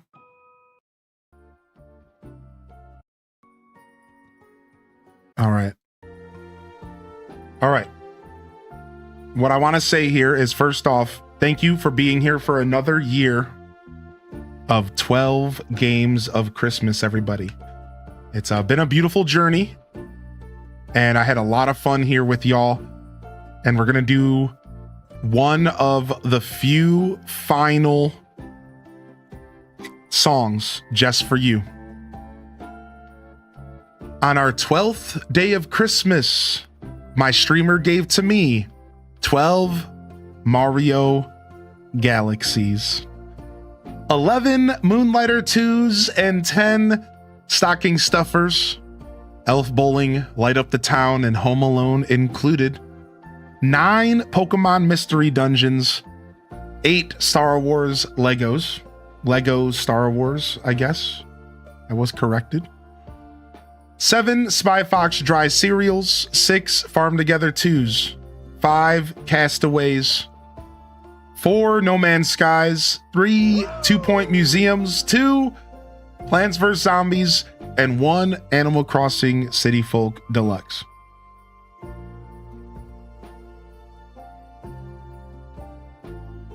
Animal Crossing City Folk Deluxe. Yo, it's been a beautiful journey. We started this journey on December 1st with Animal Crossing City Folk Deluxe. I thought was the coolest way to start the experience. From there, I decided that it might be fun to move our way towards a retro classic, Plants vs. Zombies 2 Point Museum, something I've wanted to revisit since we played and a new update came out. No Man's Sky, something that I've been holding back from playing because I knew it would consume me, but enough was enough. Castaway, the Zelda game for this year, that wasn't a Zelda game, but we all know it was a Zelda game. Farm Together 2, which was our multiplayer game of the year. It was probably the best decision we could have ever made. I cannot wait to play more Farm Together 2 with y'all. We had Spy Fox Dry Cereal, which really speaks to me as a child, and really speaks to me as a gamer. I really love Spy Fox Dry Cereal. I love those games growing up. That was what really started me as a PC gamer. I'd go to the library every day and get an hour of gaming in. Lego Star Wars, a game that I've been requested to play for years. My first ever true Lego experience. And I think I chose the right one. I think it's going to be a blast. We had Mystery Dungeon, something I've played on the channel to the completion, but something that I had missed. And I was going to choose Pokemon Snap. I was between Pokemon Snap and Mystery Dungeon the whole time. And Mystery Dungeon spoke to me a little bit more. So y'all will have to wait for a future 12 games for Pokemon Snap OG. Elf Bowling was a suggestion from a loved one. Light Up the Town and Home Alone. Home Alone was my own little stocking stuffer. The stocking stuffers event was cool, and I think that it's something we're going to do more of in the future. The idea of a Christmas themed game for every 12 games of Christmas is something that I want to start now. A tradition that I want to start now. So hopefully in the future, y'all could use that knowledge to your advantage when guessing the 12 games of Christmas game. We had Moonlighter 2, a game that I honestly wasn't sure I was going to end up playing. I didn't think Moonlighter was going to make the cut this year. I'm not going to tell you what I was going to play instead. I don't want to tease you too much now. Just know Moonlighter 2 ended up being a great decision. And then Mario Galaxy. Now, the thing about Mario Galaxy is it was on my list since before the start of the event. And as the event progressed, I kept pushing it off, saying, maybe I'm just not going to do that this year. I have other ideas. And then we play No Man's Sky, and everybody takes my guess as Mario Galaxy, and everyone's excited. And I'm thinking to myself, dang, maybe I should have played Galaxy. But I said, no, we're just not going to do too many space games this year. So then we kept going forward. And then Lego Star Wars happens, and people are saying Mario Galaxy again. And then I say to myself, all right, listen, it's on my list already, but I don't think we're going to get a chance to play it. We don't have time. I already had other plans for my 12th game. And Mario Galaxy was not on my list for game number 12. It wasn't. I'm going to be honest. It wasn't. And then the night of the 11th game, yesterday night, Saturday night even, I'm sitting around with the lady friend and I'm like, here's the list of the games I want to play. And we're talking and we're chatting and I'm just like, I don't know what I want to do. I'm like, I don't know. And I'm passionate about this game. I think the people want this game. I think this game would be great, and I think this game would be the perfect meme. Do I go meme? Do I go exciting twist? Do I go the people's champ, or do I go, you know, one of my original plans? And they go, why don't you just do Mario Galaxy? And I'm just like,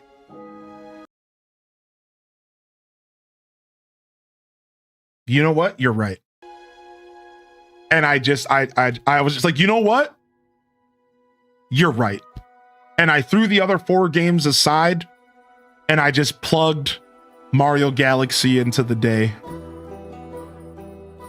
And here we are.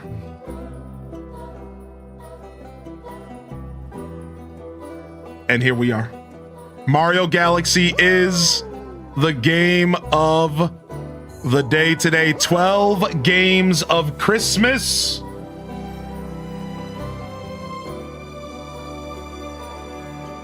Game number 12. Game number 12. And I think we got to use our Joy-Cons for this, yeah? Maybe we don't have to. Can we use a controller for this game?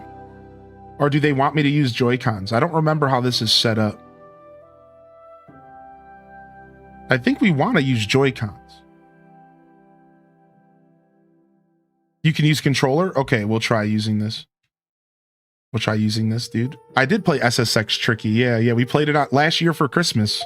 Santa went snowboarding for Christmas last year. It was fun. Yeah, we played Tricky for literally, ironically, Medi Senju, for Christmas last year. Definitely use the Joy-Cons. Okay, I'll use the Joy-Cons. That's fine.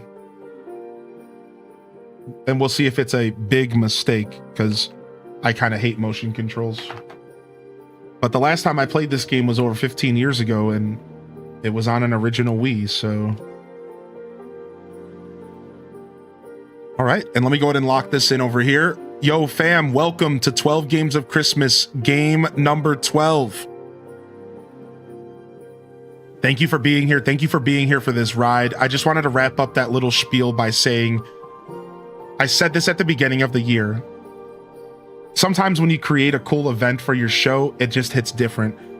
And having people throughout the year, as the winter seasons showed up, people, oh, I can't wait for 12 Games of Christmas this year.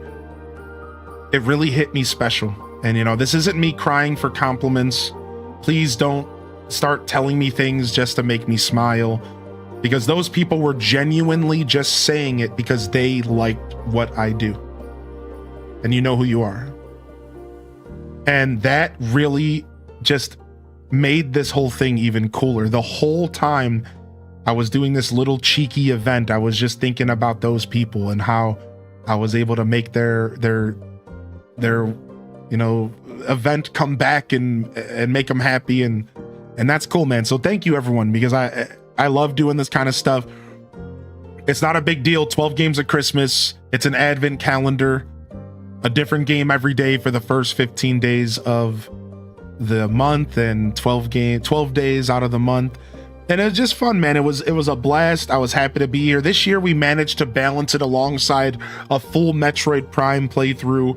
We managed to balance it alongside DDV, the Legends ZA release, and we still locked it in.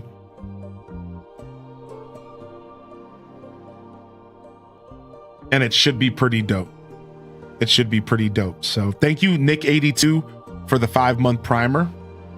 And without further ado, on our 12th day of Christmas, my streamer gave to me 12 Mario Galaxies, 11 Moonlighter 2s, 10 stocking stuffers that include Elf Bowling, Light Up the Town, and Home Alone, 9 Pokemon Mystery Dungeons, 8 Lego Star Wars, 7 Spy Fox Dry Cereals, 6 Farm Together 2s, 5 Castaways, 4 No Man's Skies, 3 2 Point Museums, 2 Plants vs. Zombies, and 1 Animal Crossing City Folk Deluxe. Let's go.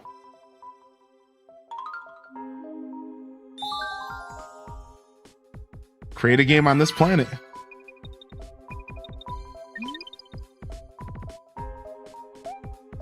We'll go Yoshi. The motion controls are actually pretty tight on the Switch too. I like this.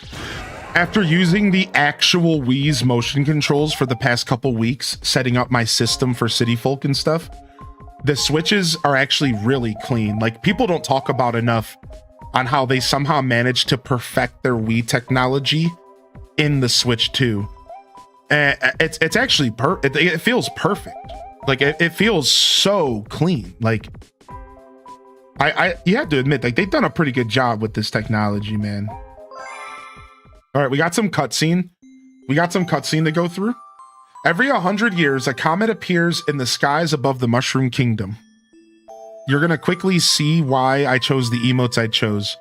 I had a harder set of emotes. Do y'all think, and you can be biased here, it doesn't really matter. Do y'all think you would have guessed it if I would have did a star? And if I would have did I was gonna do a hole. Like, there's an emote for a hole and a star to represent the end of this game for those that know the ending. And I thought that was going to be a lot harder of a guess. However, I forgot about those emotes and I just went on default mode yesterday morning. So yesterday morning, I had this perfect plan for super sneaky emotes and I forgot. And I just went with the castle UFO on default, not even thinking about it. And it was too easy for y'all. It was way too easy for y'all. I forgot that I had better emotes planned. I was like, oh, so. So that's my bad. I just woke up super sleepy yesterday like a bozo. The comet was so large one year, it filled the skies and sent countless shooting stars raining down. The toads brought the shooting stars to the castle where they became a great power star. It should have been a very happy time for the citizens of the Mushroom Kingdom.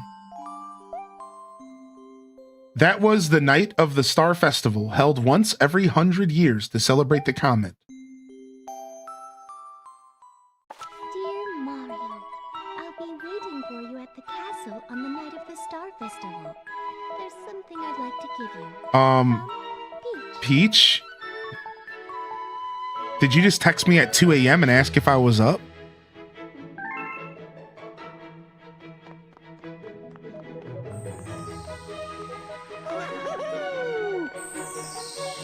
This game starts off so cute. How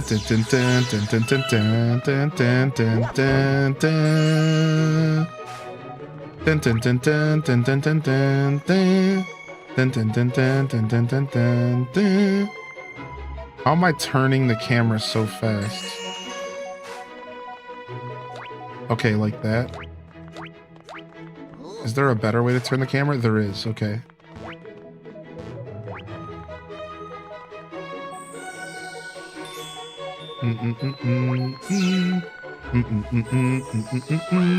Evening, Mario! Welcome to the Mushroom Kingdom, Mario! Yo, you're here! Yay! Are you collecting star bits? Haha, I pooped myself! Pee pee, poo poo! Mario! You made it!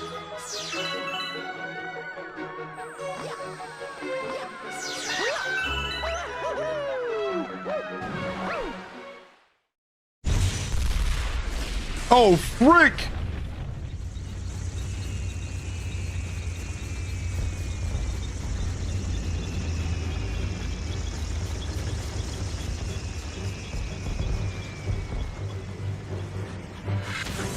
I'll catch up on chat after this, all right?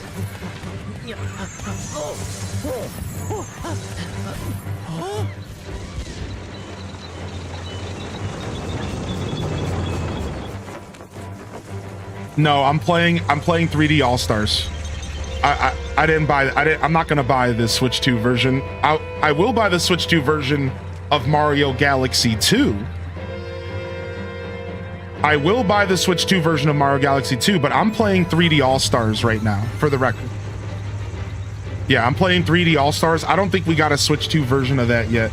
I don't think they're ever gonna make one because they're punks. So yeah, this is 3D All Stars. I already own the game, you know. Princess Peach, you are formally invited to the creation. I don't know what he said.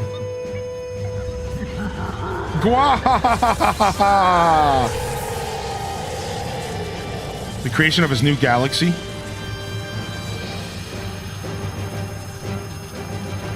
Here's the UFO.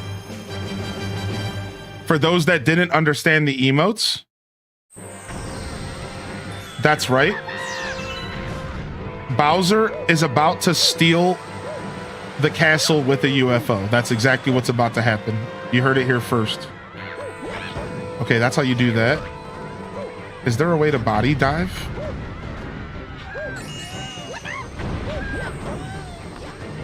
Is there not a way to dive on your belly in this game? Dang, dude. I haven't played this game in so long.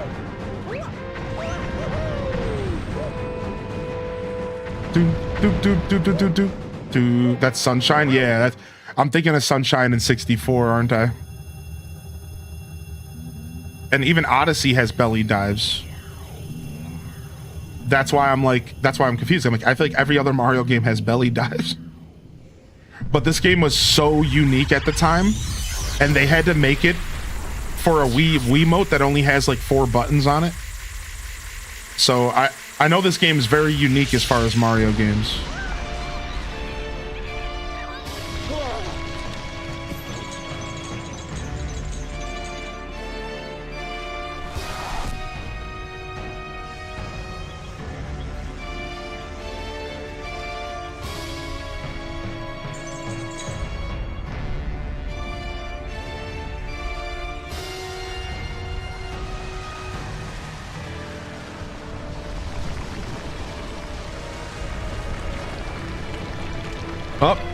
Up, and away!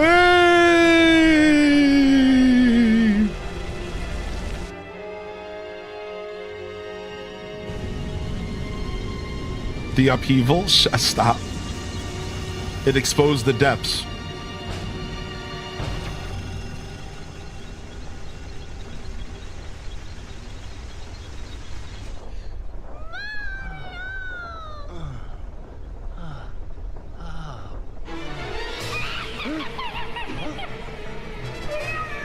So long, enjoy your flight.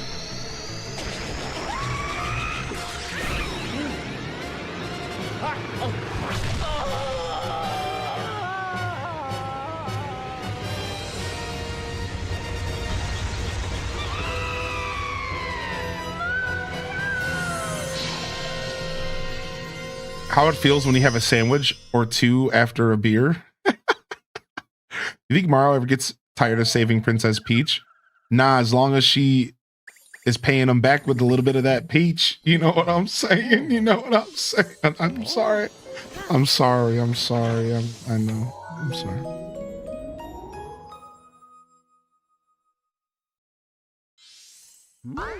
Yeah. Finally, you're awake. Let's play. All right, we made it. Let's catch up on the chat really quick.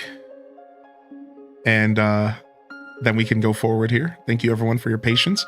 That's right, 12 games of Christmas. Our final game ended up being Mario Galaxy. I thought I would tell y'all a little bit of a story on how Mario Galaxy got chosen. The truth is that, again, I had Mario Galaxy on my list all year long. But as we got closer to the 12th game, I pushed it further down the list. And I was like, I'm just gonna do a separate playthrough of it another day in the future. And then I woke up after the 11th game, and after a conversation, I was just like, yeah, you know what? This is the right decision. This is the right decision. This is what we're doing. And I'm happy to be here with y'all today. I have seen the Mario movie. That's right. I have seen the Mario movie. I'm just catching up real quick. I did not buy the physical Rosalina storybook, but I almost used a book for one of the emotes for this game's guess. Always good vibes here with our Bob Ross of streaming. Thank you, Nisi Star, for saying that, dude. I'm glad y'all enjoyed. I'm glad y'all enjoyed 12 games, dude. I'm glad y'all enjoyed it, man. I think it's cool. It's fun. It's silly. It's lighthearted, and I look forward to doing it again next year.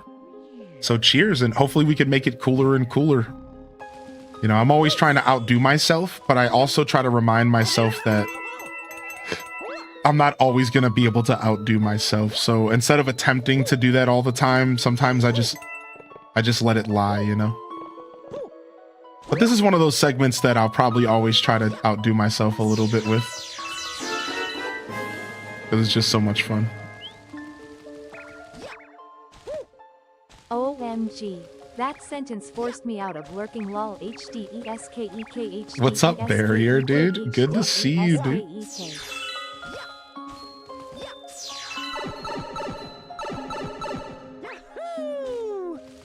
All right, we're just getting a feel for the game again. They start you on this like almost tutorial planet.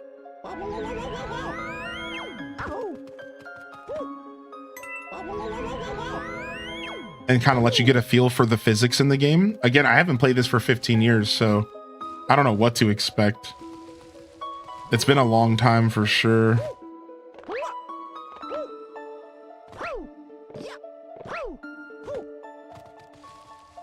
All right. Am I supposed to be following one of these bunnies? Where'd they go?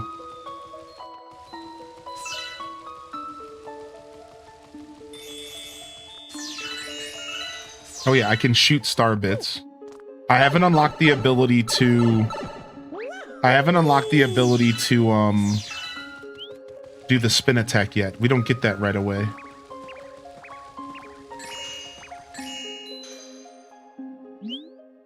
Let's play hide and seek. If you catch all of us, we'll tell you about where you are.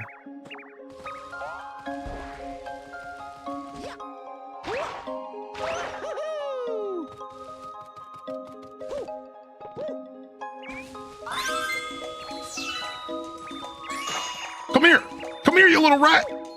Stop running from me.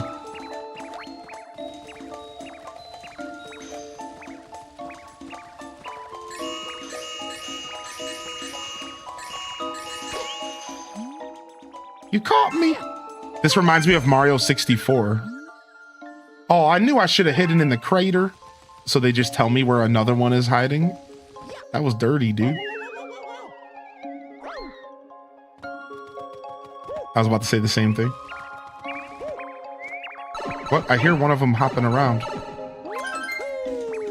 Oh, found him. Come here.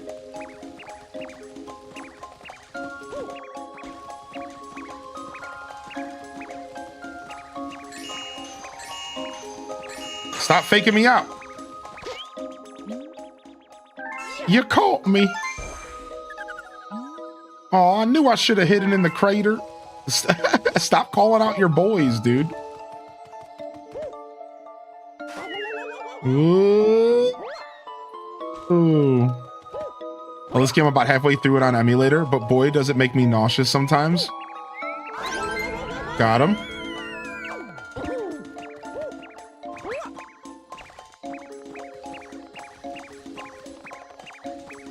Come here, come here, come here, come here, come here. I can't believe I let myself get caught.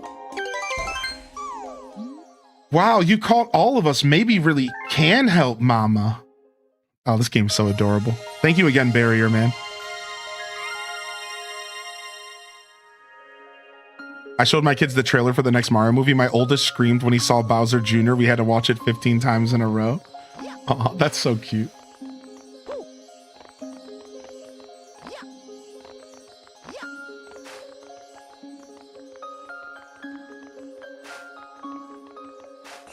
Nice. There is still side jumps.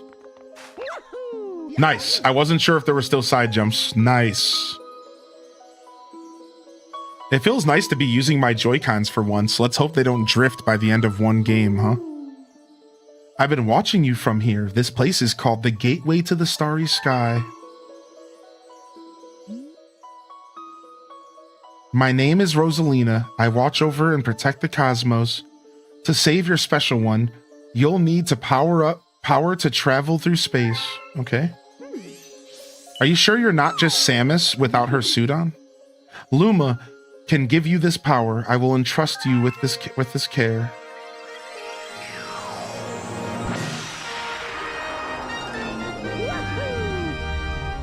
You have the ability to spin. Shake the controller. You can also spin with Y. Disaster has struck us, just as it has visited you. With Luma, I hope you can rescue the grand stars. May the stars shine down on you.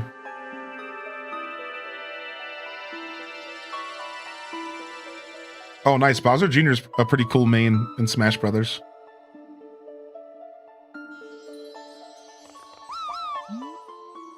All right.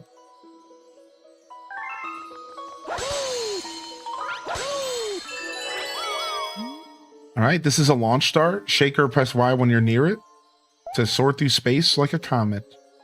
Now, go and explore the universe. There are lots and lots of galaxies for you to discover. All right, and our adventure begins.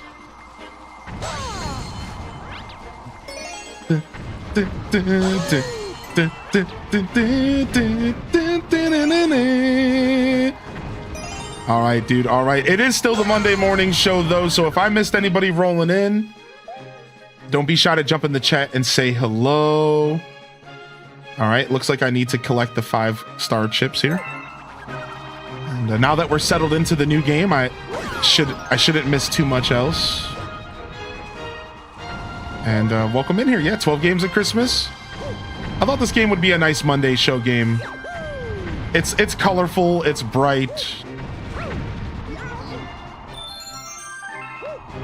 And I don't think it'll be too distracting, you know, for those that are at work still chilling. This game makes you nauseous. Somebody else said that earlier as well. I understand that.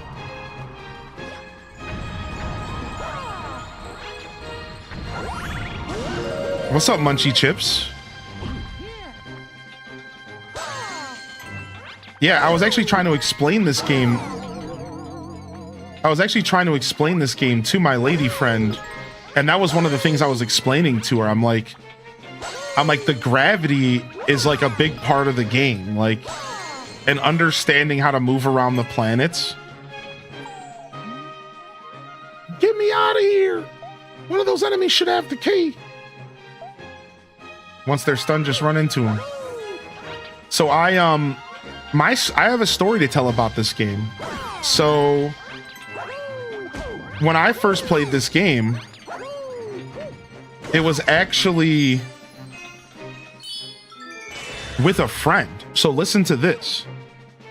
I used the nunchuck. And they used the Wiimote. And they pointed at star bits, shot star bits, and used the jump button. And I had to move and use the nunchuck. And we played the whole game and beat it that way. The whole game. We sat on the couch next to each other, and we played the whole game this way. And I had to, like, do leaps of faith where I had to jump. I had to walk up to the edge of a cliff and hope that they would press the A button.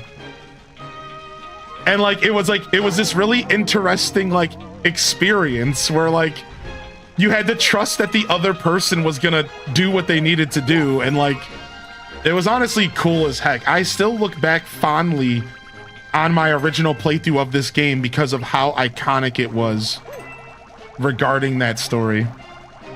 Yeah, it was really, really cool. It's a good friend of mine. It takes two before it was even a thing. Exactly.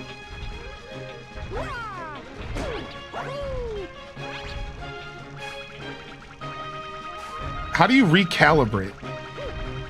There's got to be a recalibrate button, right?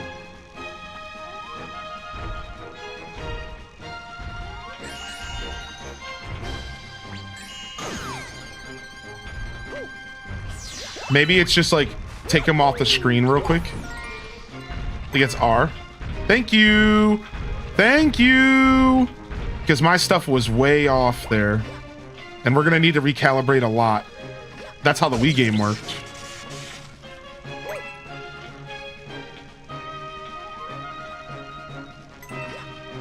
Dun, dun, dun, dun, dun, dun, dun. Got him. Blasted him.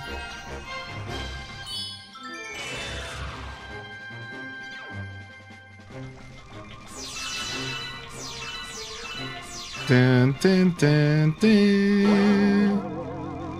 I don't like shaking the Wiimote to spin. I'm just gonna use the button because like it's throwing me off. I'm not a motion control guy, dude. Hurry down here. That's the one issue with trying to replicate the Wii tech.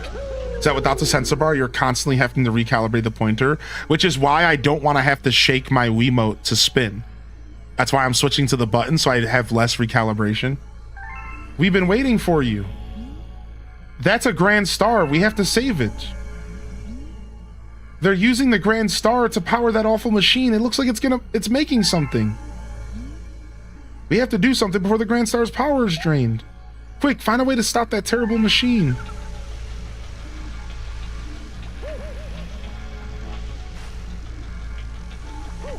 What? This goon? Look at him. He's just getting pushed. Like, what the heck was that?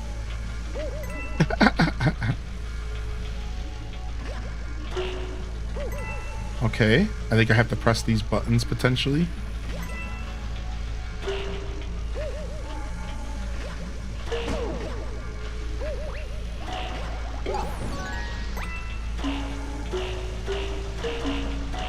Dang it.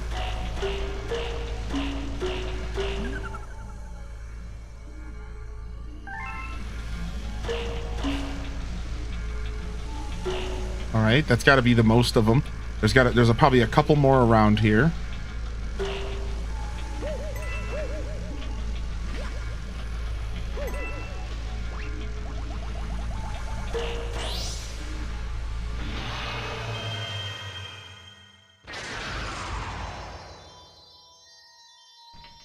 I don't think I can play this, unfortunately. Nope.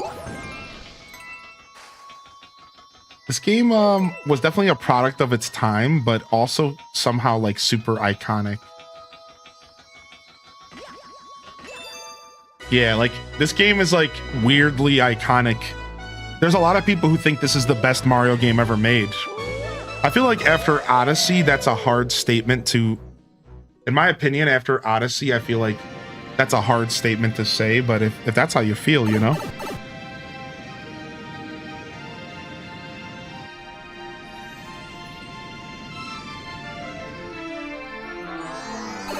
Sorry, just blowing my nose real quick. I missed out on a bunch of great Wii games. Yeah, I did too, because my Wii got stolen. Yeah, same. My Wii got stolen only a year and a half into the Wii's life. And I missed out on so many Wii games. So I'm slowly going back and trying them out. Is this game playable with a Pro Controller? I think so, yeah. I'm only using the Joy-Cons for funsies, but basically everything you would do with the left joystick, everything you would do with the left Joy-Con, you're doing with the left joystick. That's the literal only difference. Is your left joystick becomes your pointer, and you have to use that. That's like, I think it's actually very playable, I bet. I kind of just wanted an excuse to use my Joy-Cons, you know? The beacon is lit again.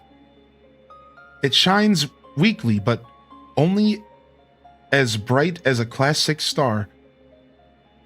Maybe only as bright as a Class 6 star, but at least the poor Lumas will survive now.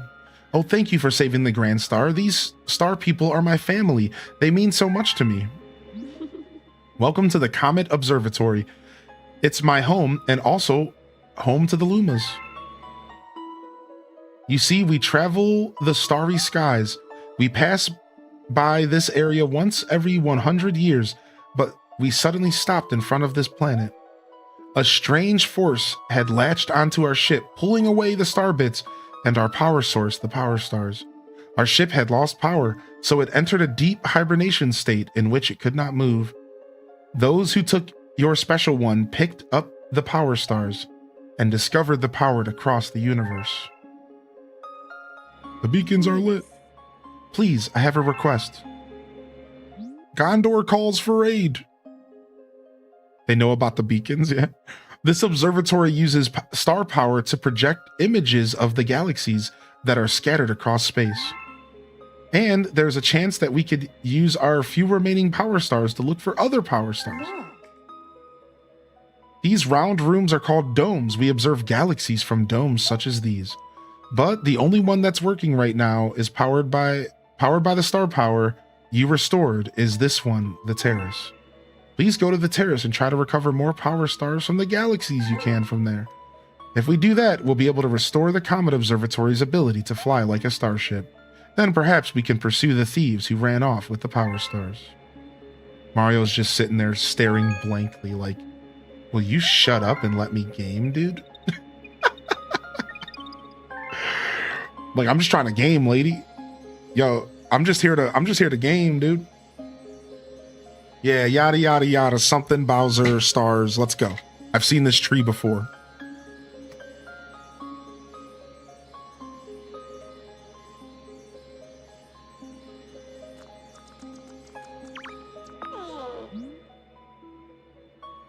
The power stars are our friends.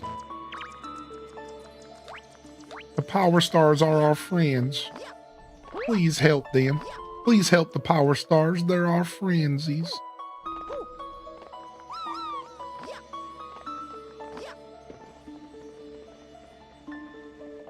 I forgot that you can go in like the unlit zones early on. Mario too busy thinking about that peach, if you know what I mean. Me with every video game. Same. I like reading on stream and stuff when I'm streaming, but when I'm off stream, dude, I be skipping that text though. One of the only games I didn't skip text for recently that I played in life would have been like Hades. Hades 1, I didn't skip a bit of dialogue. I'm like saying like off stream playthroughs.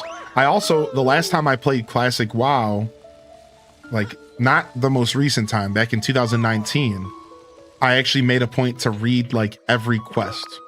I was doing like a lore playthrough. So I know a bunch about the Horde and the lore.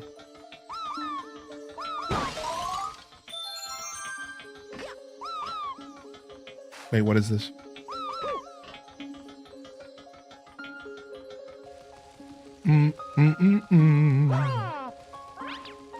I'm compelled to read everything. Well, I skim it all. I should say I always at least skim, but that doesn't make me sound like any less of an absolute scumbag. It's almost that time of year to bust out my Festivus mug. I'll tag you in Discord. Please do. I want to see your Festivus mug. All right. Once this Luma transforms into a pool star, it'll guide you to those faraway galaxies. Yeah. All right. It's all coming back to me. I already remember how this game works pretty well. So most of this is actually just a tutorial on how to play the game. And it's not like interesting lore or anything. So I will be skipping some of the text because it's just them trying to teach me how to game, and I don't care.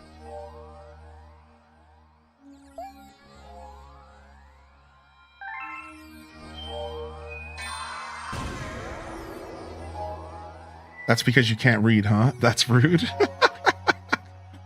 That's rude.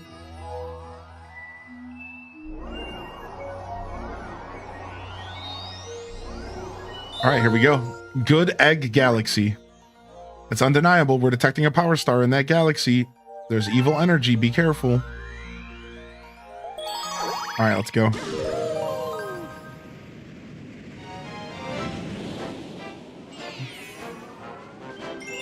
Off to the Good Egg Galaxy. It must be a bunch of people from my Twitch chat. Just a bunch of good eggs.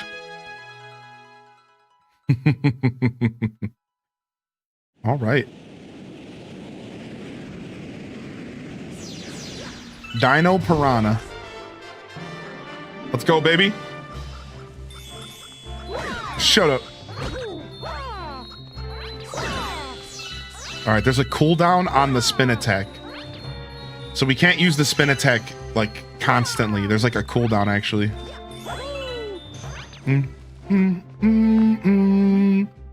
Gone for a long time. Need to get in. Use the pipe on the other side. Okay. Oh, like on the other side of the planet.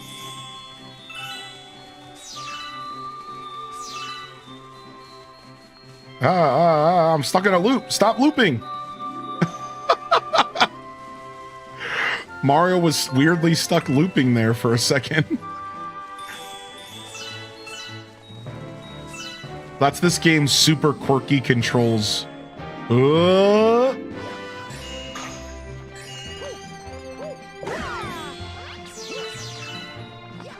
It's when Luma goes back into your hat.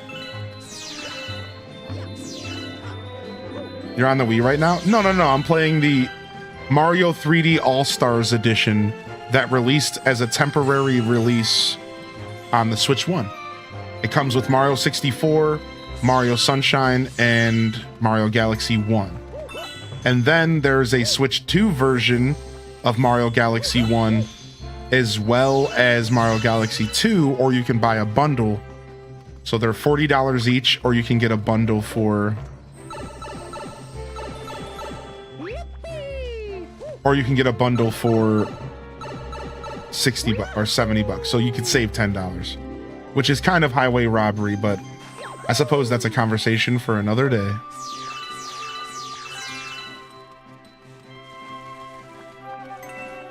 Yeah, so I'm playing a Switch 1 game right now.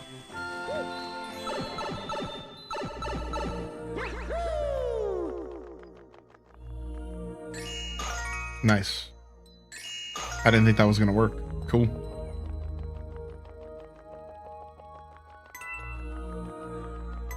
Yeah, I suppose I could play the original Wii version. I do have a modded Wii. I could play the original Wii version.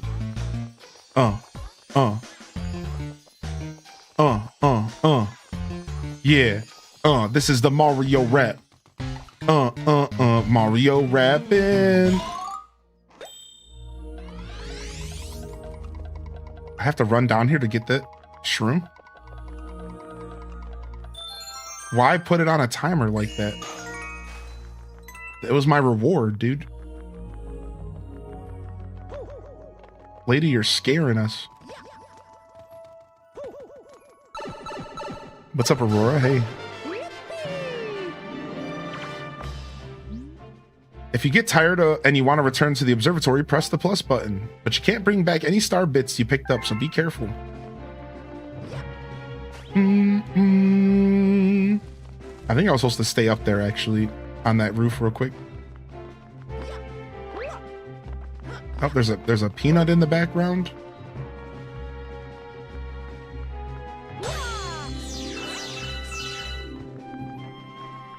Yeah, rude for putting a timer on your reward. Yeah, for real. Like, I earned that. Don't you be timing my reward like that?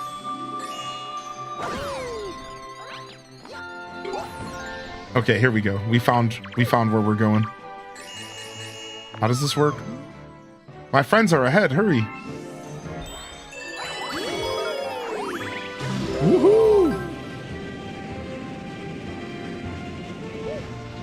This game was visually amazing when it came out, though.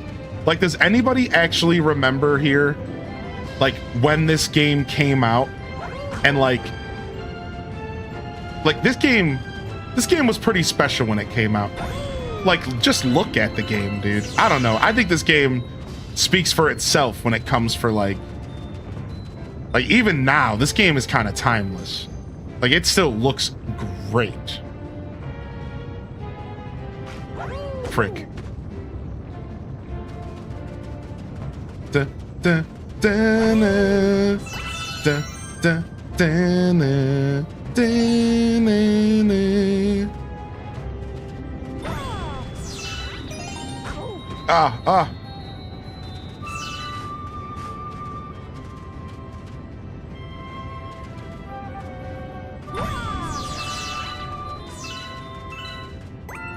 Ah.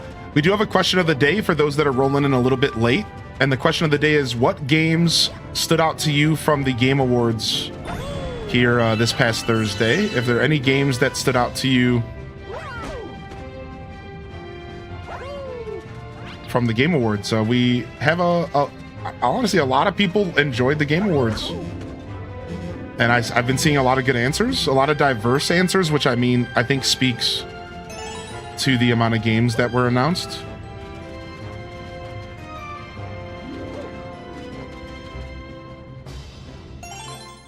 All right, got it.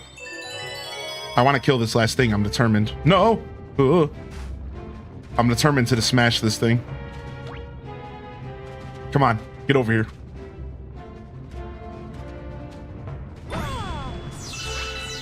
Nailed it. Mega Man.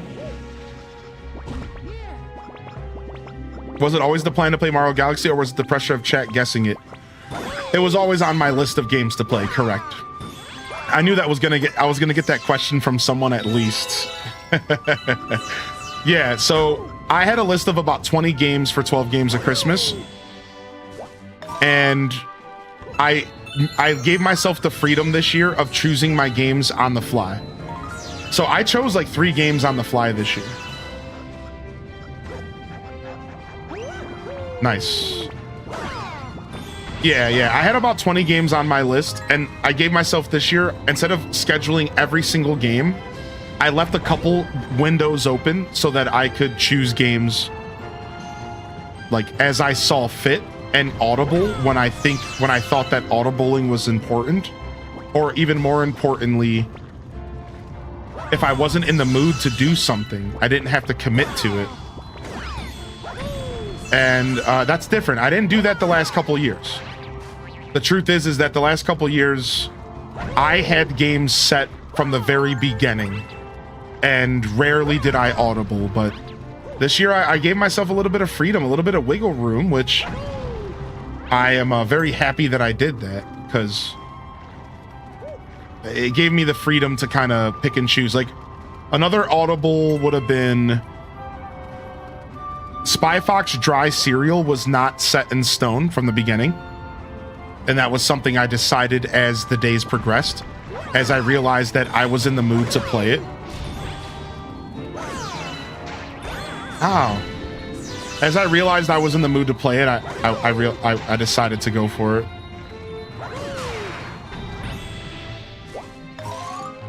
And there was, I'm trying to think, was there another audible? Star Wars, Lego Star Wars was not something that was set in stone. And I chose Lego Star Wars the night before.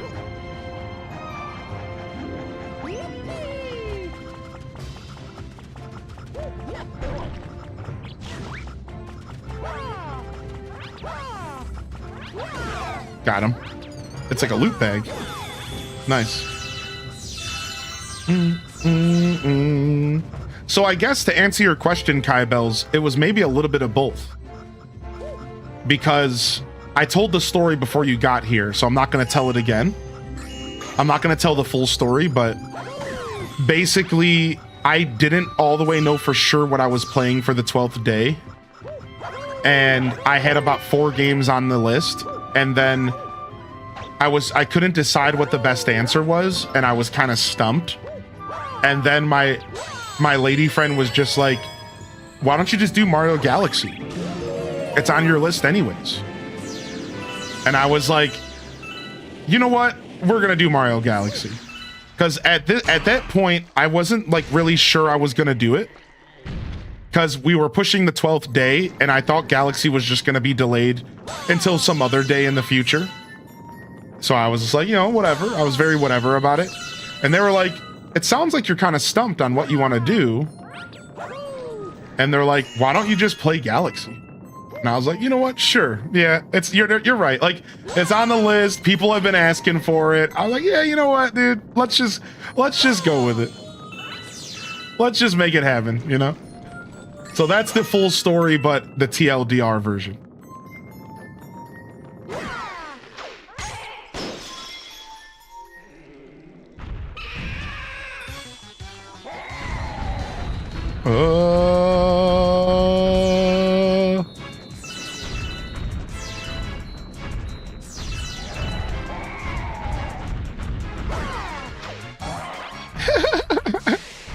Dude, the boss music in this game is so fun. This is so fun. This is so fun. Got me.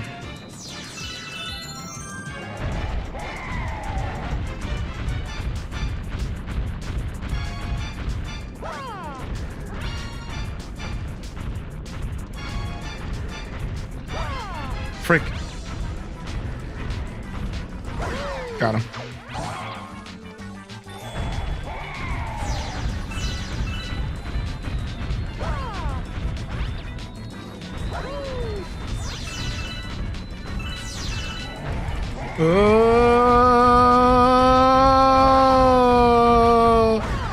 Has anybody been watching Alton Brown's new YouTube show?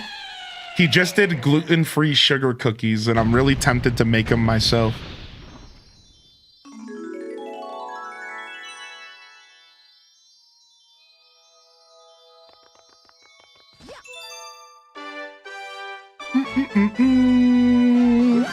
I really want to try E33 after all the rewards it got. Yeah, same. As a kid, this boss was hard. What is this now? This is Mario Galaxy. Oh, yeah, gluten-free sugar cookies. So Alton Brown's been putting out a new show on YouTube. And my favorite part is that they're only 10 to 15 minute episodes. They're super nice and bite-sized. It's amazing. And he just put out a new episode for sugar cookies. And they're gluten-free because he specifically... he tells a story about why they're gluten-free, and it's really cool. It's a heartwarming story about a fan of his. A father who is trying to make cookies for their son. The stars are star bits to Lumos. They are the tastiest, most delicious, delectable treats imaginable. Aim your Joy-Con at the screen and point your star at them to pick them up. If you're playing handheld, you can also collect them by tapping on the screen directly, which is really cool. I love that you can play this game handheld like that. Like, that's pretty neat, right? Once you have some, shoot them. All right, so can I feed y'all them or something? Yeah, I can. Okay, that's what I thought. I thought there was something to do with feeding the Lumas.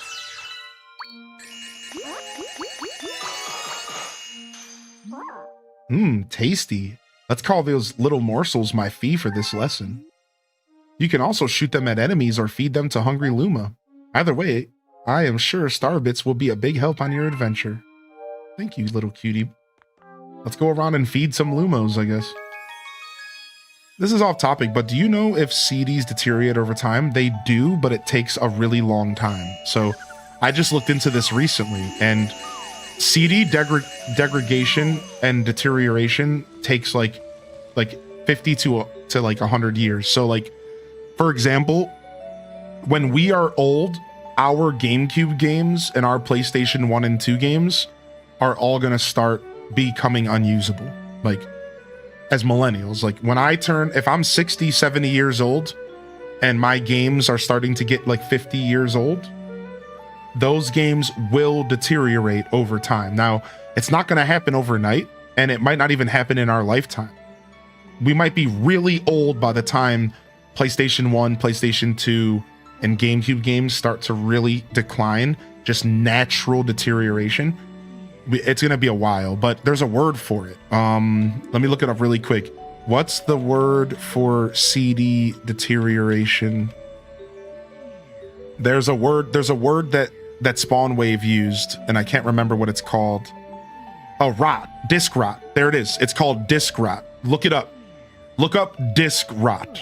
Disc rot is a thing that can happen over time, and that's what you need to look into for that question. It's called disc rot, and it's a thing, and it could take a really long time, but none of your physical media is safe. Nothing is permanent. You know, not to be scary or deep about it, but at some point your CDs and stuff will stop playing. Unfortunately, right? Like, you're not going to be able to keep it forever.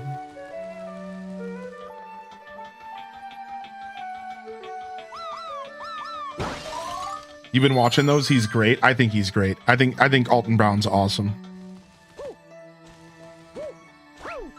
Yeah, check him out, Alton Brown. That's right, Fox. And if you haven't ever heard of Alton Brown before, If you haven't ever heard of Alton Brown before, he's the host of Good Eats, and he's a phenomenal cooking show host. He was also the host of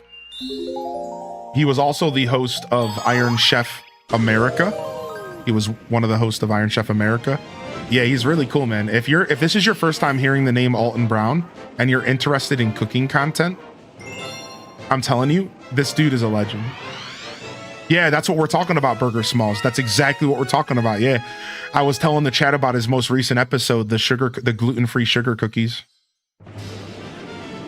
Yeah. Alton Brown made cooking scientific and accessible. He treated his fans as if they wanted to learn the science, and he didn't treat us like we didn't understand how to cook. I think he did such a good job. The show Good Eats 1 and 2, because he did a rerun of Good Eats, they're my favorite because they're scientific. Like he will tell you the science behind how eggs cook. He'll tell you the science behind it, not just tell you how to cook the food. So, you know, I got all the respect in the world for cooking shows of all different types and varieties, but Alton Brown's always going to have a special place in my heart because he taught me the most, because he taught me the science, and cooking is a science at the end of the day.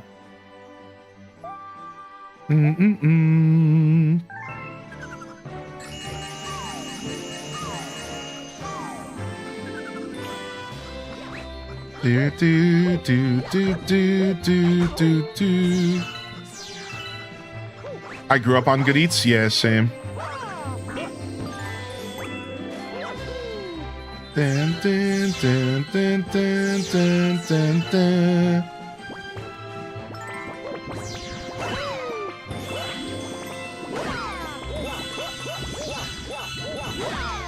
Like, I was watching another cooking show the other day, and like the guy kind of got a little bit patronizing. He was like, all right, and then you're gonna add some tomato paste. And he was like, you don't even know why you're adding the tomato paste, do you?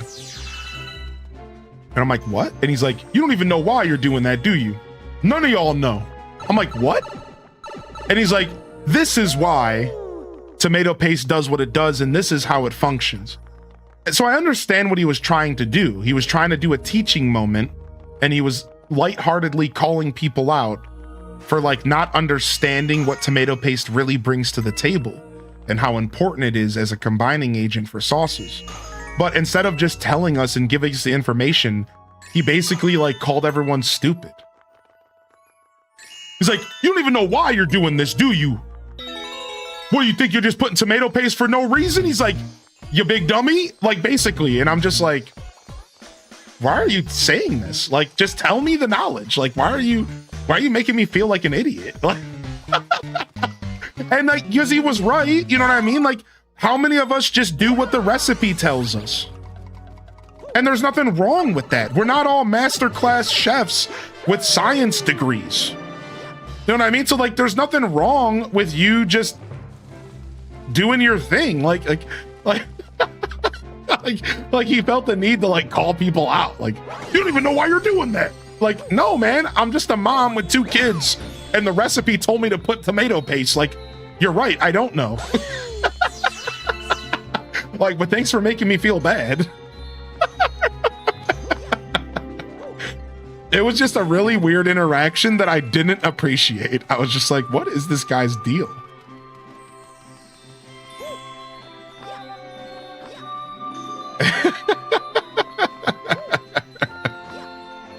It was just such a weird way to go about a teaching moment. Like, I don't think anybody wants to be taught like that. All right, they're teaching me about the star bits. Okay.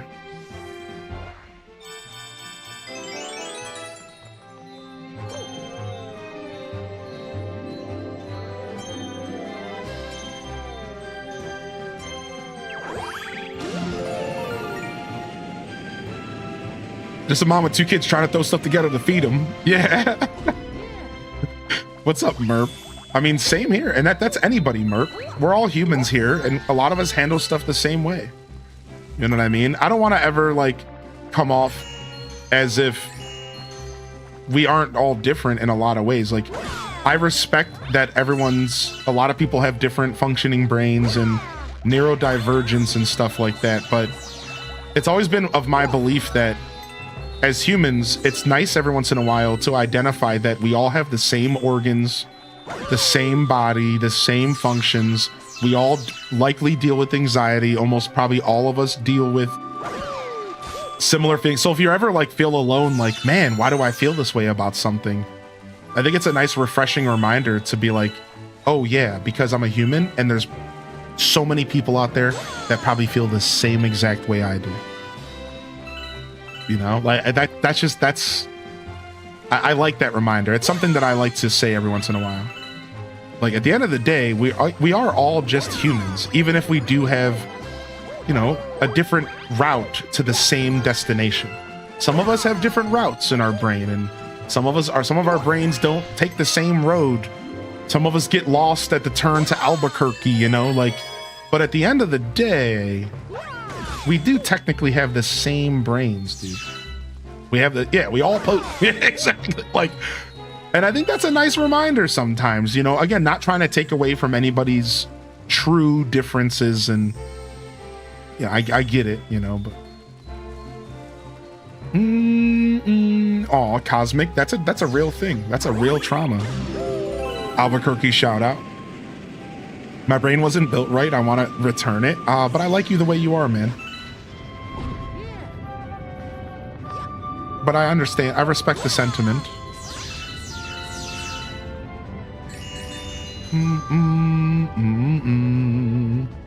But I think you're a pretty rad dude. And don't ever change, man.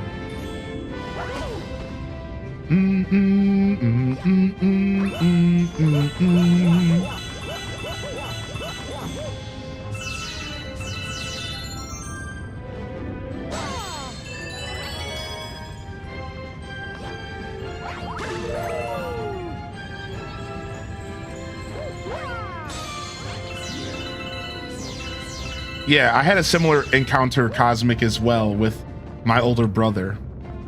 He was always mega douchebaggy in the kitchen. Why would you do that? That's not how flavors work, stupid. And I did not enjoy that growing up, for sure. Different, of course, coming from brother to, you know, father, but similar vibe nonetheless.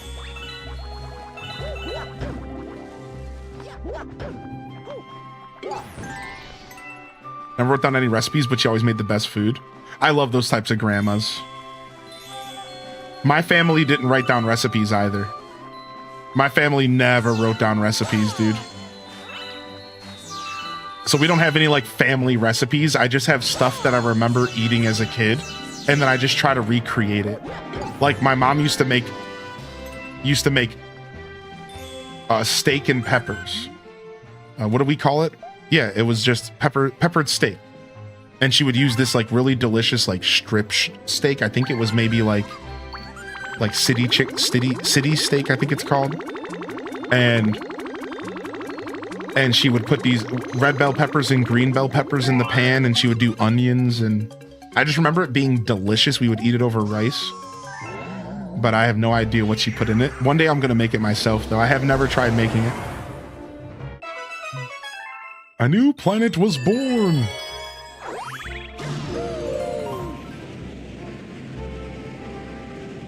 Dun, dun, dun, dun. Yeah, Aurora Sun Rising. I'm kind of the same way.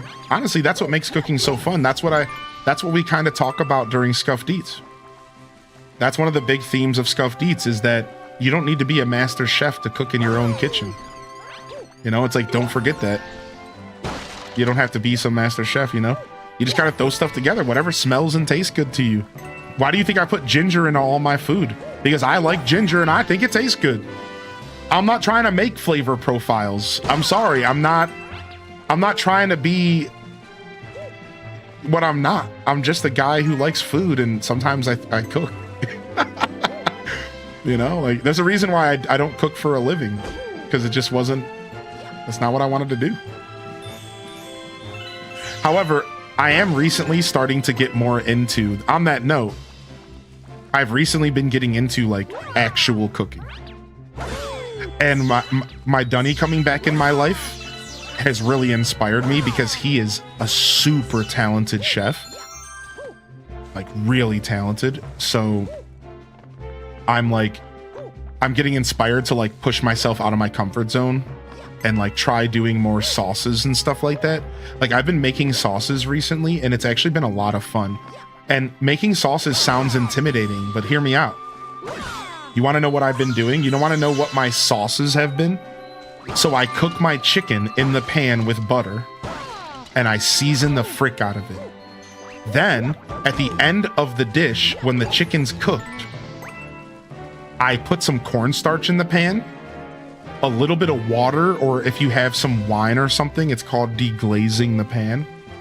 I'll just use water, but I'll use, if I have some other liquid, I'll use it.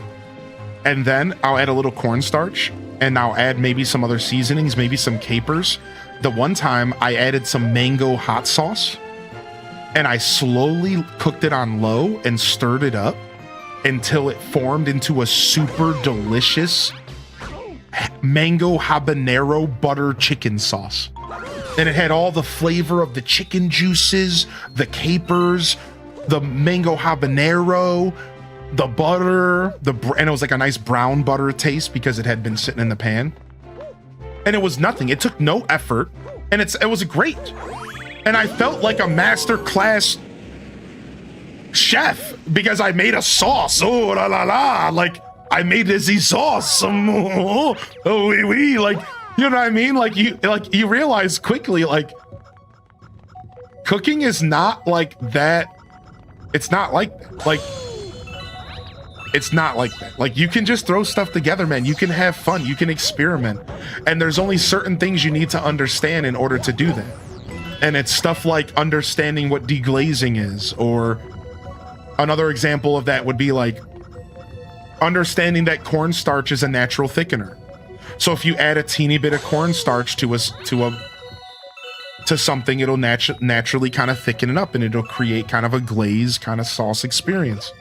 You know, like there's like these little things that you can learn that will totally make the things you can accomplish even like it'll give you more things that you can do, right? Like a good example of this is not being afraid of making your own breads, because once you start to learn that dough and bread is easy, it opens up a whole another world for you.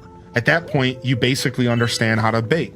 At that point, you could make scones, you could make Russian tea biscuits, because it's all under the same category. And once you understand bread and like, once you understand, you know, like yeast and flour and baking soda, like that really just opens up a bunch of doors. You know what I mean? So it's interesting, but it only takes so much knowledge to really lock in. And then from there, you could start to create some really wonderful experiences. Yeah, I was talking about some of my personal cooking journey. The chat likes to ask what I cook in my free time, and last time I didn't have an answer for exhaustion, but this time I do. And I cooked a salmon, and I made a meatloaf at home on the fly, and I was really proud of myself because I don't do a lot of on the fly cooking. And I was just like, you know what? I want a meatloaf. I had some ground beef. I took some breadcrumbs, an egg. I seasoned the meat. I threw it in a pan. I cooked it and I ate it. I put some ketchup on it because you got to put some ketchup or some barbecue sauce on it, you know? And like, that was it. Like that was my, and I just made some meatloaf, and I decided to cook some quick pearl potatoes with it. And I had some potatoes on the side. It was fun. That's been my two cooking things. And then I've been making a ton of, I've been eating a lot of simple yogurts and stuff. I'm about to make my first ever own. I decided the other night that I am going to make my own granola. I'm done because granola's too expensive. And I've been eating grape nuts and I ran out of grape nuts. And I realized I don't really want to buy grape nuts again because they weren't that good, even though they were fine. And I decided I'm going to make my own granola. I'm doing it. I'm going to go to the bulk store Here's how I'm gonna do it. I'm gonna go to the bulk store and I'm gonna get a pound of like grain. I'm gonna get all of the things that make granola in like a half a pound to pound weights, and I'm gonna combine them all and I'm gonna make my own granola that'll probably last for weeks, and that I can start eating granola with my yogurt because I'm sick of not having my own granola, man.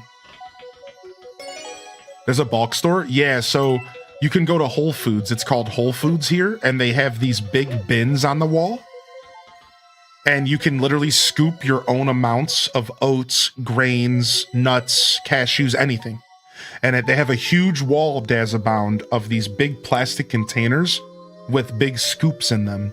And you go around and you can do your own dried cranberries, anything like that. And you can just create, you could do your own sizes, and it's all by weight. It's all by weight and everything. So I'm just gonna start buying bulk. Yeah, like a pick and mix, but less sugary. Yes, you got it. That's right. Just like that, but just less sugary, right? And you can do like rice, quinoa, grains, whatever, and you can get it all in bulk. And it's usually cheaper that way because it's all uncooked. Like for example, you can get beans, but you need to soak them. You can get quinoa, but it's not instant quinoa. It needs to be soaked. So you're getting like the raw product, and usually that's cheaper, as you would guess. What's up, Elliot? Good to see you, bud. Dude, I hope you're okay, man. I'm sorry to hear about the trouble, man.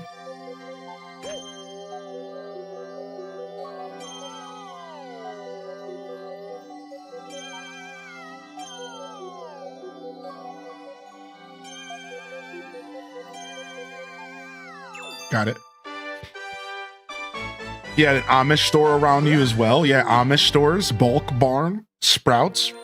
You know, I've been wanting to get into eating Sprouts. Is that a recommendation you're giving me? Oh, it's with au jus instead of the ketchup. Shut up. Meatloaf with au jus sounds so good. Dude, it sounds like your hubby's quite the cook. Cosmic, hopefully you can make it for the next episode of Scuffed Eats. Yeah, if you don't know, we do a cooking show on this channel. We're almost at our 50th episode. If not, already past it, and I just haven't looked it up yet. And yeah, Scuffed Eats this Sunday. So if you can make it, we even try to provide the recipe enough days in advance to where you can cook along with me if you want. Usually I try to do the recipe on Sunday, but I've been slacking a little. I'm going to try to get it out tonight. Brave Explorer, you've discovered a new galaxy. Power stars will expand our range of vision, perhaps to even eventually include the enemy base. Nice. All right, we got our second star. And also, to answer your question, there is a good chance that I will continue playing this game. Now, I want to make it clear that the truth is this 12 Games of Christmas was meant to have no pressure of me playing the games again. And I do just want to remind you all that that is the essence of 12 Games of Christmas. Is no pressure to come back to the games. No pressure to come back to the games. All right, just let me just do my thing. But that being said, I probably will come back to this game. Yes. Aren't you competitive? No, not really. I'm not a competitive guy. The only competitiveness I've ever had was a little bit of League of Legends and a little bit of Smash Brothers. No, I'm not a competitive guy at all. No, I do like being good at video games, but it's all like self-competition, you know? I'm a completionist. I like to finish games.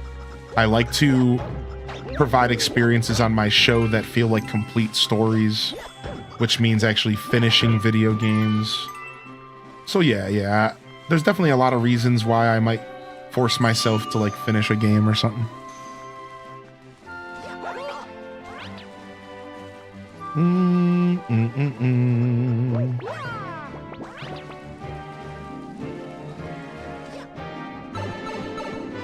I know, we really should install Smash and do some rounds.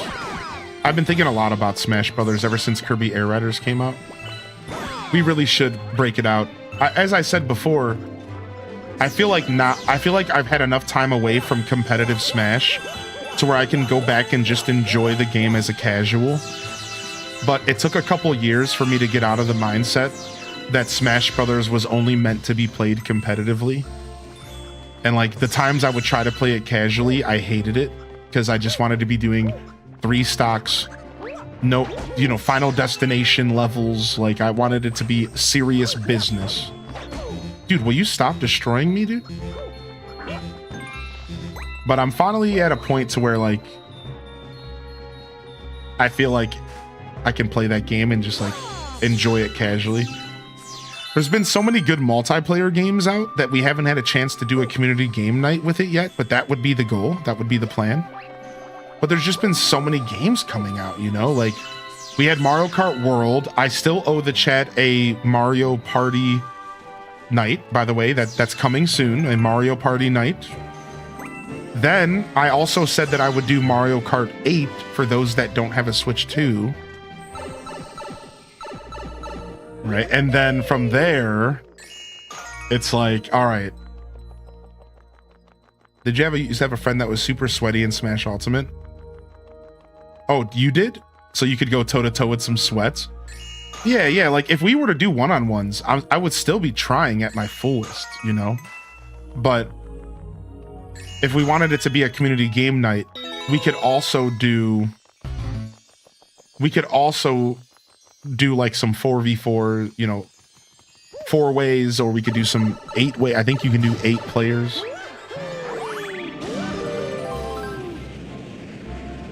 Right, but like if we were to do one-on-ones, you know, I'm coming at you with the best I got, even if I am rusty.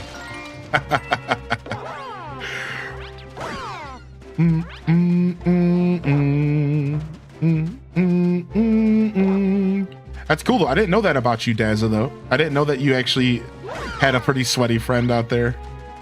I mean, aside from me, of course, because I'm a pretty sweaty guy. Whoa, you saved me! Thanks, Mario! In return, let me tell you a secret! Apparently those spiky things hate coconuts! Okay.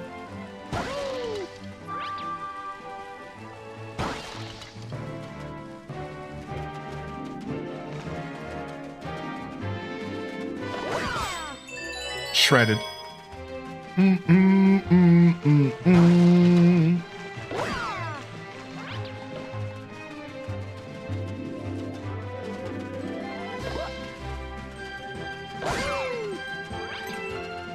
Turned out to be an asshat. So there's a vacancy for Daz's Smash Sweat. A vacancy. I like your style.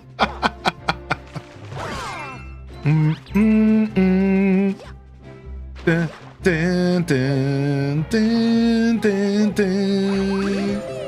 Dun, dun, dun, dun. Ba, ba, ba, ba. Why does this game feel like such an epic adventure?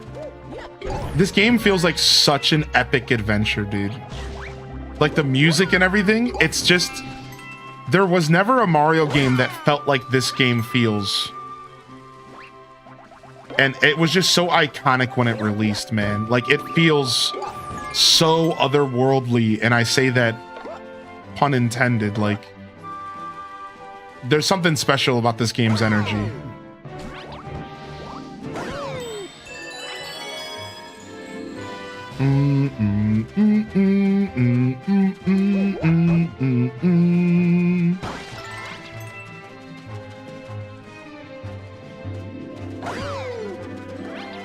Button masher. There ain't nothing wrong with button mashing. I've seen tournaments get won by button mashers. I'm not even joking. Like, that's the thing about button mashing, is it doesn't say that you're not sometimes pushing the right buttons. Sometimes you win, sometimes you lose. Like, button mashing is just playing the game on RNG mode. And sometimes your buttons do good things, and sometimes they do bad things. Like, I've seen button mashers win tournaments against like players that thought that they were the elite, the like the top dogs. And then a button mashing little kid comes in and just completely checks them because the player, and you want to know the biggest reason why this happens?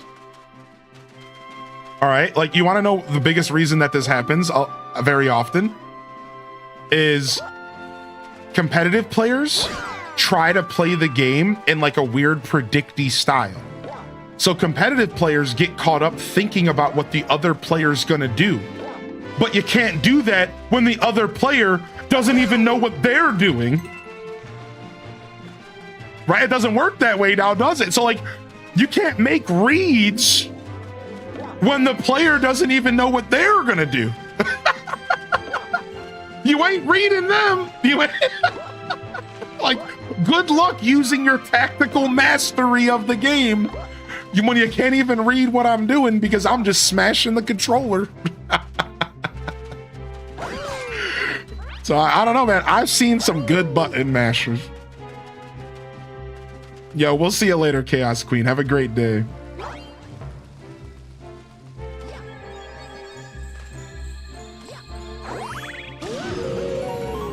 So, you know how really good players beat that, though? I'm going to tell you guys the secret. You know how really good players stop button mashers?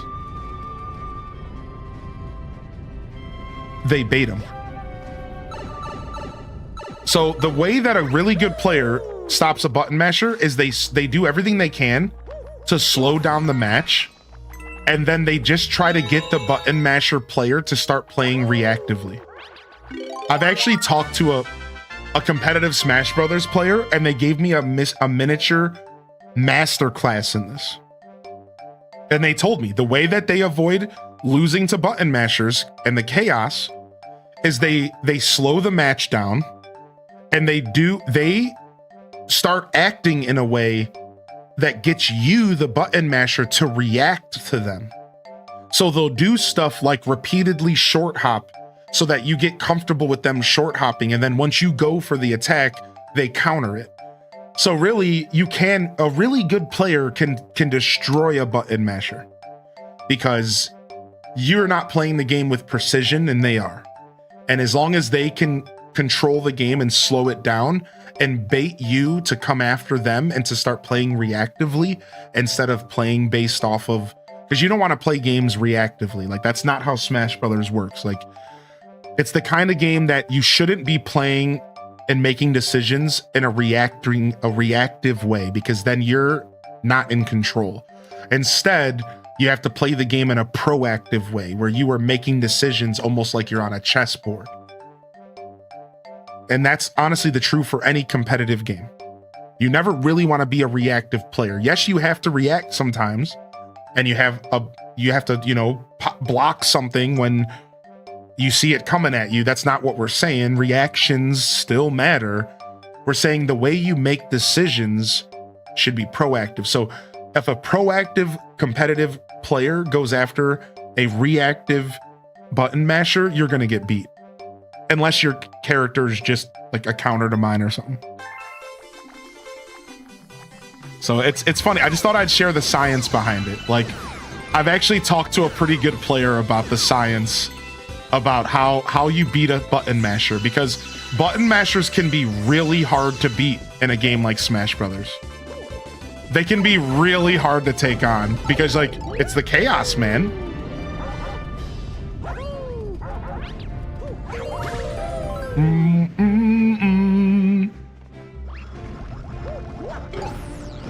And, like, not just any button masher, but, like, imagine getting put up against a button masher that knows what they're doing.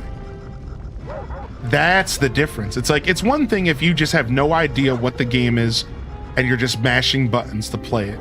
It's another thing if you know how to play the game, you consider yourself a competitive player yourself, and then you just start mashing on them. That's a pretty tough combo to deal with. As a competitive smasher, like, that's a pretty tough combo to deal with.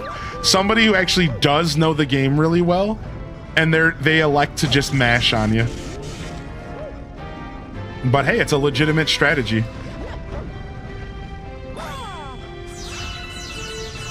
Honestly, you know what star bits make me think of? They make me think of the meteorite Pokemon. The meteorite Pokemon. That little cutie.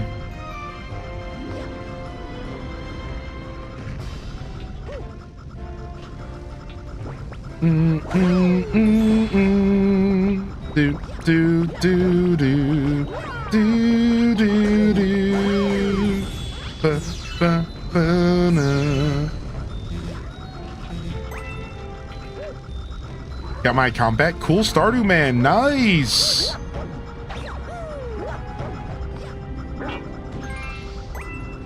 All I know is that I was 10.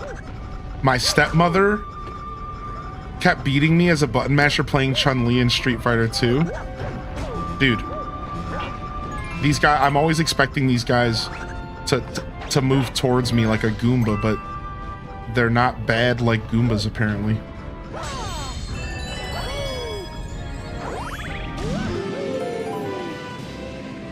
Do. Back from your lunch hour? Welcome back, Cozy. We game switched. If you didn't see us game switch over. 12 games of Christmas.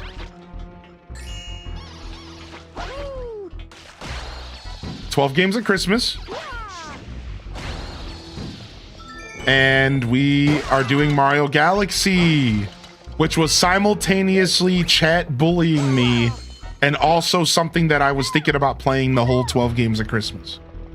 But I'll admit, I got bullied a little bit into playing this. No, I'm just kidding. Or am I? That's for you to decide.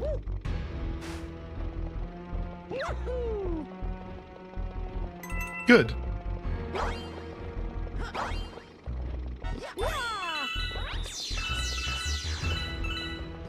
Boom, boom, boom.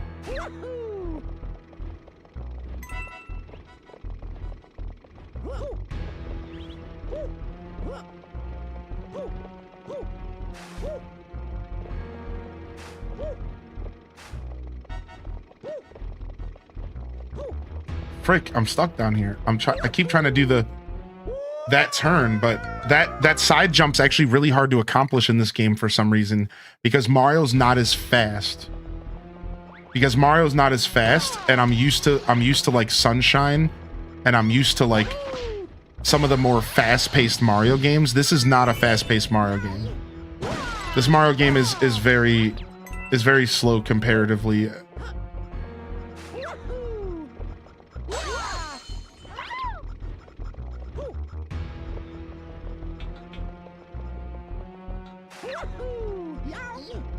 I just guessed. There were 2 sets of clues I thought for this game. Yeah, as I said earlier, I had like what I felt like was a pretty good clue that I kind of forgot about the morning of setting up the clue for this game. Okay, I don't think I can go on this. I'm trying to do something that just can't happen. All right, let's go.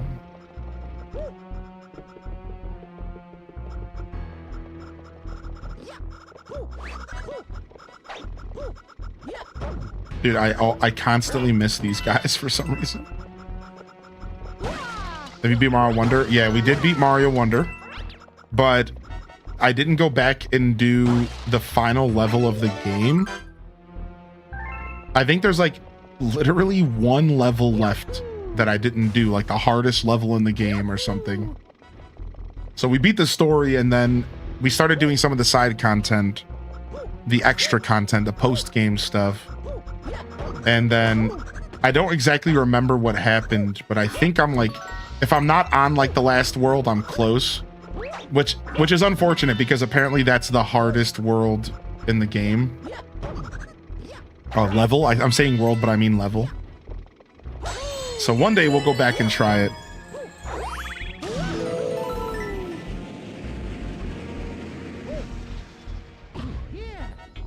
Yeah.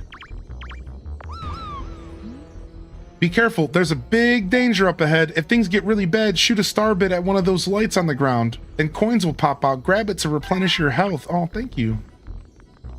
All right, let's go. Big danger ahead.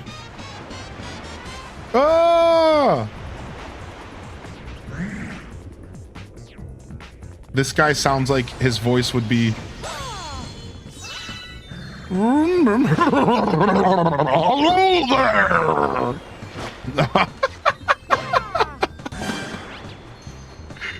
You know, if he had a voice anyways.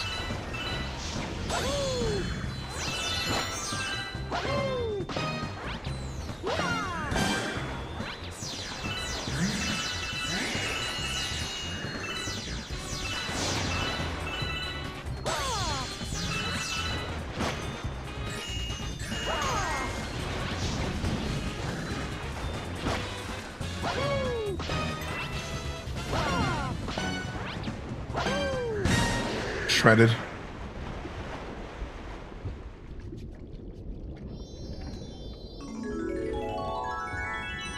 The timed jumping levels are super tough, dude. The star bits remind me of gratitude crystals from Skyward Sword. That's a really good reference, actually. I love the gratitude crystals.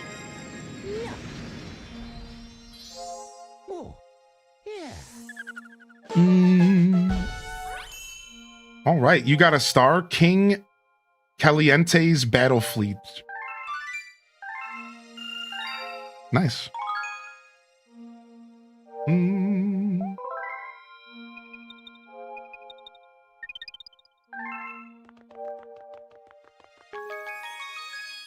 Galaxy music and Skyward Sword music are similar to you.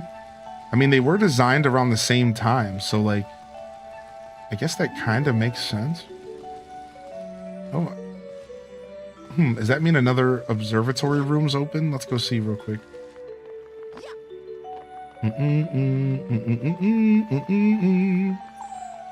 You can't go up there yet. Thanks for answering me, dude.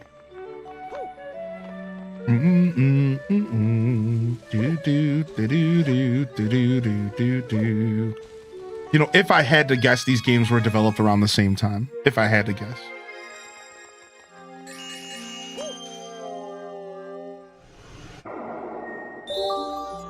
All right, we're heading to the Honey Hive Galaxy. Welcome back. And we're going to stand up and stretch here. And we're going to lock in for an afternoon of Mario Galaxy. Let's check in with the chat here. How's everyone feeling? We drifted into a game and kind of moved on from our Monday morning show vibes. But we're still here to chat and hang out and connect here as an audience. Hoping y'all are feeling good here. I'm going to go grab some water while I'm at it. Yeah. Yeah, I'll grab some water as well. I'm just scrolling up on chat to see if I missed anything. We love a good pan sauce. That's right, Pop. Yo, the doc, dude. The doc's rolling in, baby. What's up, Doc? Welcome back, man. Thanks for coming to say hello. Just completed A New Hope in Lego Star Wars. I'm so happy you're playing that game, Leia. Koji Kondo said, Mario's cool. What's up, Atomic Potato, dude? Did Koji Kondo do this music? Welcome back, Caddy Noor.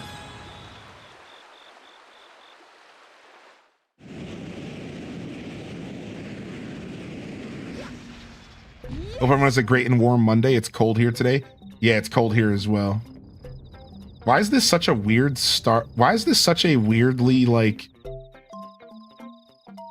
This is such a weirdly Spyro the Dragon level. Like, look at this stupid bee's face. Doesn't this look straight? Doesn't this look... This looks straight out of Spyro the Dragon. All right, I'll be right back. Give me just a second. Look how dumb this bee is. What?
Bow, bow, bow, bow.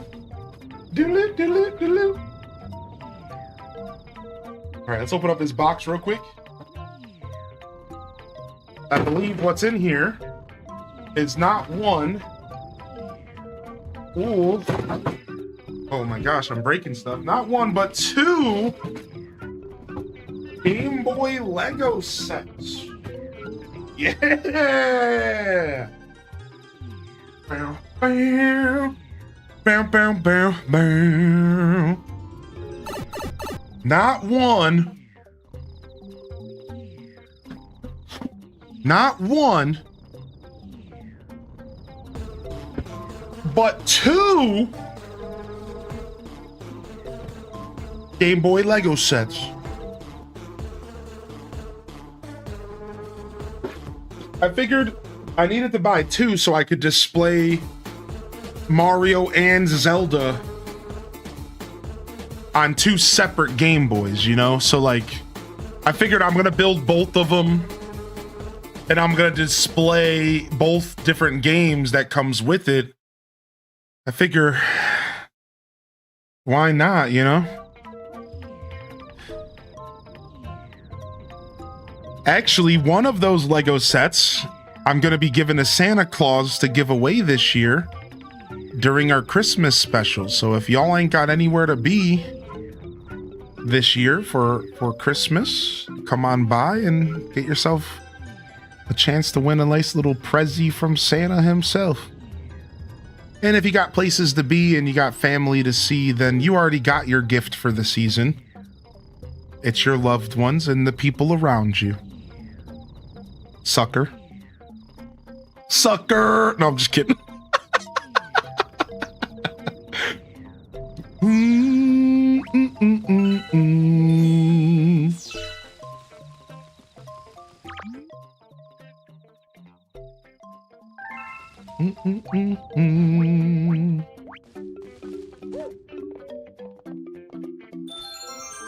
Ditching the fam.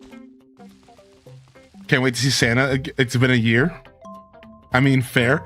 No, we'll probably do it to where you, if there's any major giveaways, I don't know if that's going to be the biggest giveaway of the year or not. I'll probably have some sort of system where you can join the giveaway even if you have to step away for the day. So, you know me. Jokes aside, we always try to make things pretty inclusive for y'all, so.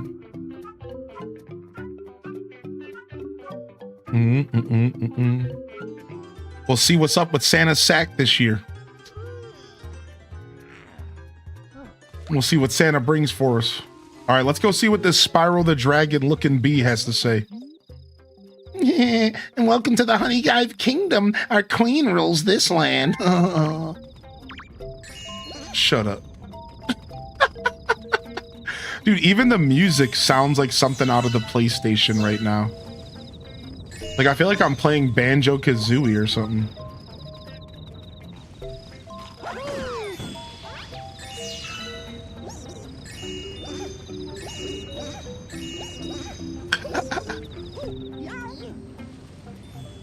What did that bee do? Do do do do do do do do do do do do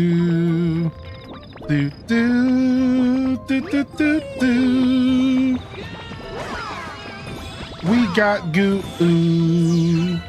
Do do do do do do. We got goo. Do do do do do do. How are you? Do do do do do do. We got goo. Oh, he's running from me. Sorry, buddy.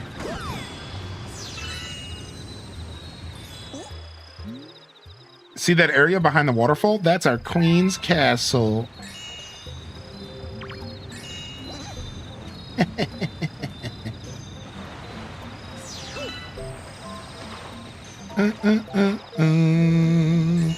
Bum, bum, bum, bum, bum, bum. The red and blue outfit's so tacky. Shut up. What? I can't believe you just said that to me. No way. What is that? Oh my gosh, I forgot that this game... There's a bee suit in this game. I forgot about B Mario. This is way cooler than the B movie, that's for sure. No offense, Seinfeld.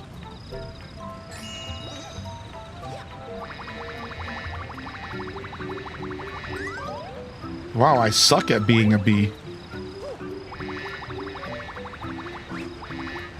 I'm real bad at this. Oh, the water took away my hat. Oh, because bees can't be messing around with water. I suppose. The bee movie's low-key hilarious.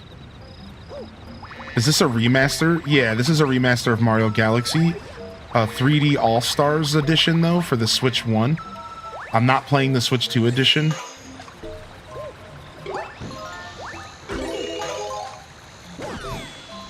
But if we go to Mario Galaxy 2, I will buy the Switch 2 edition of Galaxy 2. But I had already bought 3D All-Stars collection, and I wasn't gonna spend the $70. I was not gonna spend the $70 on Galaxy 1 and 2 again.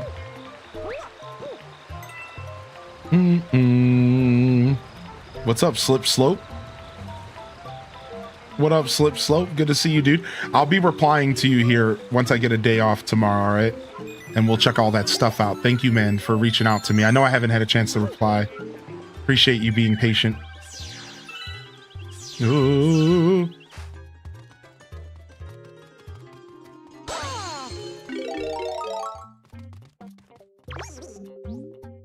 The castle is past this wall. It's true. Bees never lie. Is that true? Do bees never lie?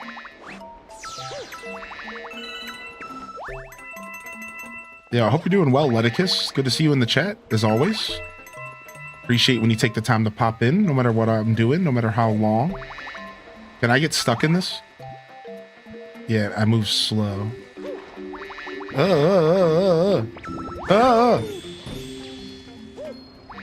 Dude, the bee mechanic is super goofy and weird.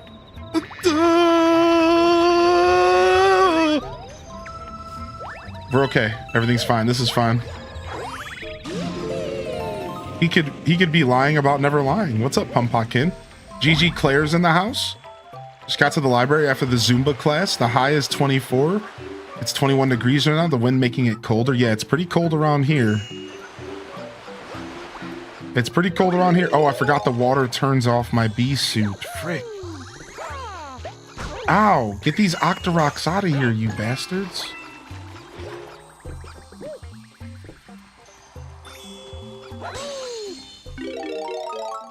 Do you like jazz? I do.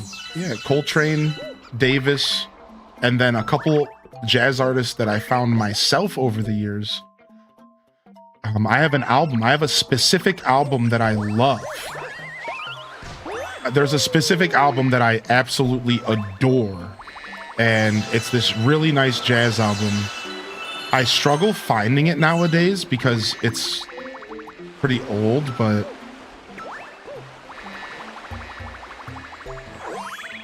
let me see if I can find it real quick so I can recommend it to you. After this level. Bam, bam, bam, bam, bam, bam. Ooh.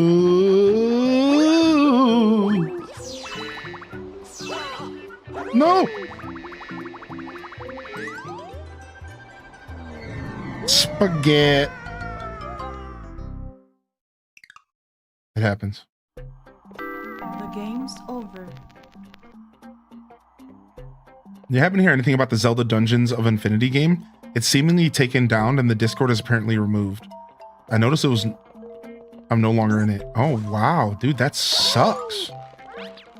That sucks, dude. I'm sorry to hear it, man. Nintendo might have got him.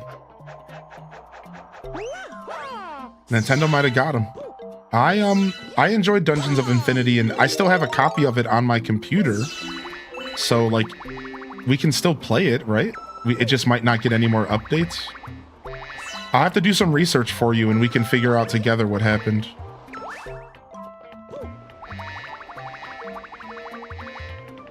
Yeah, I'll go reach out to another one of the Zelda modding discords that I'm in. And I'll see if they know anything. Oh, if you collect coins, it increases the fly meter. Wow. I didn't realize that. So if you collect coins, you actually increase your fly meter.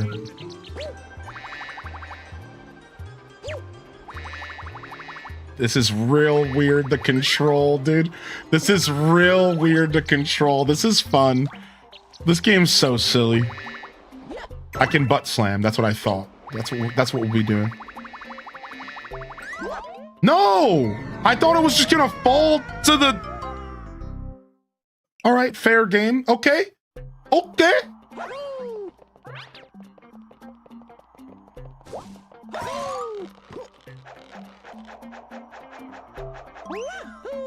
Bum bum bum bum. Bum bum bum bum bum bum. Do do do do do do. Do do do do do do. 12 games of Christmas is 12 games of Christmas. 12 games. This is one of them. What? Oh, because I see I'm going too far away from... I see. I need to be careful about going too far away. Okay. All right, we're learning the mechanics of this game. It's been a while. Over 15 years since I played it last. And that was on a Wii, mind you. I don't remember anything about that experience. I may have been under the influences of sandwiches for most of it. That was kind of the vibe in my 20s. That was kind of the vibe in my 20s, I'll be real. Woo! And who might you be? A physician, I presume? No matter, we are here. We are in the most vexing predicament and require assistance. The most furious itchiness plagues our entire being. It must be stopped. Please find the source at once. H has Dr. Mario in the chat? Alright, guess we gotta get itchy on her.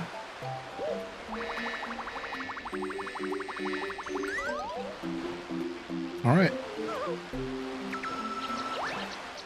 Oh, yes, that tickles.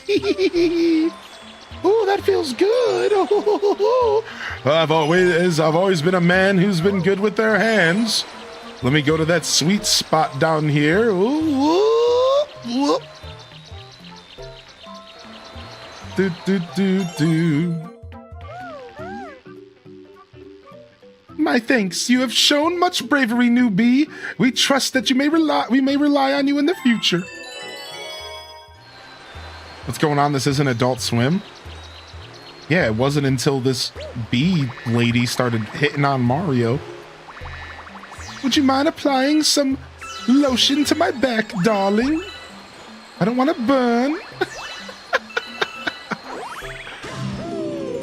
Mario's just the pool boy in this scenario, trying to do his job. Hey! Agape! Oh, wait, Mario. Hey, it's you. We escaped from Peach's castle, too. But then we thought Bowser would get us, and then we got lost with Luigi. Oh, and I just remembered. We found a power star. I'm pretty sure you need this, so take it. You know, I almost used Treasure Tracker Toad as one of the hints for this game, but I couldn't remember if he was in the game or not. I couldn't remember if he was in the game or not, or if I was thinking of Odyssey, so I backed off.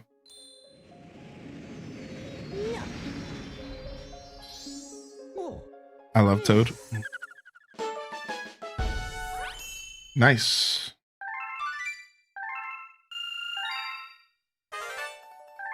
Ooh, discovered a new galaxy.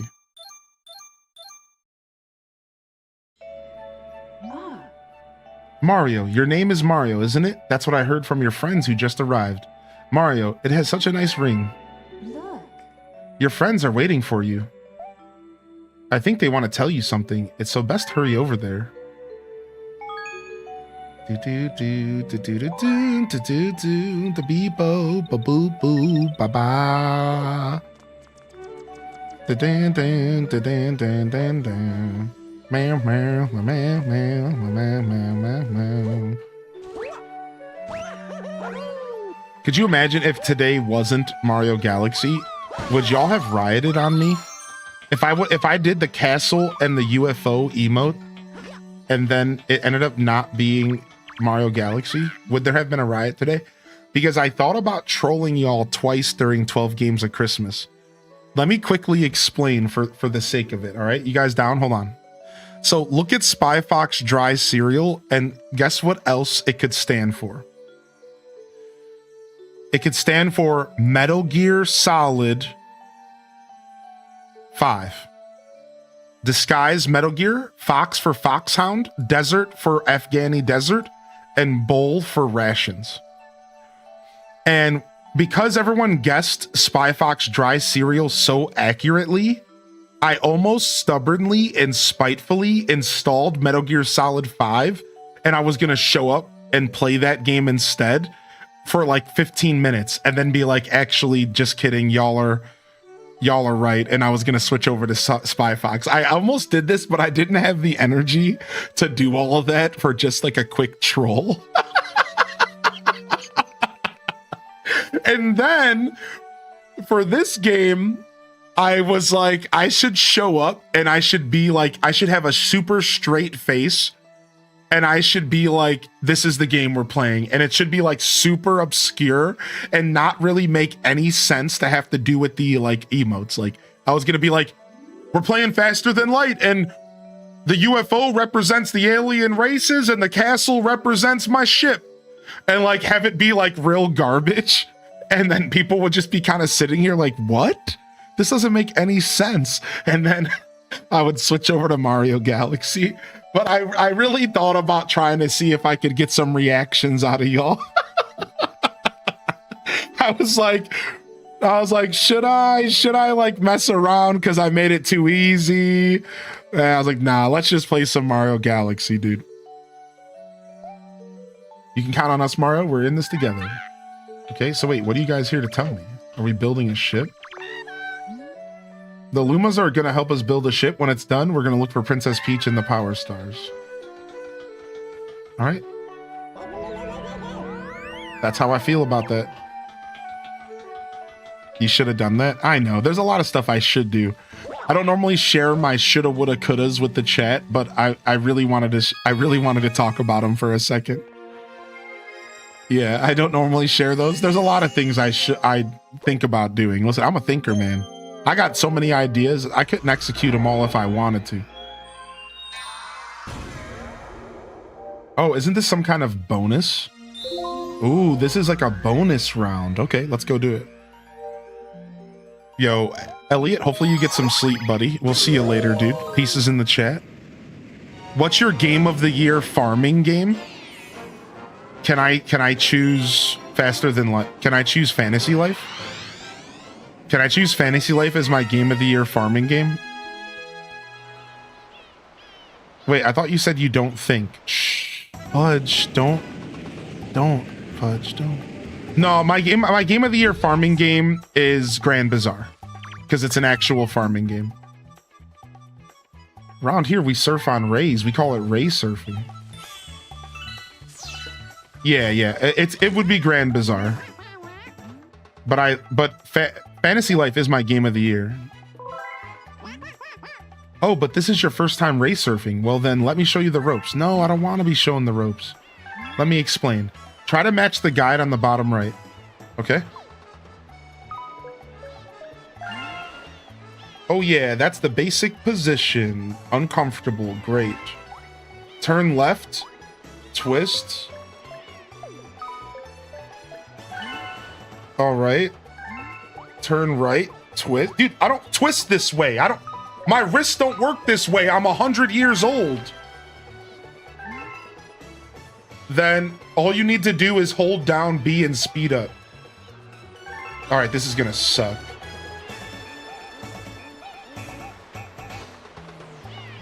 What am I doing? I hate motion controls so much, dude. Okay, here we go. All right, here we go again. Somebody hit the Wii clip. Ooh, dude, motion controls are so cool, bro. Ooh, yeah. I fucking hate motion controls so much.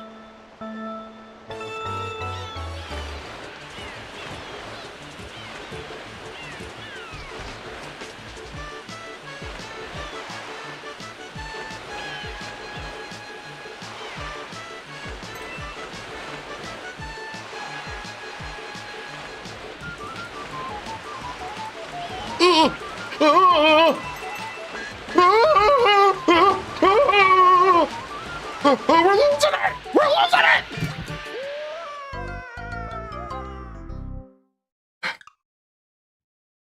All right, hold on.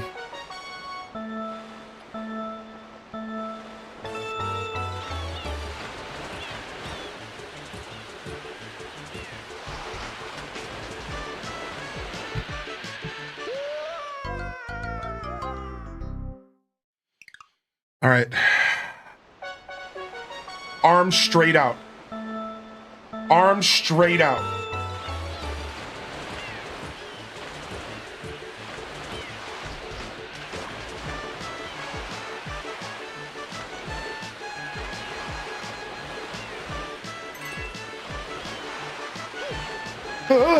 Okay, hold on. Hold on. I think the arm straight out's the strategy. All right, hold on. All right.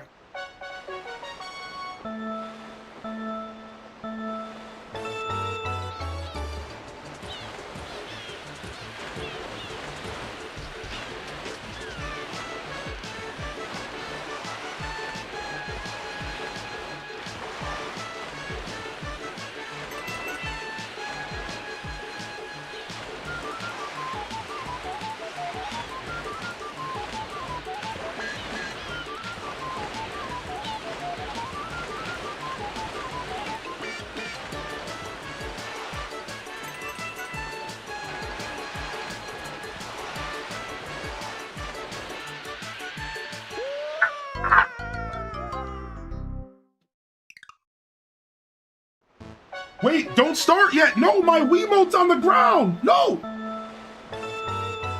What is that?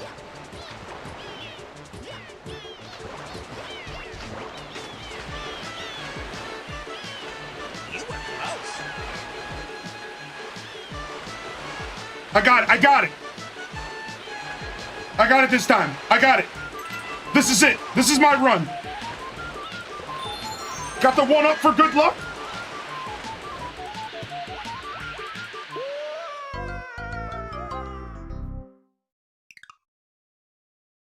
I don't want to talk about it.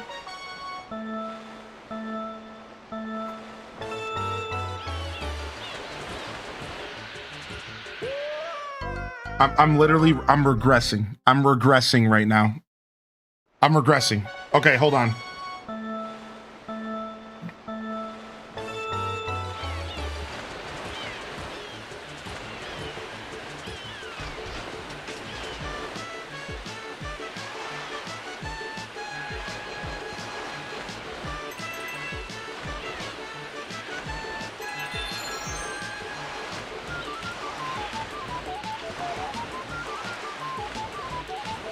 Okay. We got past that first hard turn. Okay. We're good. Who put all these waves in the water? These waves are too much. Sharp turn. Oh, too sharp.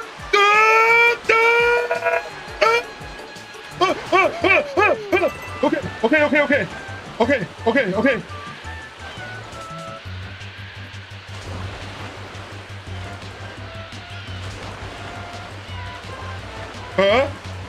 Sharp turn. Too sharp. Sharp turn. Sharp.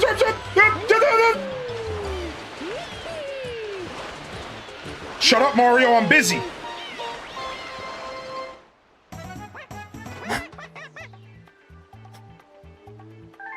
Gold medal on their asses, dude.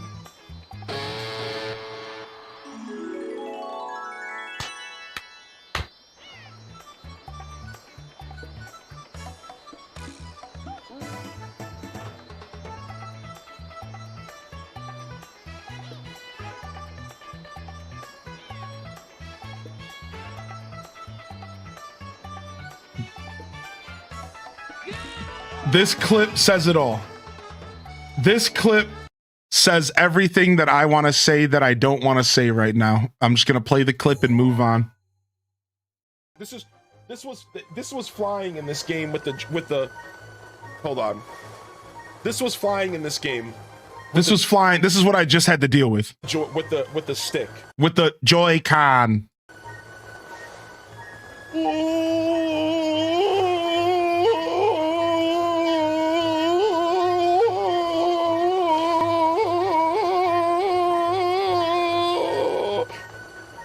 Oh my gosh, was it obnoxious, dude? Dude, yeah, get out. Y'all motion control stands can kick rocks, dude.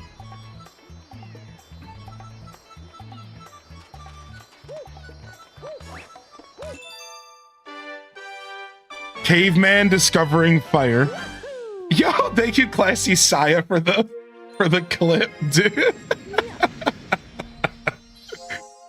Anyways. What's up, Alto? Hello from Breaklandia. If he thinks this is bad, I'm guessing he's not going for 120 stars. Harump right back at you, buddy.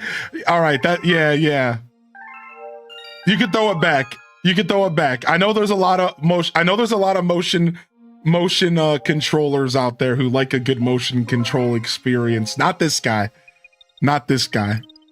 You know, jokingly, Joe. That was you can go kick rocks lovingly. All right, that was a lovingly you can go kick rocks. All the love.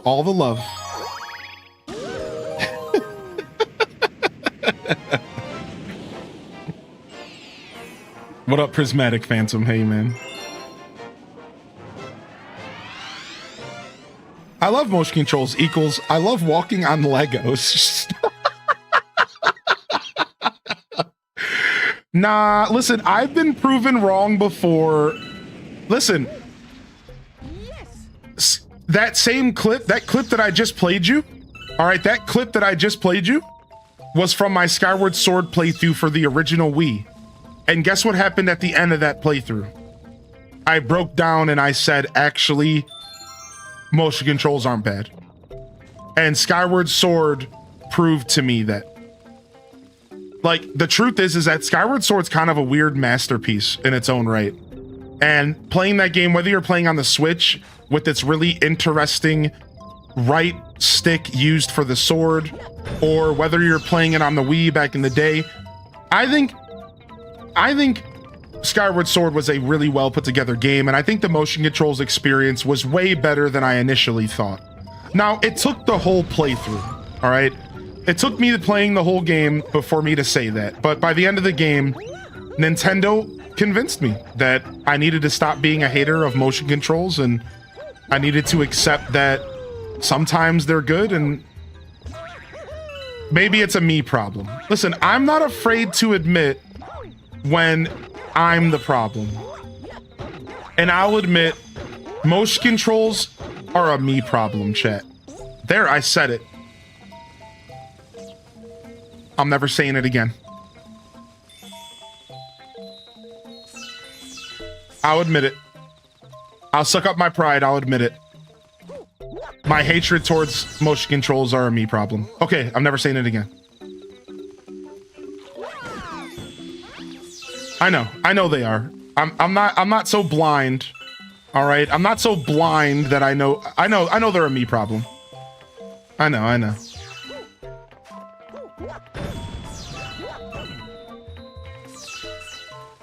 Don't blame the me's. Shut up, chat. We got a bunch of jokers. We got a bunch of jokers in here today.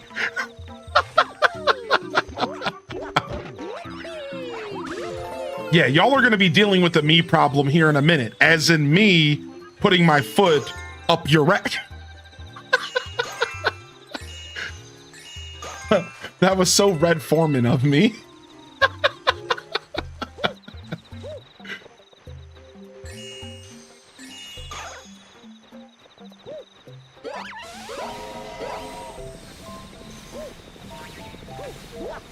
Just be gentle.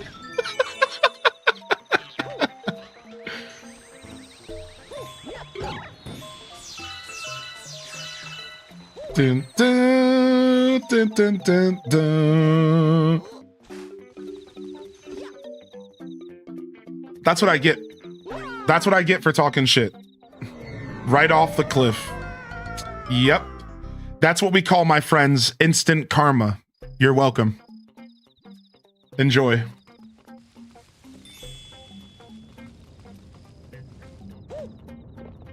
Do do do do do do. Wii Sports Resort stream when? I don't know about that. Mario deserved better. Also, what's up, Ella? I did see your message when you rolled into the stream. It's good to see you here. Thank you for the clip. He never has to say it again. We'll just have past Hylian say it. Wait, I'm gonna read your message again. Hylian needs to do more yoga to enjoy motion controls. I really do need to be doing yoga, man. Like, jokes aside, I could use some more yoga in my life for real.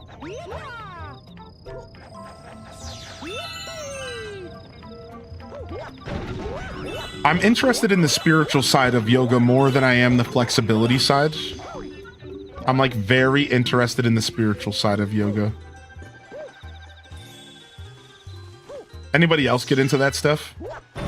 I'm like very interested in the spiritual side and how it's supposed to help you connect with like a higher version of yourself and stuff. There's like certain forms of yoga that are like super powerful like that. I thought that was what the granola was for. Yeah, 100%. Yeah, I'm kind of into that stuff. I'm a pretty spiritual individual. Oh, I thought the whole thing was about to fall. That stuff intrigues me. If you want to climb this wall, you better listen up. When you stick to the wall after you jump, press B to do another wall jump. Use a string of wall jumps to reach high areas. It's a gill wall. It's a gill board.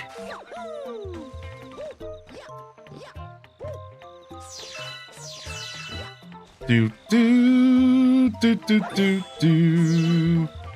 Do do do do do do do do do. Not sure why my computer lag. Do do do do do do do do. Nice, cute.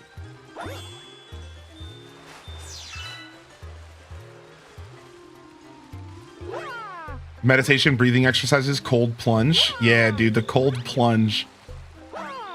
Like, I don't have many things in my life that I could cold plunge into. The best thing I could do would be just taking a cold shower, which I have done before. I have started my day off with a super icy shower. Like, I didn't even like wash myself in it. Like, I just jumped in a super cold shower to wake myself up for like as long as I could resist. I would go for as long as I can hold on. And like, I can't remember what my record was, but it's pretty brutal, dude.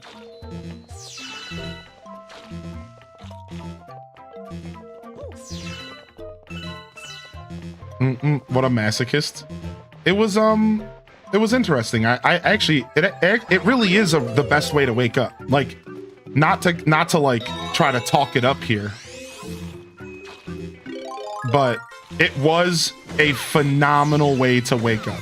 And like, you feel your whole body waking up in like, I don't know, like there is something really nice about the cold plunge. Even like the lighthearted way that I was doing it. Like, it was actually all that it was chalked up to be. I'm not saying that you need to go out and do it. I'm just saying that it was all that it was chalked up to be. So if you've ever wondered, it was actually really cool. But I only did it pretty lighthearted, and like I said, in my shower, and I never lasted too long. What the fuck? I'm gonna go get this HP real quick. Nope. Actually, fun fact, apparently it's terrible for your skin under your beard to take super hot showers because of the way that your beard, the way that your skin under your beard functions. So when I first started growing my beard, I stopped taking hot, like really hot showers, and I would only take lukewarm showers, which for me was insane because I am I love showers. I love hot. Like I like to use my shower as a sauna. And like if I have like a day off, I take like 30 minutes of the hottest possible shower. And I treat it like a sauna, and I let all my pores get exfoliated and stuff. And then I'll like turn it down. I'll let it cool. I'll cool down so that I'm not like sweating or anything. And then I'll take my shower and clean up. So like, I like that. And when I first started growing my beard, for a whole year or two of growing my beard, I couldn't experience that anymore. It sucked, dude, because I was really going hard about my beard. I was going real hard about making sure my beard was like healthy. So I couldn't do it for like 2 years, and then I finally am back to it. I don't even care anymore. I'm just like, whatever. The skin under my beard's gonna suck, and I'm gonna take hot showers. I just kind of gave up on the skin under my beard, unfortunately.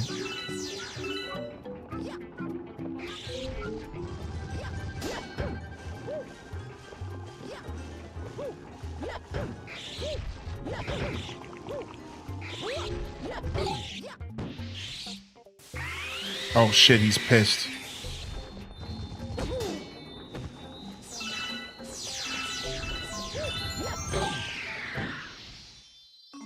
It can dry out your skin in general. It's actually recommended to finish your shower with cold water to close your pores up.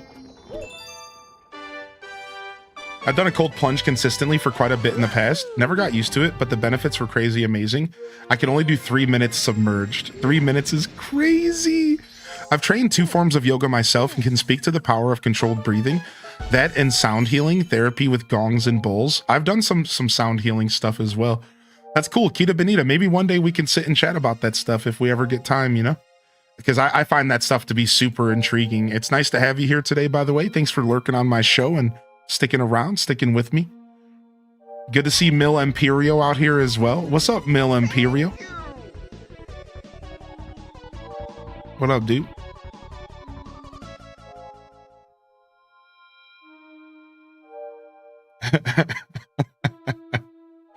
Yeah, I love a hot shower, man. My energy company loves them because I'm keeping them in business with my showers.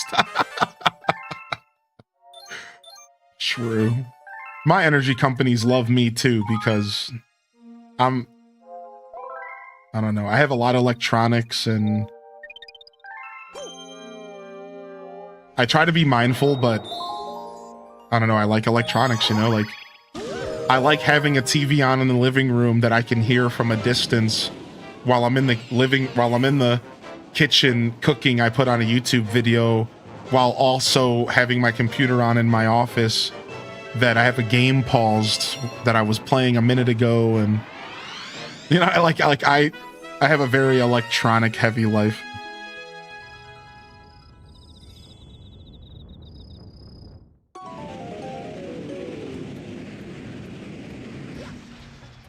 Yeah, exactly. Slippery slope. Yeah, it's tough, man. But when I go to sleep, I try to turn everything off. So at least there's a solid like 6 to 8 hours of my life that's pretty tech heavy, not too tech heavy. I try to turn everything off before I go to sleep. The only thing that doesn't go off are my 2 computers. But I've been turning the monitors off recently, even.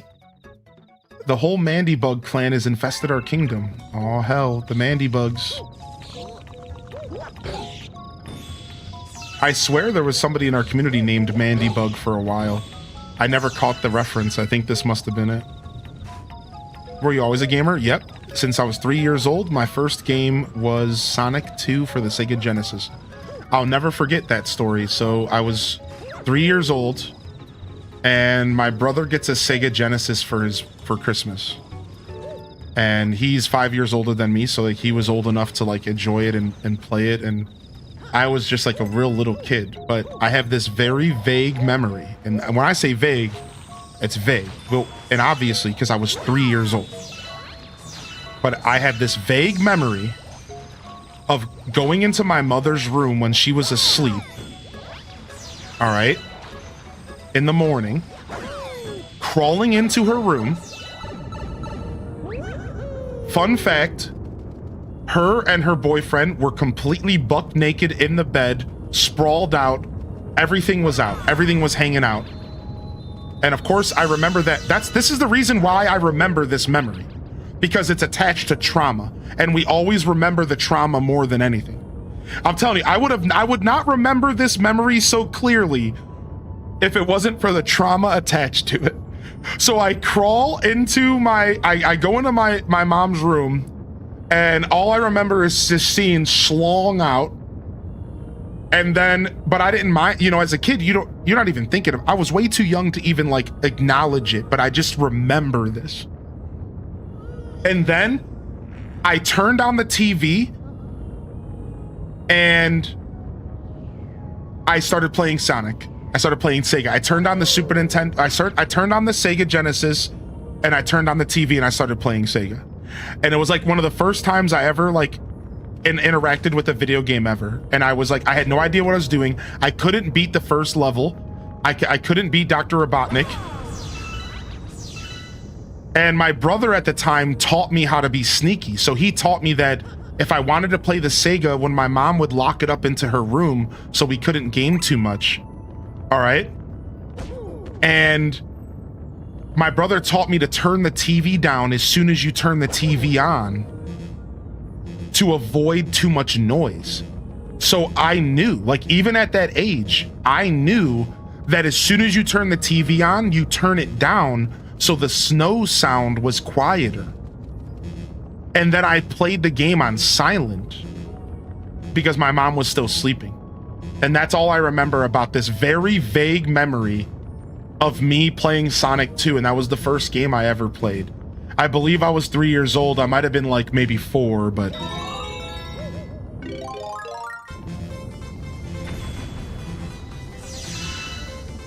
I'm pretty sure I was 3.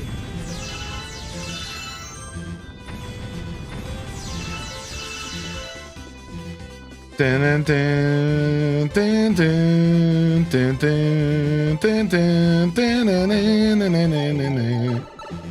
Strong reflection on the TV every load screen. So I've been gaming my whole life, and from that day forward, I fell in love with video games, and I fell in love with gaming in general. Very soon after that, we found a Nintendo, and very soon after that, we found a Nintendo, and I got to play my second ever video game by myself, which was Mario 3, the classic Mario 3, the GOAT for Nintendo. Now, I did like, my brother tried to get me to play like Tecmo Football with him and stuff like that. So I had played other video games at this point. And also, my best friend had a couple video games, and I think I played a couple around then. But the strongest memory I have of my first games was Sonic 2 and Mario 3 for Nintendo. Those are my strongest first two gaming memories. And then from there, I have a slew of memories and stuff that I played. And, you know, the first time I got given my first console, which was my Game Boy. My first actual console was a brick Game Boy. Anybody else? My first actual console was a brick Game Boy. Big gray brick Game Boy. That I could call my own. That wasn't like my brother's or the family's. That was my first official console. And I got handed a copy of Tetris, and I got handed a copy of Link's Awakening. And then quickly after that, my mother gifted me a copy of Mega Man. And Mega Man, it was basically a remake of Mega Man 1, but for the Game Boy. And that's when I first got introduced to Zelda, Link's Awakening.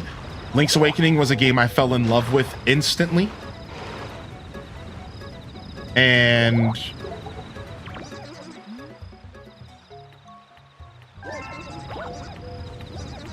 I couldn't beat it. It was way too hard for me and my little kid brain.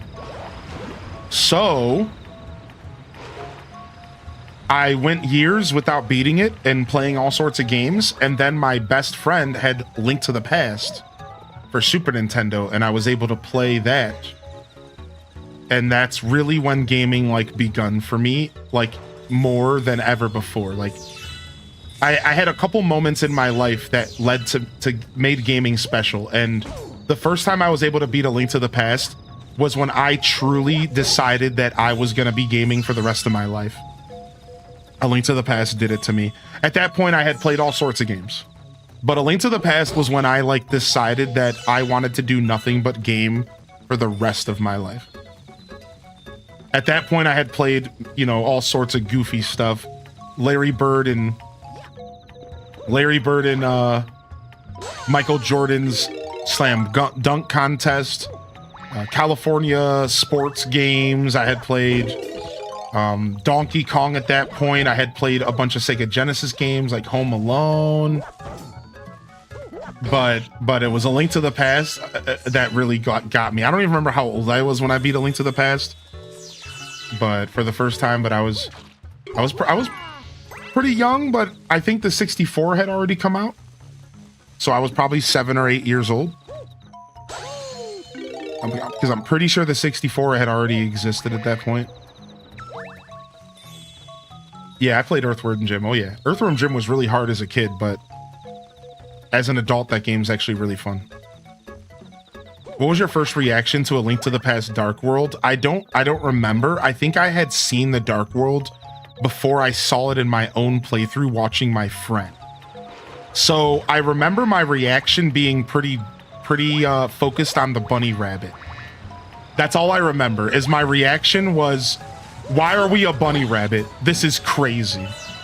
And then I remember when I got into the Dark World, I got stuck. And I couldn't figure out what to do at that point in the game. Like, I couldn't figure out where to go, or I remember I struggled to go anywhere in that game once the Dark World was introduced. It was all way too much for me. But I remember seeing the Dark World while my friend played, and the bunny rabbit killed me. The bunny rabbit killed me. Like, the fact that we turned into a rabbit was crazy. The neighbors are causing trouble again. We would be most grateful for your assistance. Okay. Let's go. I played the Michael Jordan game on Sega Genesis. I'm not sure if that's the same game you're talking about. I'm not sure. Big Great Game Boy was my first as well. How do you get enough coins to spawn the white mushroom houses in 1.4? That's still a problem I'm wrestling with. Well, all the white mushroom houses, really? Wait, so is that a question for this game? Does this game have white mushroom houses? And does anybody know the answer to that? Is that a thing? I'm not sure. Because I know there's mushroom houses in other games, but I'm not sure.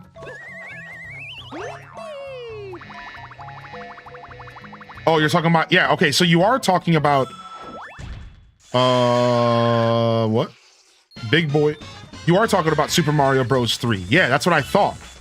I wasn't sure because I just never called them white mushroom houses.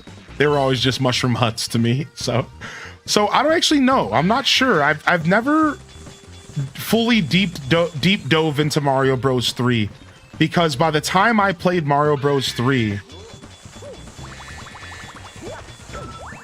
Super Mario World already existed.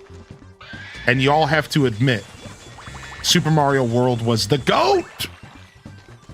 So, like, you know, I've played a ton of Mario Bros. 3 in my day. I've even beat it. But I never really, like, deep dove into that game. We should play it on stream sometime. We should deep dive into it.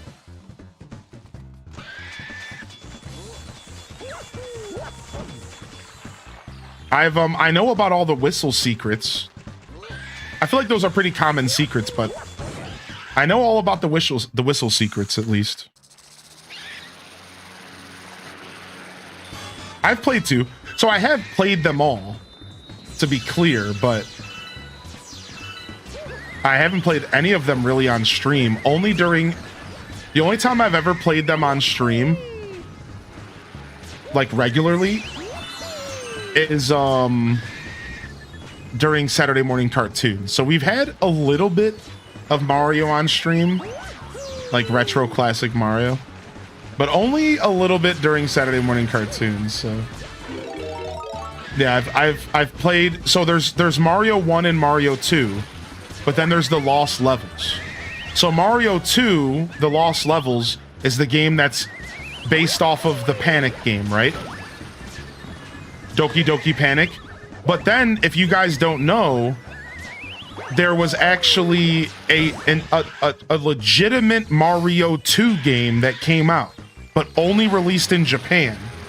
And it was basically Mario Bros. 1, but a lot harder.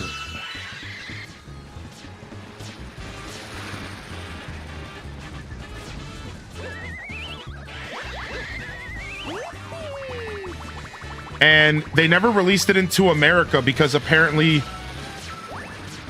as Americans, they weren't confident that we were going to be able to deal with the difficulty or something like that. There's a little bit of lore for you, but there technically is a traditional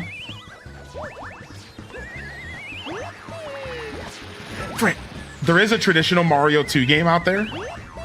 And I think they eventually released it with the All-Stars collection or something like that. I think Mario All-Stars has it. I think so.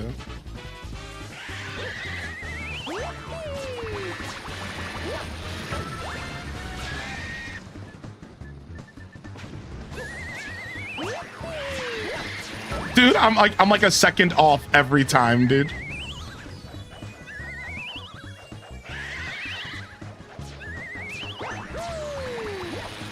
Still got him. I don't care if you're flying sideways, punk.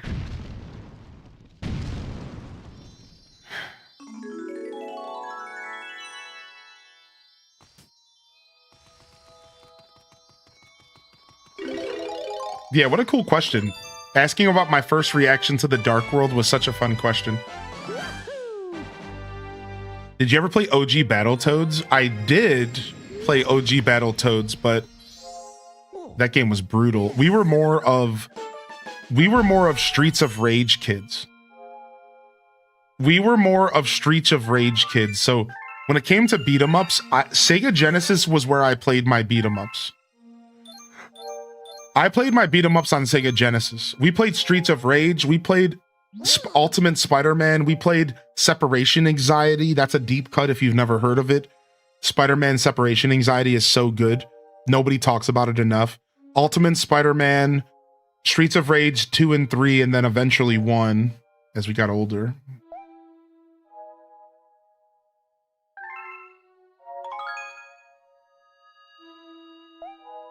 I drank too much coffee and now I'm in the middle of deep cleaning and I am regretting everything. The Jurassic Park Sega game, you know that game got remade and put on Switch? There's a Jurassic Park collection on the Switch. And you can go back and you can struggle through that game in a modern era if you so wish. How about that? How about that? That's an option. All right, here, give me just 1 second. I'm going to see if I have any food to eat because I'm strangely hungry, but I don't think I have anything that doesn't need to be cooked. So I'll be right back. 1 second.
All right, thank you everyone on YouTube for hitting that like button. 40 likes for a Monday morning show is feeling pretty good, especially with a game switch from AC halfway through. Thanks for coming and hanging out here, everybody.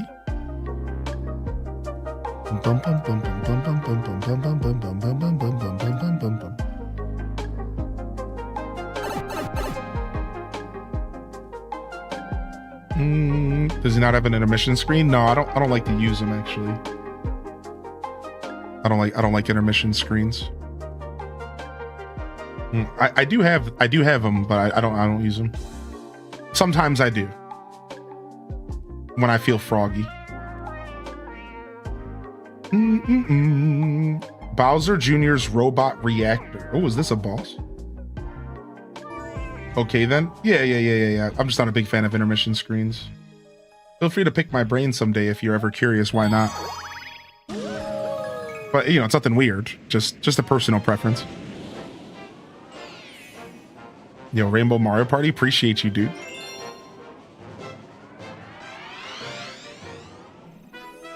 Boom, boom, boom. All right, I think that's our first little mini boss.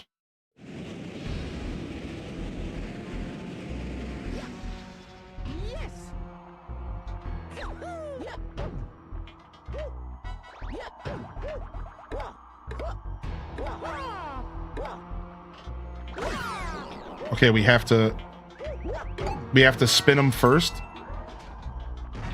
We have to spin them first. These little metal helmet Goomba looking dudes they make me think of Spaceballs. The way their helmet's designed. You just don't like them? No, I just don't think that intermissions are healthy for streams. Yeah, your goal as a creator, one of the main things you're focused on as a streamer is retention. So when it comes to analytics and retention and stuff, intermission screens tend to actually get people to leave more than not. And there's a lot of like kind of psychological kind of conversation to have about it. But intermission screens are kind of giving people an excuse to not come back, because it's as if you're saying you're going to be gone for a certain amount of time. So I still do like intermission screens when I'm genuinely going to be gone for 15-20 minutes, but if I'm taking a super quick tinkle break or something, I don't want to tell people that I'm going to be gone when I'm not really going to be gone that long. Does that make sense? So if I'm just going to stand up and get some water real quick or something, there's no need for me to use that, because at that point I'm telling people that I'm leaving and you can leave too. So when it comes to retention rates and it comes to how you interact with your broadcast, you know, our goal is to keep people here. And why would I want to tell you all to leave if I'm going to just get up and get a glass of water? Right? That doesn't make sense. So you don't need an intermission. So you use intermissions when you're running ads. Exactly, Kino Wolfie. I don't run ads, so I don't need them. And you need intermission screens when you're taking real breaks. And if you've ever been here for a Long Boy stream, what do we do instead of an intermission screen, y'all? We do words on stream, right? So we just do words on stream when I'm going to be gone longer than 15-20 minutes, and y'all just play words. And so I just don't really need an intermission screen, right? Because words is good enough for my long breaks, and when I'm doing short breaks, again, I don't want to give people the impression that I'm going to be gone for a long time. Right? So if I'm getting up for literally to go fill up my cup of coffee or to use the restroom real quick, yeah, it just doesn't really make sense to give people the wrong impression. So.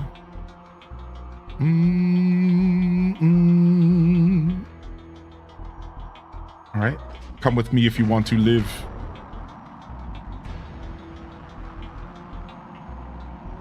Dude, frick, I didn't jump fast enough.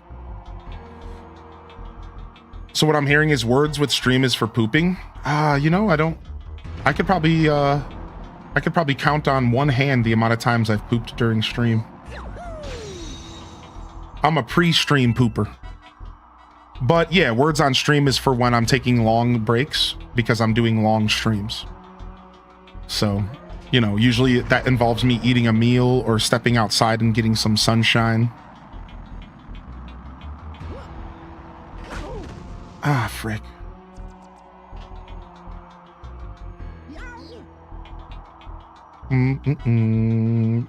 Real men have a desk bucket. Truth. I just wouldn't want y'all to see the faces that I make. So, like, you know, I'd have to turn off the camera at least.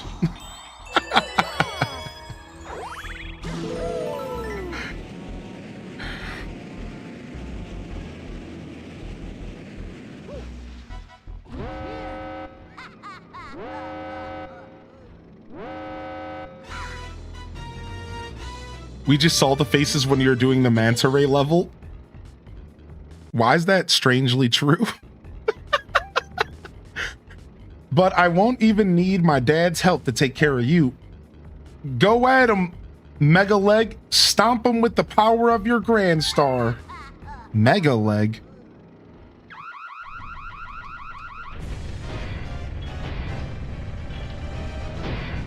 Dude, this is like a Pikmin boss. Nice, this is sick.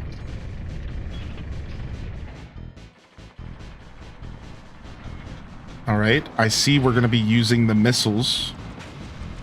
I see, we're gonna be using the missiles.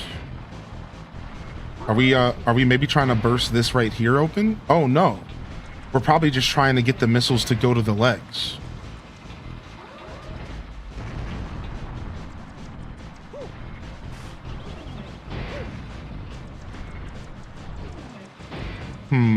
Maybe there's like a switch or something on the back of the leg. Aha. Ow. I need that one up apparently. I'm about to die.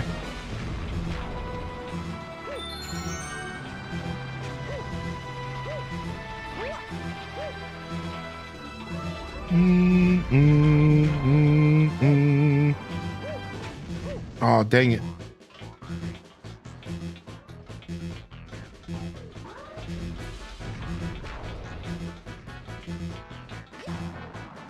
Nice. Okay. Oh, that's not good. I don't know what to do. I still need HP real bad.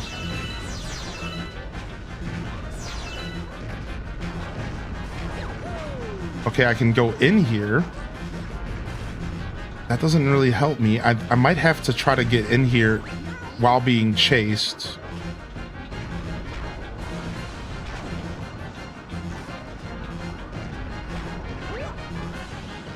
Nice. Okay, that wasn't too bad. I was a little worried about that. GG's. That was actually like kind of tough feeling. Like it felt like what I did was really cool because it felt like it shouldn't have been that easy. What can I say? First try. GG's.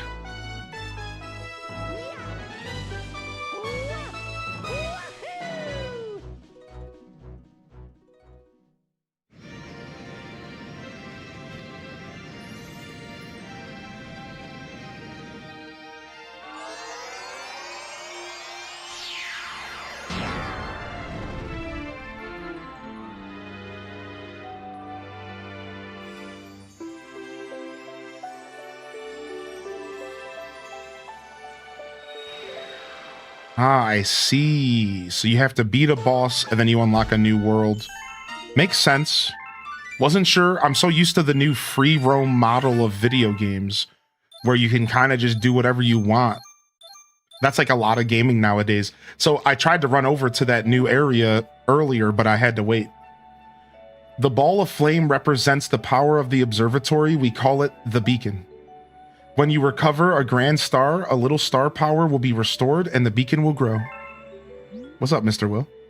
The Comet Observatory can use that power to fly through the universe.